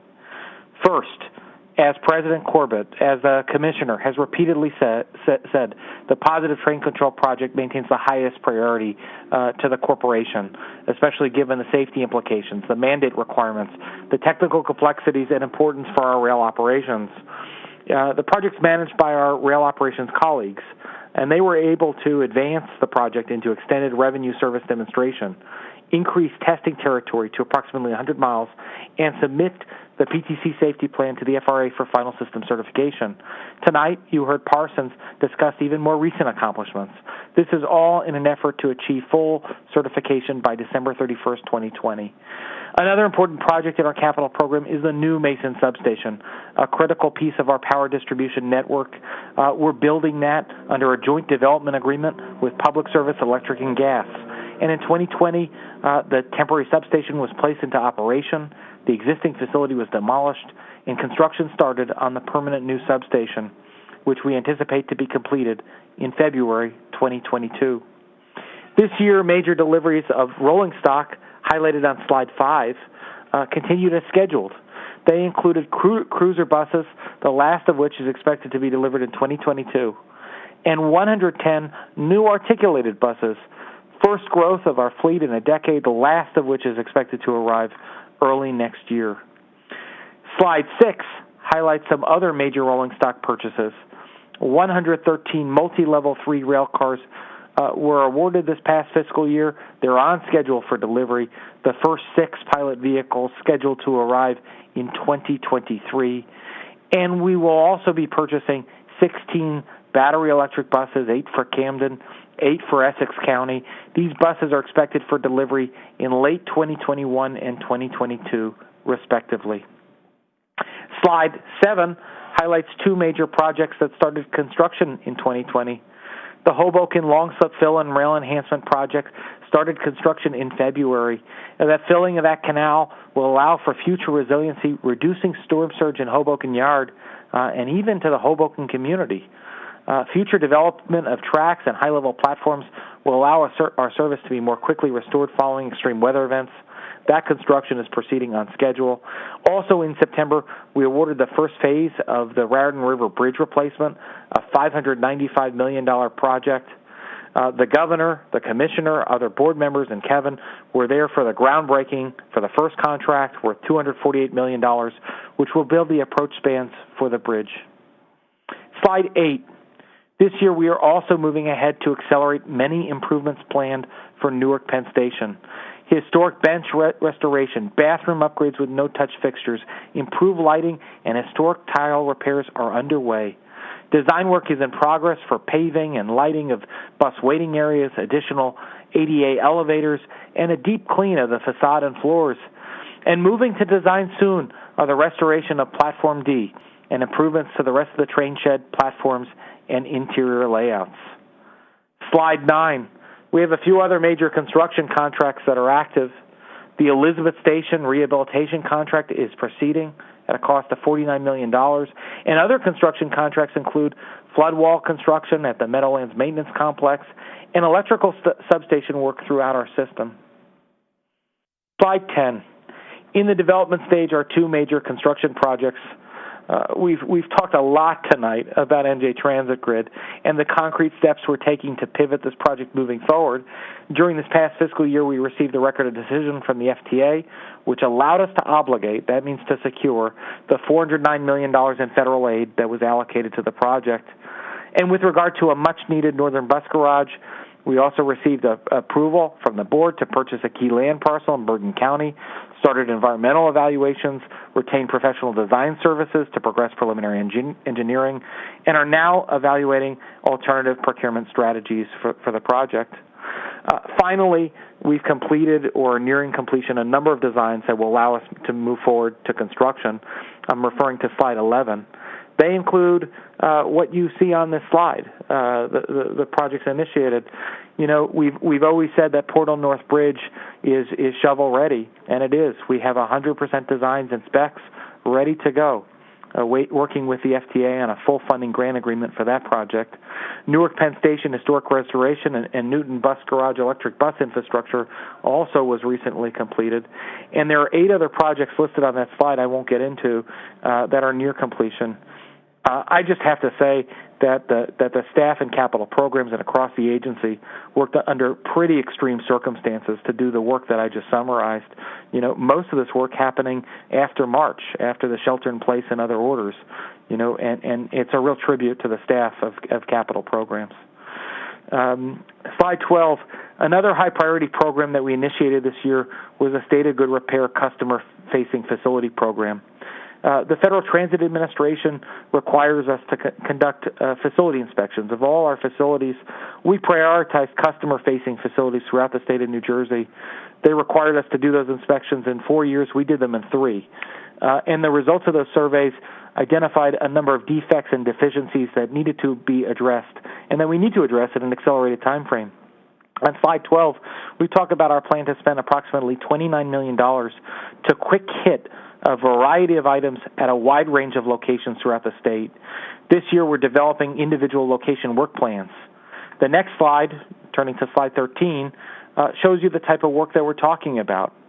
On slide 13, you can see on the left a deteriorated structural beam at Trenton Station and the fix that was done. And there on the right at New Brunswick Station, you can view a deteriorated structural staircase, holes in the staircase, and the fix to the stairs shown on the right. These are exactly the types of conditions that we are all concerned about our customers experiencing and that we are prioritizing fixing through a dedicated program aimed at identifying the deficiencies and prioritizing the repairs. On slide 14, we will begin the next section of the presentation, which will give a brief overview of our rolling 5-year capital plan. Please go to slide 15. A 5-year capital plan spanning the fiscal years 2021 to 2025 was released by Governor Murphy on June 8th after briefings to the board. The 5-year plan contains 2 sets of projects. The first set includes $11.21 billion worth of projects already funded from previous, current, or future expected funding resources. And the second set identifies another $5.78 billion worth of projects without any source of past, current, or future funding. Although there are no identified sources of fundings for these additional projects, they are necessary to achieve our vision of providing world-class service to increase the reliability of our service by reducing breakdowns, infrastructure failures, and service interruptions. The development of a 5-year capital plan was led by Rich Schaefer, our chief engineer. And beginning on slide 16, Rich will now review with you some key aspects of that plan. Thank you, Eric, and good evening, board holders. If you please go to slide 16, I'll begin. As Eric stated, a 5-year capital plan was released by Governor Murphy in June of 2020 after briefings with the board members. The plan consists of 3 parts shown here, and including a text executive summary, a graphics-heavy project summary sheet set, and a financial summary spreadsheet. These materials have been made available online at the website njtplans.com and are included with your package as the proposed board resolution. If you go to slide 17, please, you'll see that there are 3 parts, and they're broken down into the executive summary, which I stated before. And it's a narrative document that describes why and how the program was generated and explains its value to the state of New Jersey and the surrounding region. The second part contains the individual project sheets. This is a compendium of over 100 projects ranging in size from $1 million to over $3 billion that are either already in progress or exist in conceptual phases. And the third part is an unconstrained financial summary. In this section is a very detailed expenditure-based budget and forecast view of how these projects could progress over a 5-year and multi-year beyond that time frame. Each project is color-coded on the website, not in the set that you may have before you, to distinguish between funded and unfunded portions of the plan, as Eric discussed before. If you go to slide 18, please, you'll see that in putting together the plan, we were guided by a 4-part vision. First, be aspirational. Everything we do should aim for returning us to a world-class transit agency. Secondly, and in order to achieve that, the customer must come first. Third, any plan put forth must be balanced to address system-wide needs after what has been a decade of neglect, and flexible in its approach over time so it can be revisited annually for efficiency and effectiveness. And finally, whatever we come up with, New Jersey Transit is a statewide agency that must consider the value that it can give to the whole state. Everywhere the trains and buses stop, the state prospers. You go to slide 19, please. You'll see that when we went through the plan, we did find incredible challenges with achieving the vision. As you know and you've heard, we have incredibly old infrastructure, much of which is undersized assets in very congested locations. We have a lack of system resiliency, overburdened with limited surplus capacity to handle disruptions, a vast inventory of infrastructure stretched across 3 states, and all of it is critical to service, but is essentially hidden from the general public's view. And finally, an aging fleet of rolling stock, either well past or rapidly approaching its useful life end. If you progress to slide 20, please, you'll see that when we put this together, we asked the question of what needs to drive this plan. Prior versions of capital plans always focused on limited funding and essentially answered the question, what can we do with the limited funds that we have? The new version placed before you focuses on what is needed. What do we need to be the best in class? How do we focus on achieving a state of good repair for assets, which are in many cases obsolete and are undersized for modern needs that we encounter today? The program was built using a cross-functional team with interests from all over the company. So projects to be evaluated both objectively and subjectively by the people who have to use them as well as build them to make sure we get the total picture. The development process that we came up with promotes value-based projects that consider the life cycle cost of the assets we touch and always look to answer the question, what's right for the state, not just what's easy to do. If you move to slide 21, please. Finally, when we cultivated project concepts, we had to review our system's capacity constraints with the complete understanding that we can't do everything that we need to get done all at once.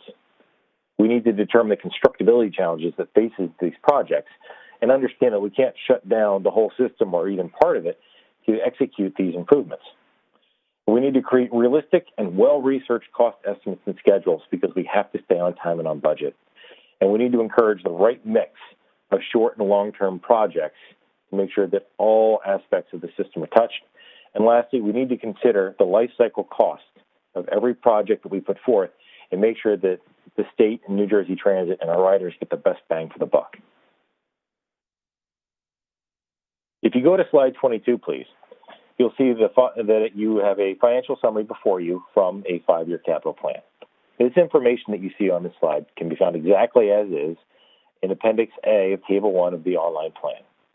The total unconstrained program, as Eric mentioned before, is $16.98 billion. The funded portion, shown in the second to last line, totals $11.21 billion. If we were to move ahead with the full unconstrained program as shown before you, we would have to find an additional $5.78 billion of unfunded resources shown on the last line. The specific project detail for all individual projects is available online at njtplans.com and is shown in tables 2, 3, and 4 of Appendix A. Moving on to slide 23, and now focusing exclusively upon fiscal year 2021, the group of projects that you see here on the slide, it's interesting to note that more than one-third of the FY21 expenditures are applied to what we call fixed expenses. This includes expenses such as the capital operating transfer, which was discussed before, debt service, pass-through funding to non-New Jersey Transit agencies and municipalities, and payments to Amtrak PREA. The remaining capital expenditures go to pay for our standard capital improvements projects and programs. Moving on to slide 24, some of the most notable capital expenditures occurring in this fiscal year include some of the projects shown in the next 2 slides. As you can see, we will be spending over $200 million this year for new cruiser and articulated buses and over $100 million for new railcar purchases. Moving on to slide 25, and additional to note, we will be expending a large sum of money on improvements to the Elizabeth Station, undergrade bridges, and track renewal and replacement programs, and we will also expend over $70 million in the Brereton River Bridge replacement project that began with the first 3 phases breaking ground last month. As Eric noted previously, Mason Substation, Hoboken Longslip, and the Hoboken Wayside Power Repair projects will also see a significant capital expenditure activity this year. It will be a busy year. I will now hand over the presentation to Lori Thompson, our Chief of Capital Program Administration, who will present the final section of the presentation, which is the FY21 capital funding appropriation. Thank you. Thank you, Rich. Good morning, Good evening, Madam Chair, board members, and public. My name is Lori Thompson. I am responsible for programming and administrating the wide range of available funding sources to projects in the New Jersey Transit Capital Plan. If you turn to slide 27, I'll give you the rest of the presentation. Every year, New Jersey Transit allocates approximately $1.4 billion of available federal, state, and other sources of funding to capital programs.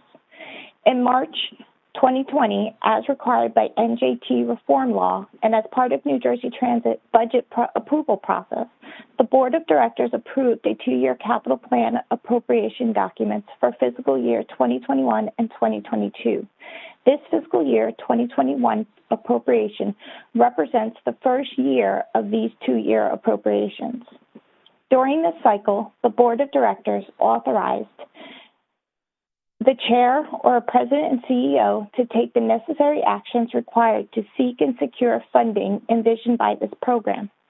This fiscal year 2021 funding appropriation allocates approximately $1.4 billion of resources only to those multi-year projects with already assigned funding, most of which have begun construction or are under construction currently.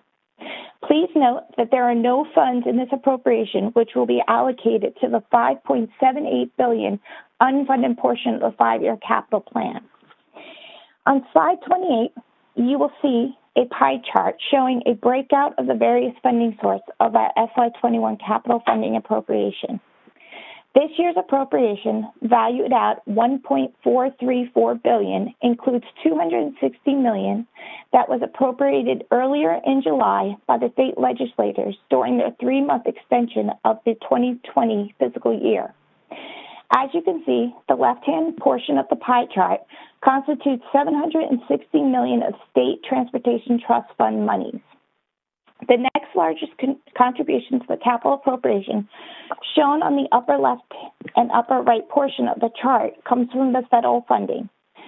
$549 million from the Federal Transit Administration and $75 million in flex funds from the Federal Highway Administration provided through the New Jersey Department of Transportation.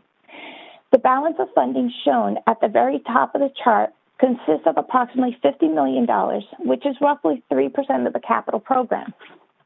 Of the $50 million, we anticipate receiving $25 million in flex funding from the New Jersey Turnpike Authority to be programmed to the Portal Bridge North project. An additional $23 million is made up of casino revenue funding. I will now hand the presentation back to Eric DeLeo, who will make concluding remarks. Thanks, Lori. Slide 29. We've been laser focused on getting projects out more efficiently and on building out the program infrastructure that's needed to accomplish that. I think it's worth noting that during this last fiscal year, we presented to the board 31 separate votes authorizing over $450 million in construction, professional services, and new equipment purchases. Now aligned with the company's strategic plan and this proposed capital plan, we are seeking authorization to forge ahead aggressively to execute the $11.21 billion funded portion of the plan. I need to note, though, at the same time, we need to find ways to source the $5.78 billion unfunded portion of the plan. From a capital perspective, years of limited funding has deprived the organization of the funding needed to advance critical state of good repair initiatives and other initiatives that will improve the customer experience.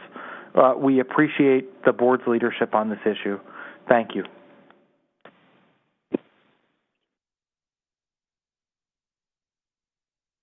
And with that, we ask for your approval of item 2010-61. Thank you, Eric. Thank you, May Eric. I have a motion? May I have a motion to approve board item 2010-61? Motion. May I have a second? Board Member Nara, second. Joyce, please poll for comments. Board Member Adams, any comments? Yes, just briefly, Joyce. Thanks to the staff for putting together an excellent presentation, and I'm fully in support of the capital plan. And to one of the other callers' points, it is not just the chair and Kevin's responsibility to provide or to find additional funding. It is all the board members' responsibility to help get this plan fully funded. Also, I would like to just mention that with any ambitious capital plan like this, we need the proper staffing. And I'm just hoping that the administration is looking to making sure that we have the proper New Jersey Transit staff, and if we don't have them on board, that we're hiring them as quickly as possible. Those are my comments, Joyce. Thank you. Board Member Ajmani, any comments? No, none. Thank you. Board Member Doshi, any comments? Yes, I would like to thank the staff as well for their detailed presentation. And I support it. Thank you. Thank you. Board Member Fulton, any comments? Yes, just two. One, again, excellent. I commend the forward thinking of the team. It's a pleasure to come on board and have this presented to us shortly after we come on board. This is exactly what I would have asked for. And here it is. I believe aspiration was good. There's work to do to find the money.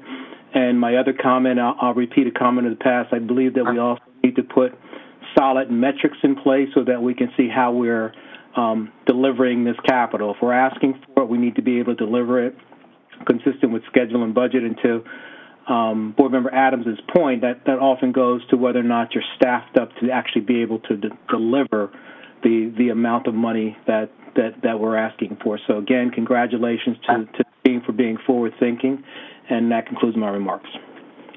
Thank you. Board Member Gordon, any comments?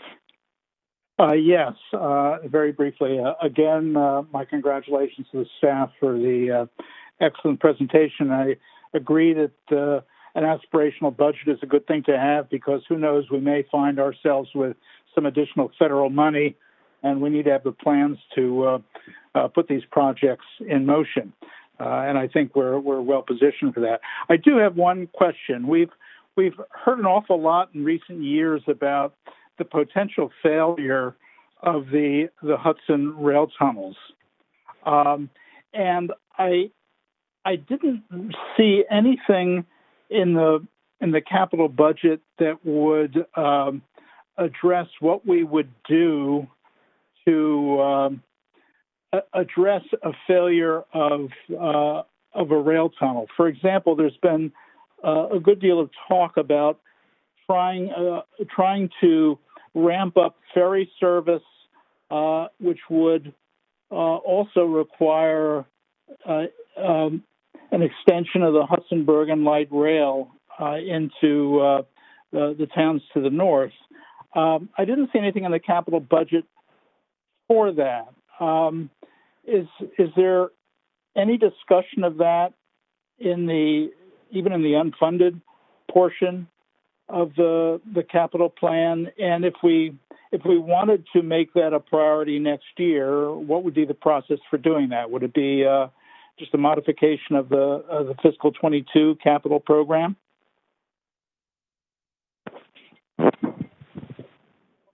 Kevin, maybe I'll take that on Eric's behalf.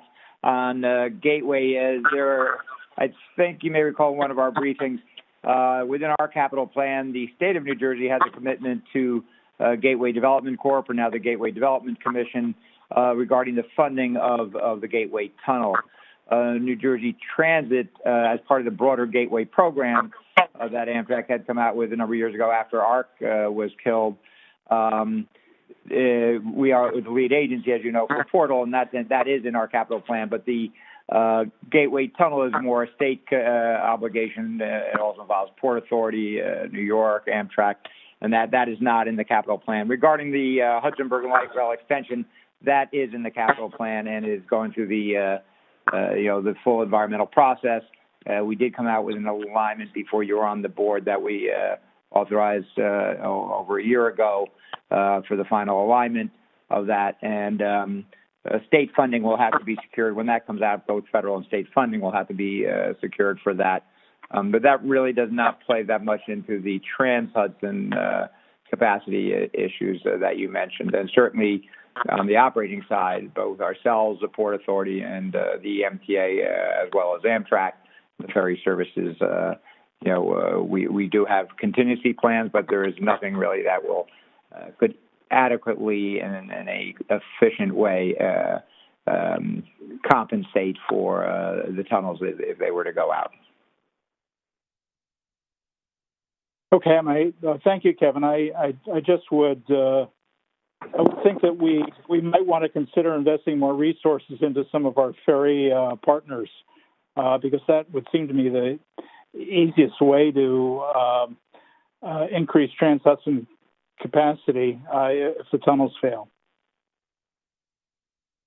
Yeah, that is part of our planning service, but and that is, as you may recall, several meetings ago, we did vote on funding some additional research and for the analysis, updating the analysis of our Trans-Hudson backup plan and capacity plans. Right. Okay. Thank you. Board Member Gordon, it's the chair. I'm just curious. Are you talking about the expansion of general port traffic and along the eastern shore of New Jersey? Because the trust fund just invested in the development of 2 ports in Middlesex County, one in South Amboy and one in Carteret. And so that's coming out of the trust fund on the DOT side. Yeah, I wasn't aware of the details, and maybe this is more of a DOT responsibility than transit. It just, if you're thinking about a plan B, if the rail tunnel fails, one option is to try to ramp up ferry service. And I had been told that in addition to in addition to the infrastructure needs of the ferry services, you're going to need to extend the Hudson Bergen Light Rail into Bergen to get the people to the ferries. So it would just seem to me that we might want to start thinking about putting resources into those projects. As Kevin said, the Hudson Bergen Light Rail is being addressed, but the infrastructure for ferry service to a large extent is being addressed through my day job at the New Jersey DOT. We just announced an additional $600 million of capital this year for fiscal 21, and included in that are the development of two new ferry terminals, one in South Amboy and one in Carteret. So I hope that helps you in terms of looking at our ability to continue to support Trans-Hudson traffic in the event we have any other type of situation with the rail. Thank you. I actually overheard your conversation with the speaker at the Raritan Bridge, so I'm glad we're putting resources into that. Mm-hmm. Absolutely. Thank you. Board Member Marocco, any comments? Just a very brief comment that it's very encouraging to hear that after years of stagnation and erosion of capital assets that we finally have a forward-looking, proactive, and aspirational capital program. So my compliments to the agency for putting it together. I think it's terrific. Thank you. Board Member Nora, any comments? Just briefly, Chair, I'm glad you mentioned it because I will say as a Middlesex County freeholder, I was going to shout out about South Amboy and Carteret's projects that Middlesex County is very appreciative of, and I think everybody in the state will be happy increasing those ferry options. I just wanted to compliment the staff. I think this capital fund plan is terrific. I was very impressed with all the hard work and the presentation we got as a board. And for Eric and Rich and Lori tonight, thank you for giving that comprehensive report out for the public and for everyone else. And I'm very excited about the plans. Thank you. Thank you. Board Member Rasmussen, any comments? Just want to thank the staff for the presentation. That's all. Thanks, guys. Thank you. Board Member Wilton, any comments? No, thank you. Thank you. Chair Gutierrez-Gacchetti, any comments? No, thank you. Joyce, let's move to a vote, please. Roll call vote. Board Member Adams? Yes. Board Member Ajmani? Yes. Board Member Doshi? Yes. Board Member Fulton? Yes. Board Member Gordon? Yes. Board Member Marocco? Yes. Board Member Nora? Yes. Board Member Wilton? Yes. Chair Gutierrez-Gacchetti? Yes. Motion carries. Great. Thanks, everyone. And I would just echo that it is extremely exciting, even if we're at our fifth hour of the board meeting. That presentation, thanks to Eric, Rich, and Lori, is extremely exciting time after a couple of years of really hard work to be at this point, and appreciate the support from everyone. With that, I'd like to introduce Jim Cincaglia, Acting Senior Vice President and General Manager of Rail Operations, to present Board Item 2010-62 regarding power circuit breaker replacement project. Jim? All right. Thank you, President Corbett. We are recommending approval of item 2010-62, Morrison Essex Line Traction Power Circuit Breaker Replacement Project. Authorization is requested to enter into a contract with Asplund Construction, LLC, to perform design build services to replace 126 single pole and 35 two-pole circuit breakers at 16 traction power high voltage substations, and to provide 20 single pole and 12 two-pole spares, not to exceed $30,825,671.06, plus 5% for contingencies, subject to the availability of funds. This project is vital to ensure the traction power system continues to operate reliable by replacing obsolete breakers that reach their useful life. The new diagnostic features on the breakers will incorporate condition-based maintenance technology to increase preventive maintenance efficiency. We ask for your approval of item 2010-62. Thank you. May I have a motion to approve?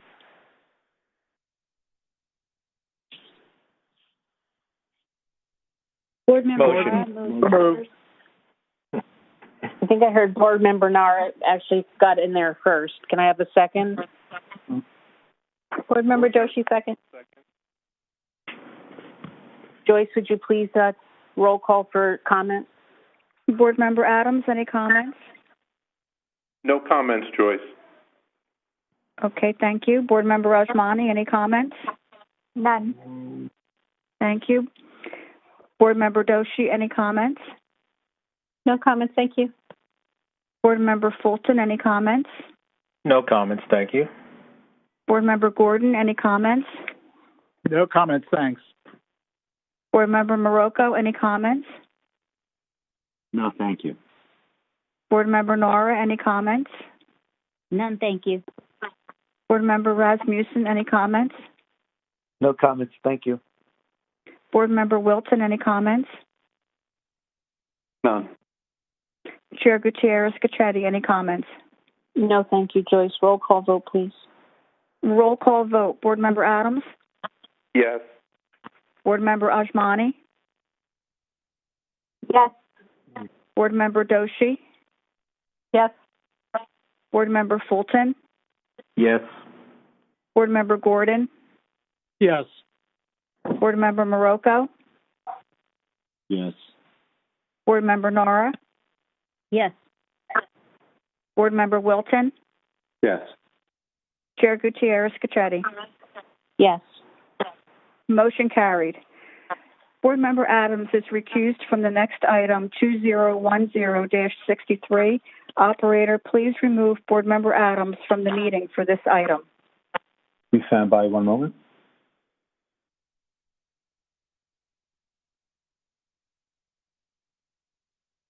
Board Member Adams has been removed to the pre-conference. You may proceed. Thank you. President and CEO Corbett, you may continue. Great. Thank you, Joyce. I'd now like to introduce Eric Delaire to come back for capital board projects for board item 2010-63 related to rehabilitation at Market Street Bus Garage. Eric, if you'd be so kind, sir. Thanks, President Corbett. Staff is recommending approval of item 2010-63, Market Street Bus Garage Rehabilitation Project, Construction Contract and Construction Management Services Contract Award. The Market Street Bus Garage Rehabilitation will include upgrades to key components of the building, improving the facility's serviceability. Authorization is requested to enter into a contract with DMR Construction Services Incorporated of Waldwick, New Jersey, for the construction of the Market Street Bus Garage Rehabilitation Project in the amount not to exceed $18,319,341.23 plus 10% for contingencies, subject to the availability of funds. Authorization is also requested to enter into a contract with ACOM Tishman of Piscataway, New Jersey, for the construction management of the Market Street Bus Garage Rehabilitation Project in the amount not to exceed $2,857,155 plus 5% for contingencies, subject to the availability of funds. Authorization of this construction and construction management contracts will allow for upgrades to many outdated areas in the bus garage. These upgrades will improve the conditions of the historic facility and allow it to operate more efficiently, as well as accommodate for anticipated fleet growth. We ask for your approval of item 2010-63. May I have a motion to approve item 2010-63? So moved, Board Member Wilton. May I have a second? Second, Fulton. Board Member Osmani, any comments? No comments. Okay. Board Member Doshi, any comments? No, thank you. Board Member Fulton, any comments? No comments, thank you. Board Member Gordon, any comments? No, thank you. Board Member Marocco, any comments? No, thank you. Board Member Nora, any comments? No comments, thank you. Board Member Rasmussen, any comments? No comments, thank you, Joyce. Board Member Wilton, any comments? None, thank you. Chair Gutierrez Scacchetti, any comments? No thanks, Joyce. Let's move to roll call. Roll call vote. Board Member Ajmani? Yes. Board Member Doshi? Yes. Board Member Fulton? Yes. Board Member Gordon? Yes. Board Member Marocco? Yes. Board Member Nora? Yes. Board Member Wilton? Yes. Chair Gutierrez Scacchetti? Yes. Motion carried. Operator, please bring Board Member Adams back into the meeting. Thank you. Please stand by one moment.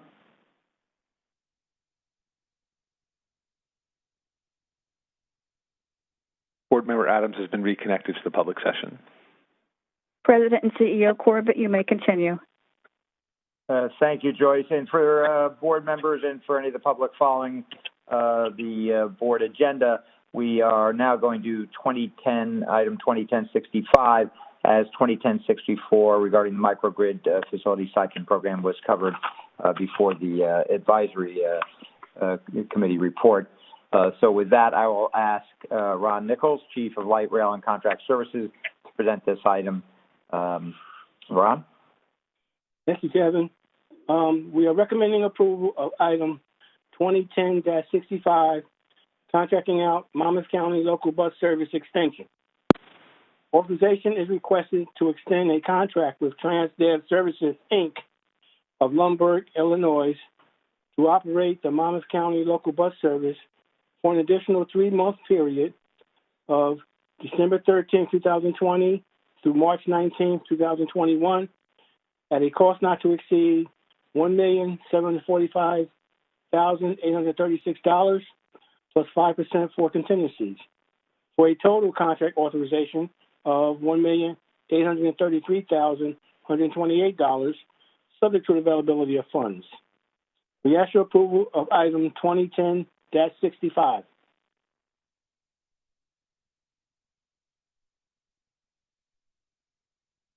May I have a motion to approve item 2010-65? Motion, Marocco. That was a motion by Board Member Marocco. Can I have a second?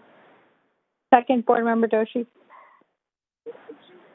Any discussion, Joyce? Do you want to? Board Member Adams, any comments?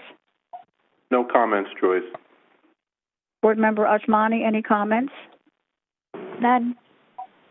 Board Member Doshi, any comments? No, thank you. Board Member Fulton, any comments? No comments. Board Member Gordon, any comments? No, thank you. Board Member Marocco, any comments? No, thank you.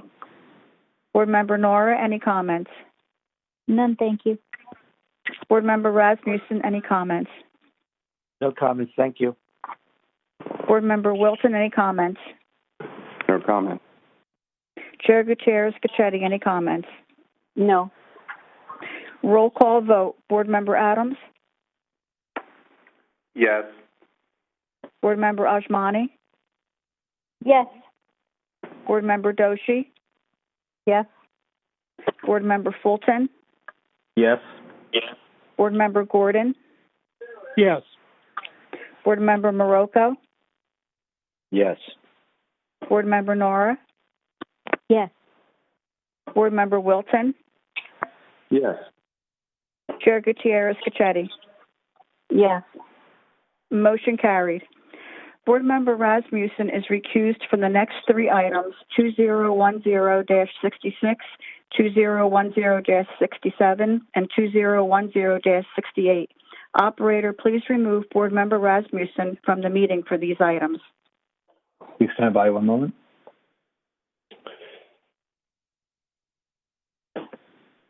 Board Member Rasmussen has been removed to the pre-conference.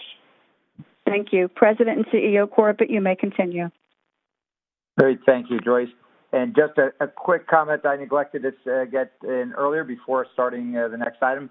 For the record, at least on behalf of the staff, would also like to join in the praise for the appointment of Board Member Fulton as Vice Chair, as somebody who certainly worked with us when he was on our side of the fence and ops, when he was at the Port Authority.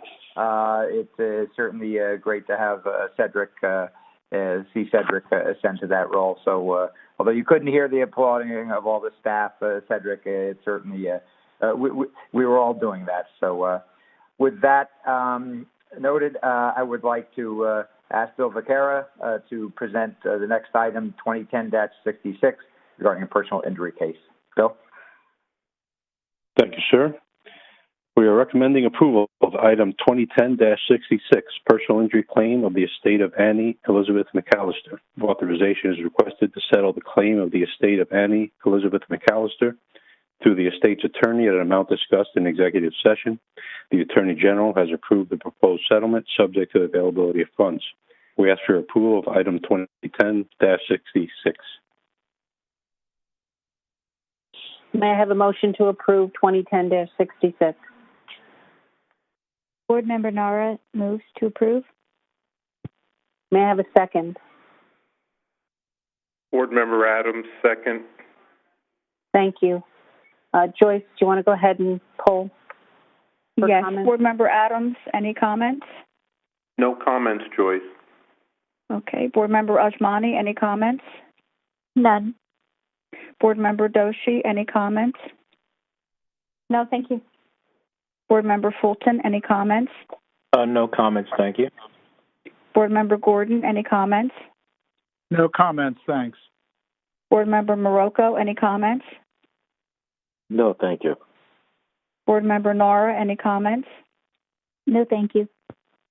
Board Member Wilton, any comments? No, thanks. Chair Gutierrez Scacchetti, any comments? No, thanks, Joyce. Just roll call. Roll call vote. Board Member Adams? Yes. Board Member Ajmani? Yes. Board Member Doshi? Yes. Board Member Fulton? Yes. Board Member Gordon? Yes. Board Member Morocco? Yes. Board Member Nara? Yes. Board Member Wilton? Yes. Chair Gutierrez Scacchetti? Yes. Motion carried. Board Member Gordon is recused from the next two items, 2010-67 and 2010-68. Operator, please remove Board Member Gordon from the meeting for these items. Stand by one moment. Board Member Gordon has been removed. Please proceed. Thank you. President and CEO Corbett, you may continue. Thank you, Joyce. And I'll now ask Bill to continue with the next item, 2010-67, regarding another personal injury claim. Bill? Thank you. We are recommending approval of item 2010-67, personal injury claim of Ricky Williams. Authorization is requested to settle the claim of Ricky Williams through his attorney at an amount discussed in executive session. The Attorney General has approved the proposed settlement, subject to the availability of funds. We ask for your approval of item 2010-67.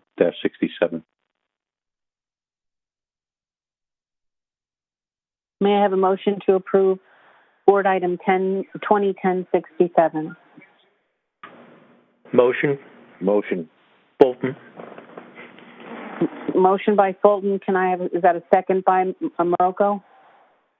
Second, Morocco. Thank you. Thank you. Joyce, go ahead and poll. Board Member Adams, any comments? No comments, Joyce. Board Member Ajmani, any comments?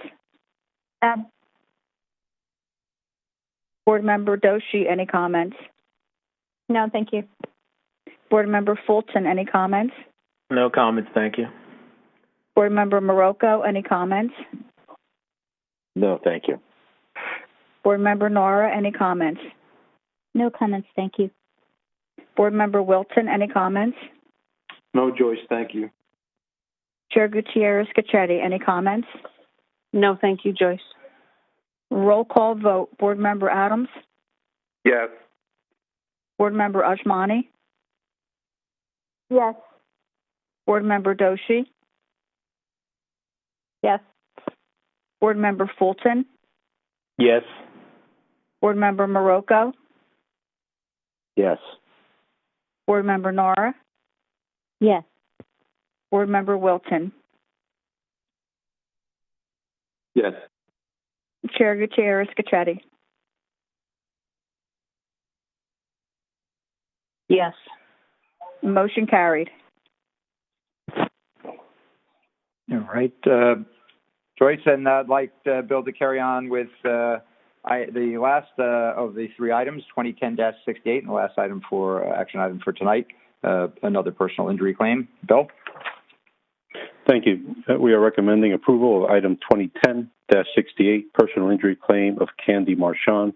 Authorization is requested to settle the claim of Candy Marchand through her attorney at an amount discussed in executive session. The Attorney General has approved the proposed settlement subject to availability of funds. We ask for approval of item 2010-68. May I have a motion to approve item 2010-68? Motion by Motion, Board Marocco. Member Norris. Was that Brian Wilton? No, that was Board Member Nara. Nara, I have, but Brian, do you also make a motion? I did not, but I will. Second. It was me. It was Rich Marocco. Okay, so Nara, motion, second, Marocco. Joyce, go ahead and poll for comments. Board Member Adams, any comments? No comments, Joyce. Board Member Ajmani, any comments? None. Board Member Doshi, any comments? No, thank you. Board Member Fulton, any comments? No comments, thank you. Board Member Marocco, any comments? No, thank you. Board Member Nara, any comments? None, thank you. Board Member Wilton, any comments? No, thank you. Chair Gutierrez Scacchetti, any comments? No, thank you. Roll call vote. Board Member Adams? Yes. Board Member Ajmani? Yes. Board Member Doshi?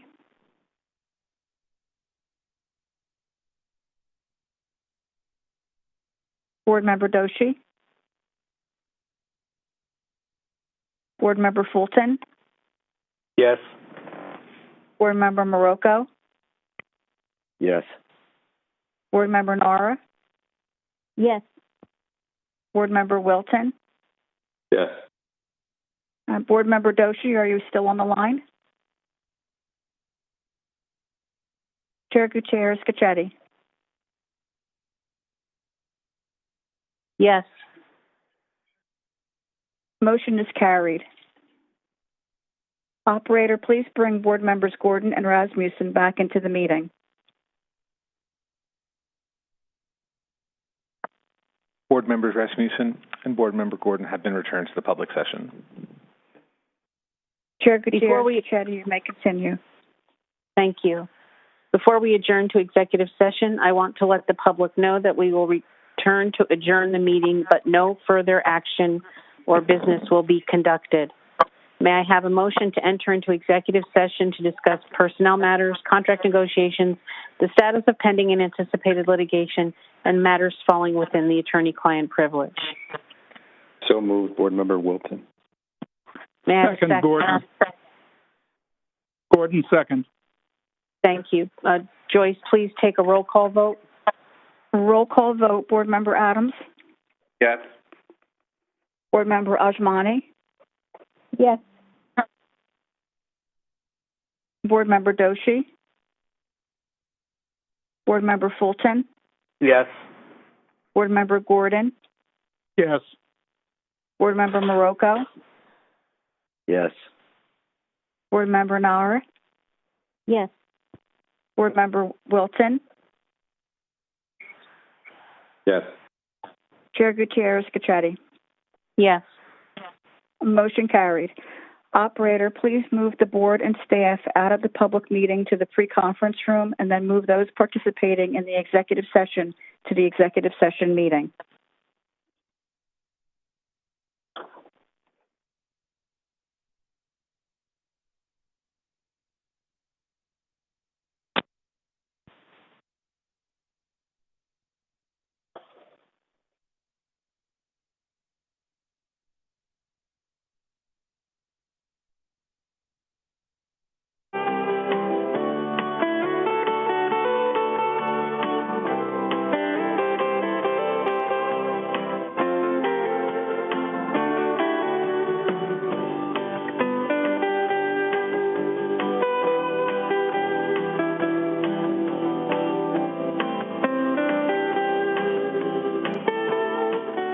Thanks for holding. We appreciate your time and patience. Please stay on the line, and we'll be back in just a moment.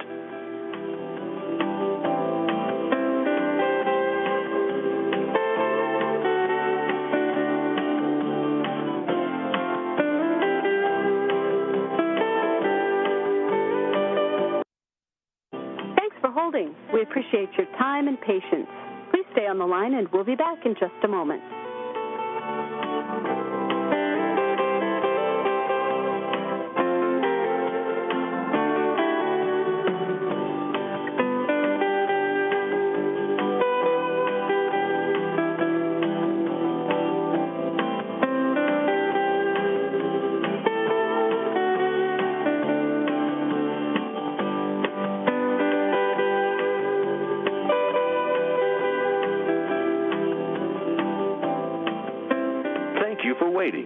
Your patience is appreciated. Please hold the line, and we'll be right back with you.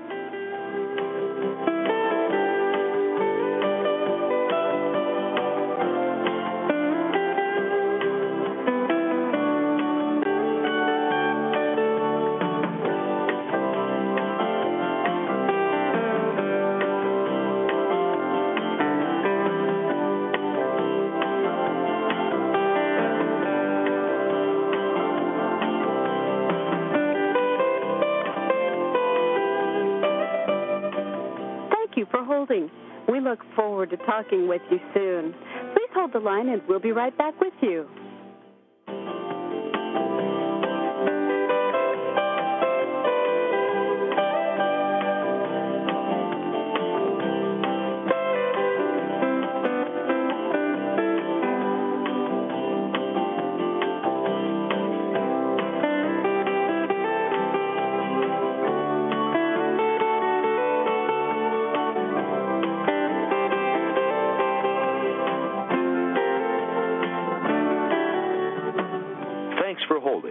We appreciate your time and patience. Please stay on the line, and we'll be back in just a moment.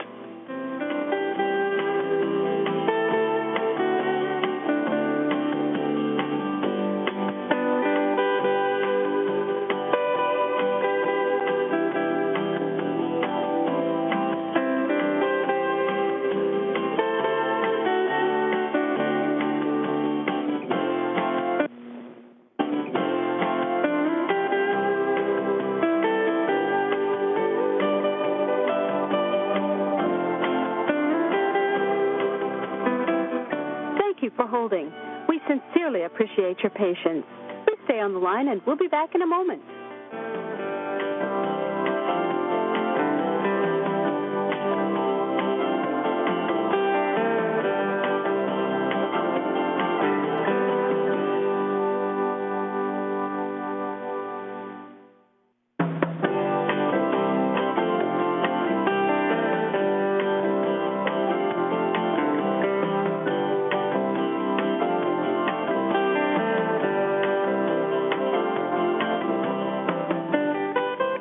For holding. We look forward to talking with you soon.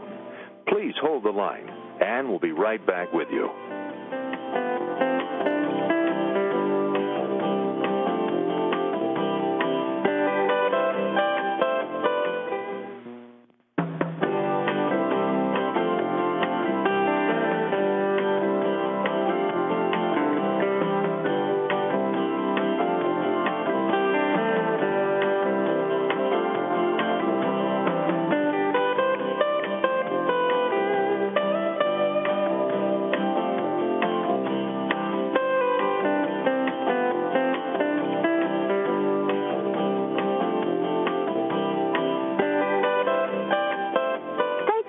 holding. We look forward to talking with you soon. Please hold the line and we'll be right back with you.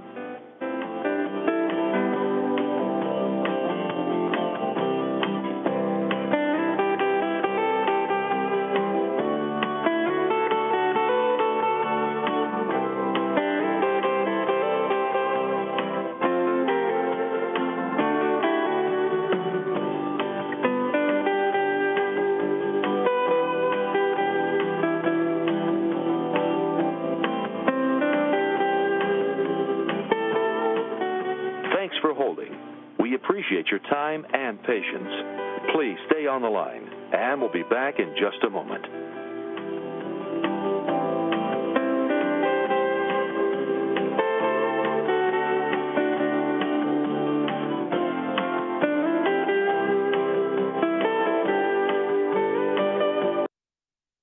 Thanks for holding. We appreciate your time and patience. Please stay on the line and we'll be back in just a moment.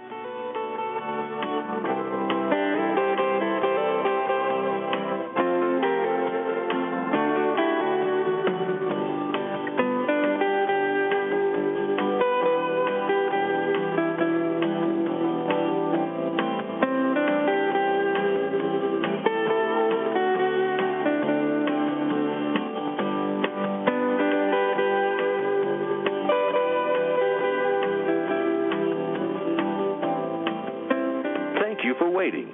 Your patience is appreciated. Please hold the line, and we'll be right back with you.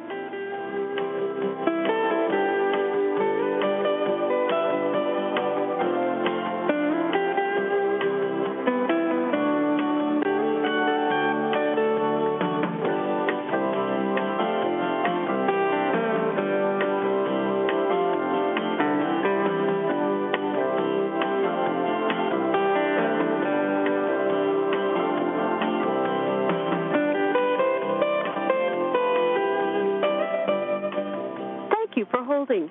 We look forward to talking with you soon. Please hold the line and we'll be right back with you.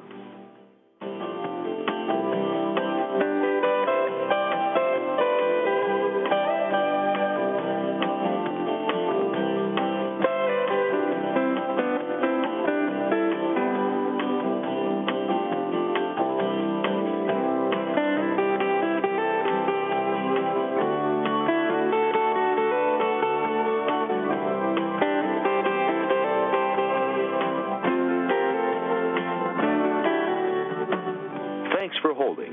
We appreciate your time and patience. Please stay on the line, and we'll be back in just a moment.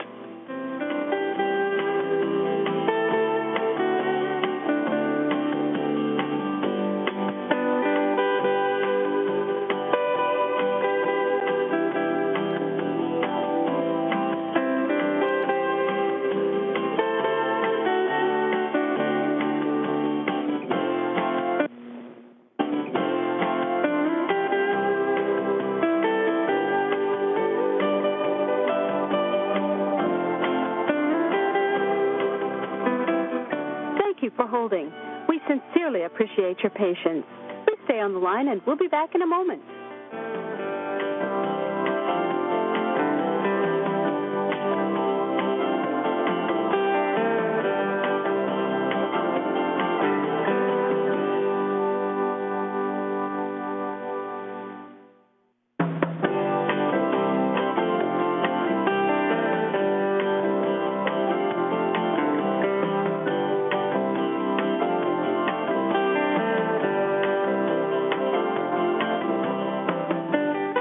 Thank you for holding. We look forward to talking with you soon. Please hold the line, and we'll be right back with you.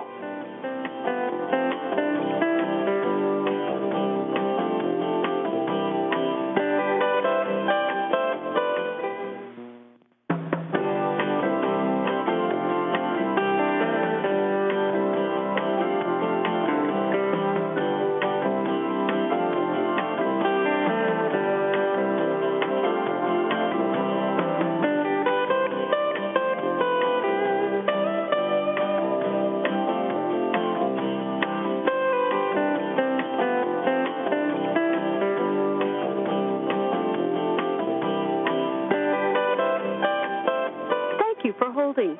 We look forward to talking with you soon. Please hold the line and we'll be right back with you.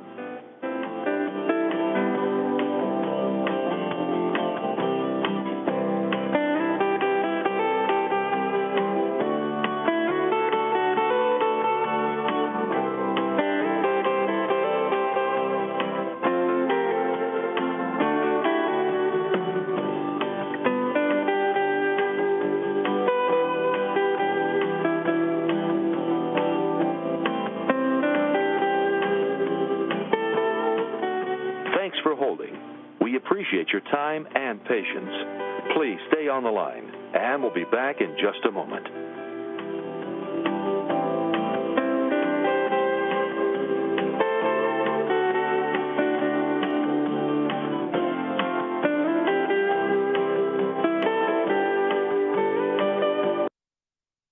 Thanks for holding. We appreciate your time and patience. Please stay on the line and we'll be back in just a moment.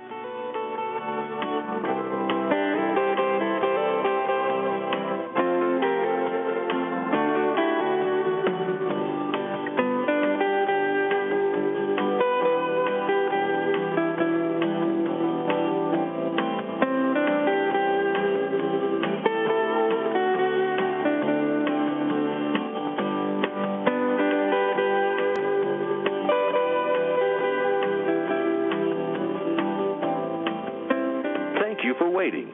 Your patience is appreciated. Please hold the line, and we'll be right back with you.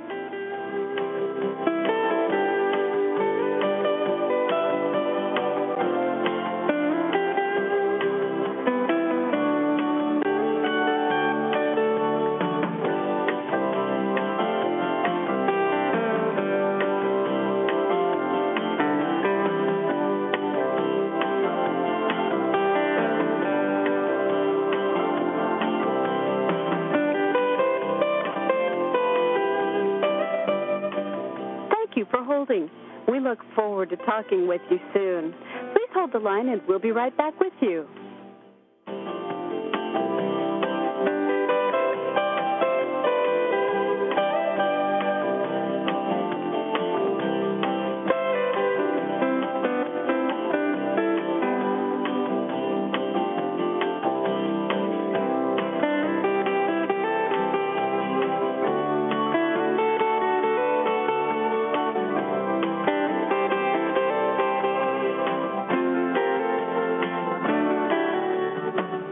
Thanks for holding. We appreciate your time and patience. Please stay on the line, and we'll be back in just a moment.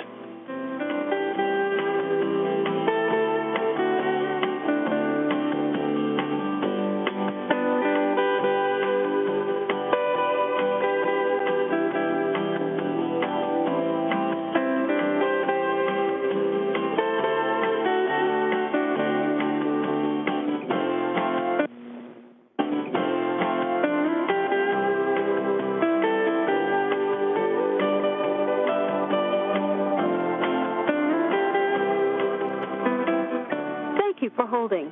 We sincerely appreciate your patience. Please stay on the line and we'll be back in a moment.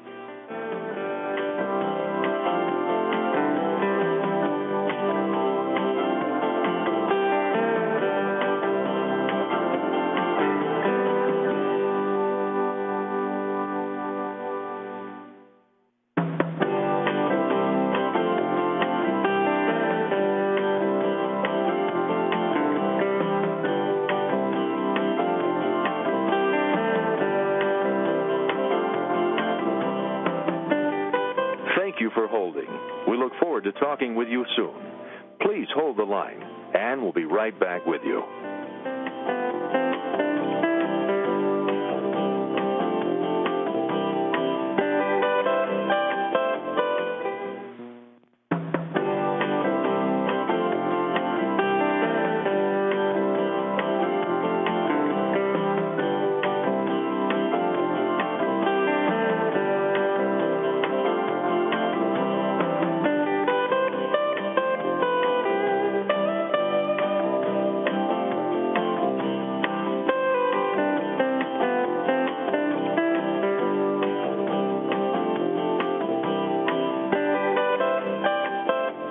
you for holding. We look forward to talking with you soon. Please hold the line and we'll be right back with you.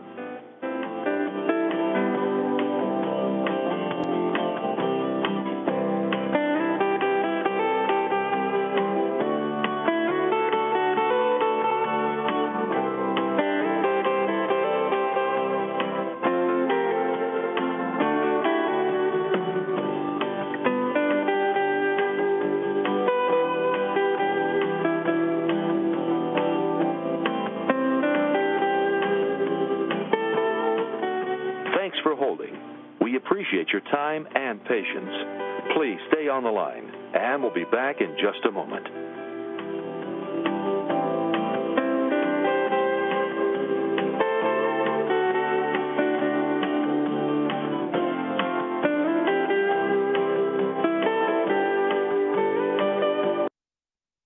Thanks for holding. We appreciate your time and patience. Please stay on the line, and we'll be back in just a moment.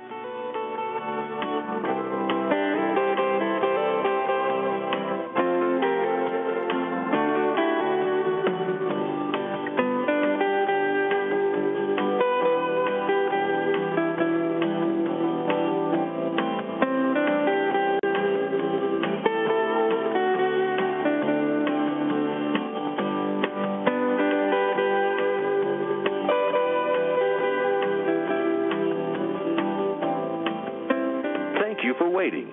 Your patience is appreciated. Please hold the line, and we'll be right back with you.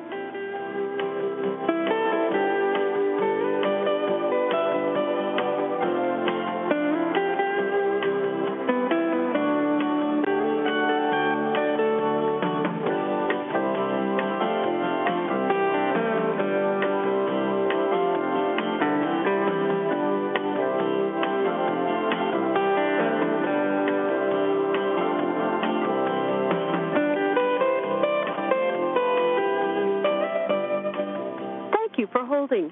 We look forward to talking with you soon. Please hold the line and we'll be right back with you.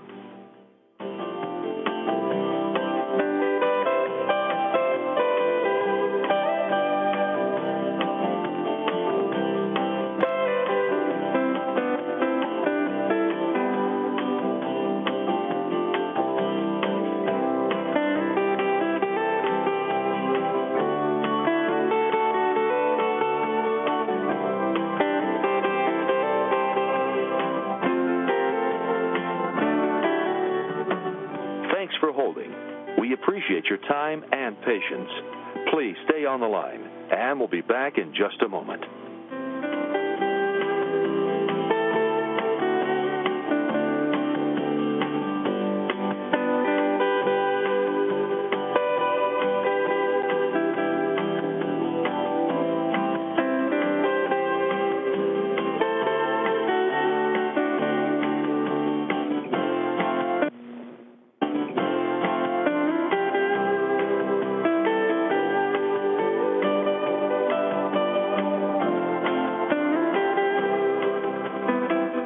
Thank you for holding.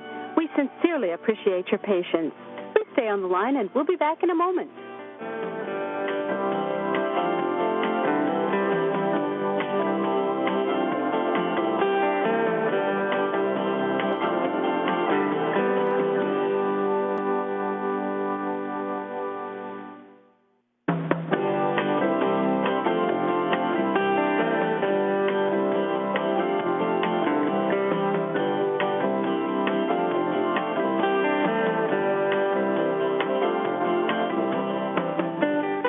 Thank you for holding. We look forward to talking with you soon. Please hold the line, and we'll be right back with you.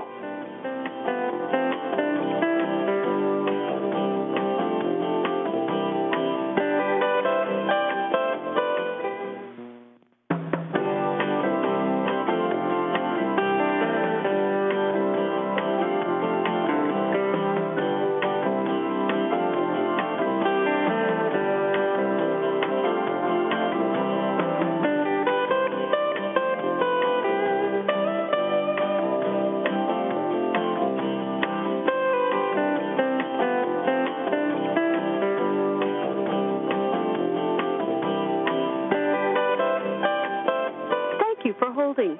We look forward to talking with you soon. Please hold the line and we'll be right back with you.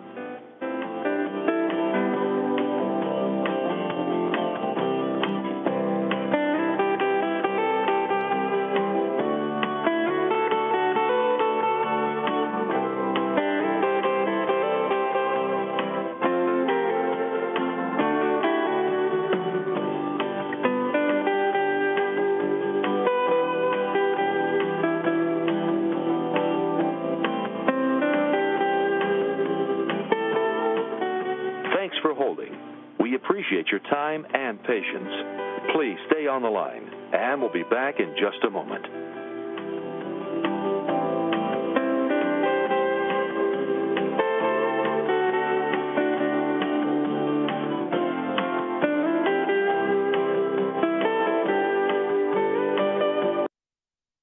Thanks for holding. We appreciate your time and patience. Please stay on the line and we'll be back in just a moment.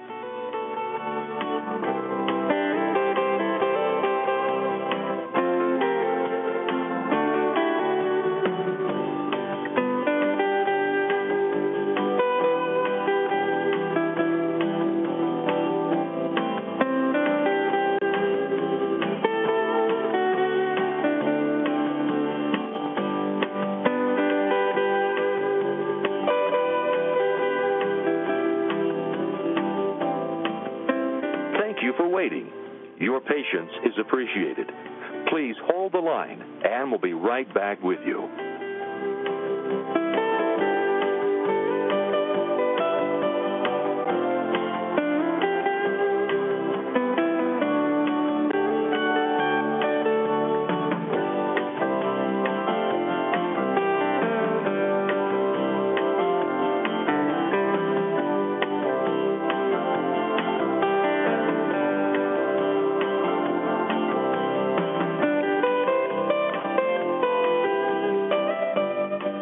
Thank you for holding. We look forward to talking with you soon. Please hold the line and we'll be right back with you.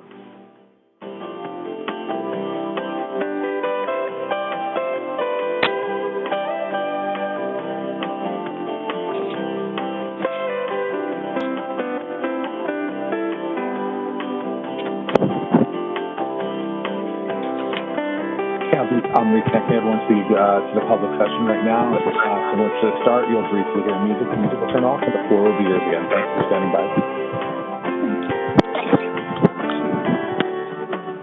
Thanks for holding. We appreciate your time and patience. Please stay on the line, and we'll be back in just a moment.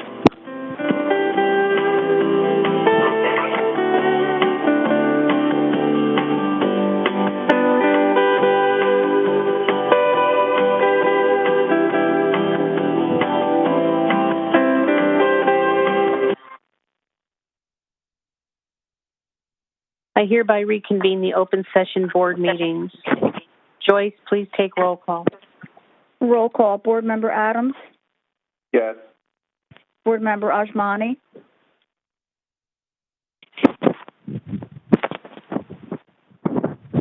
Board Member Ajmani? Board Member Doshi? Here. Board Member Fulton? Here. Board Member Gordon? Here. Board Member Marocco? Yes. Board Member Nara? Here. Board Member Rasmussen? Here. Board Member Wilton? Here. Chair Gutierrez-Cachetti? Here.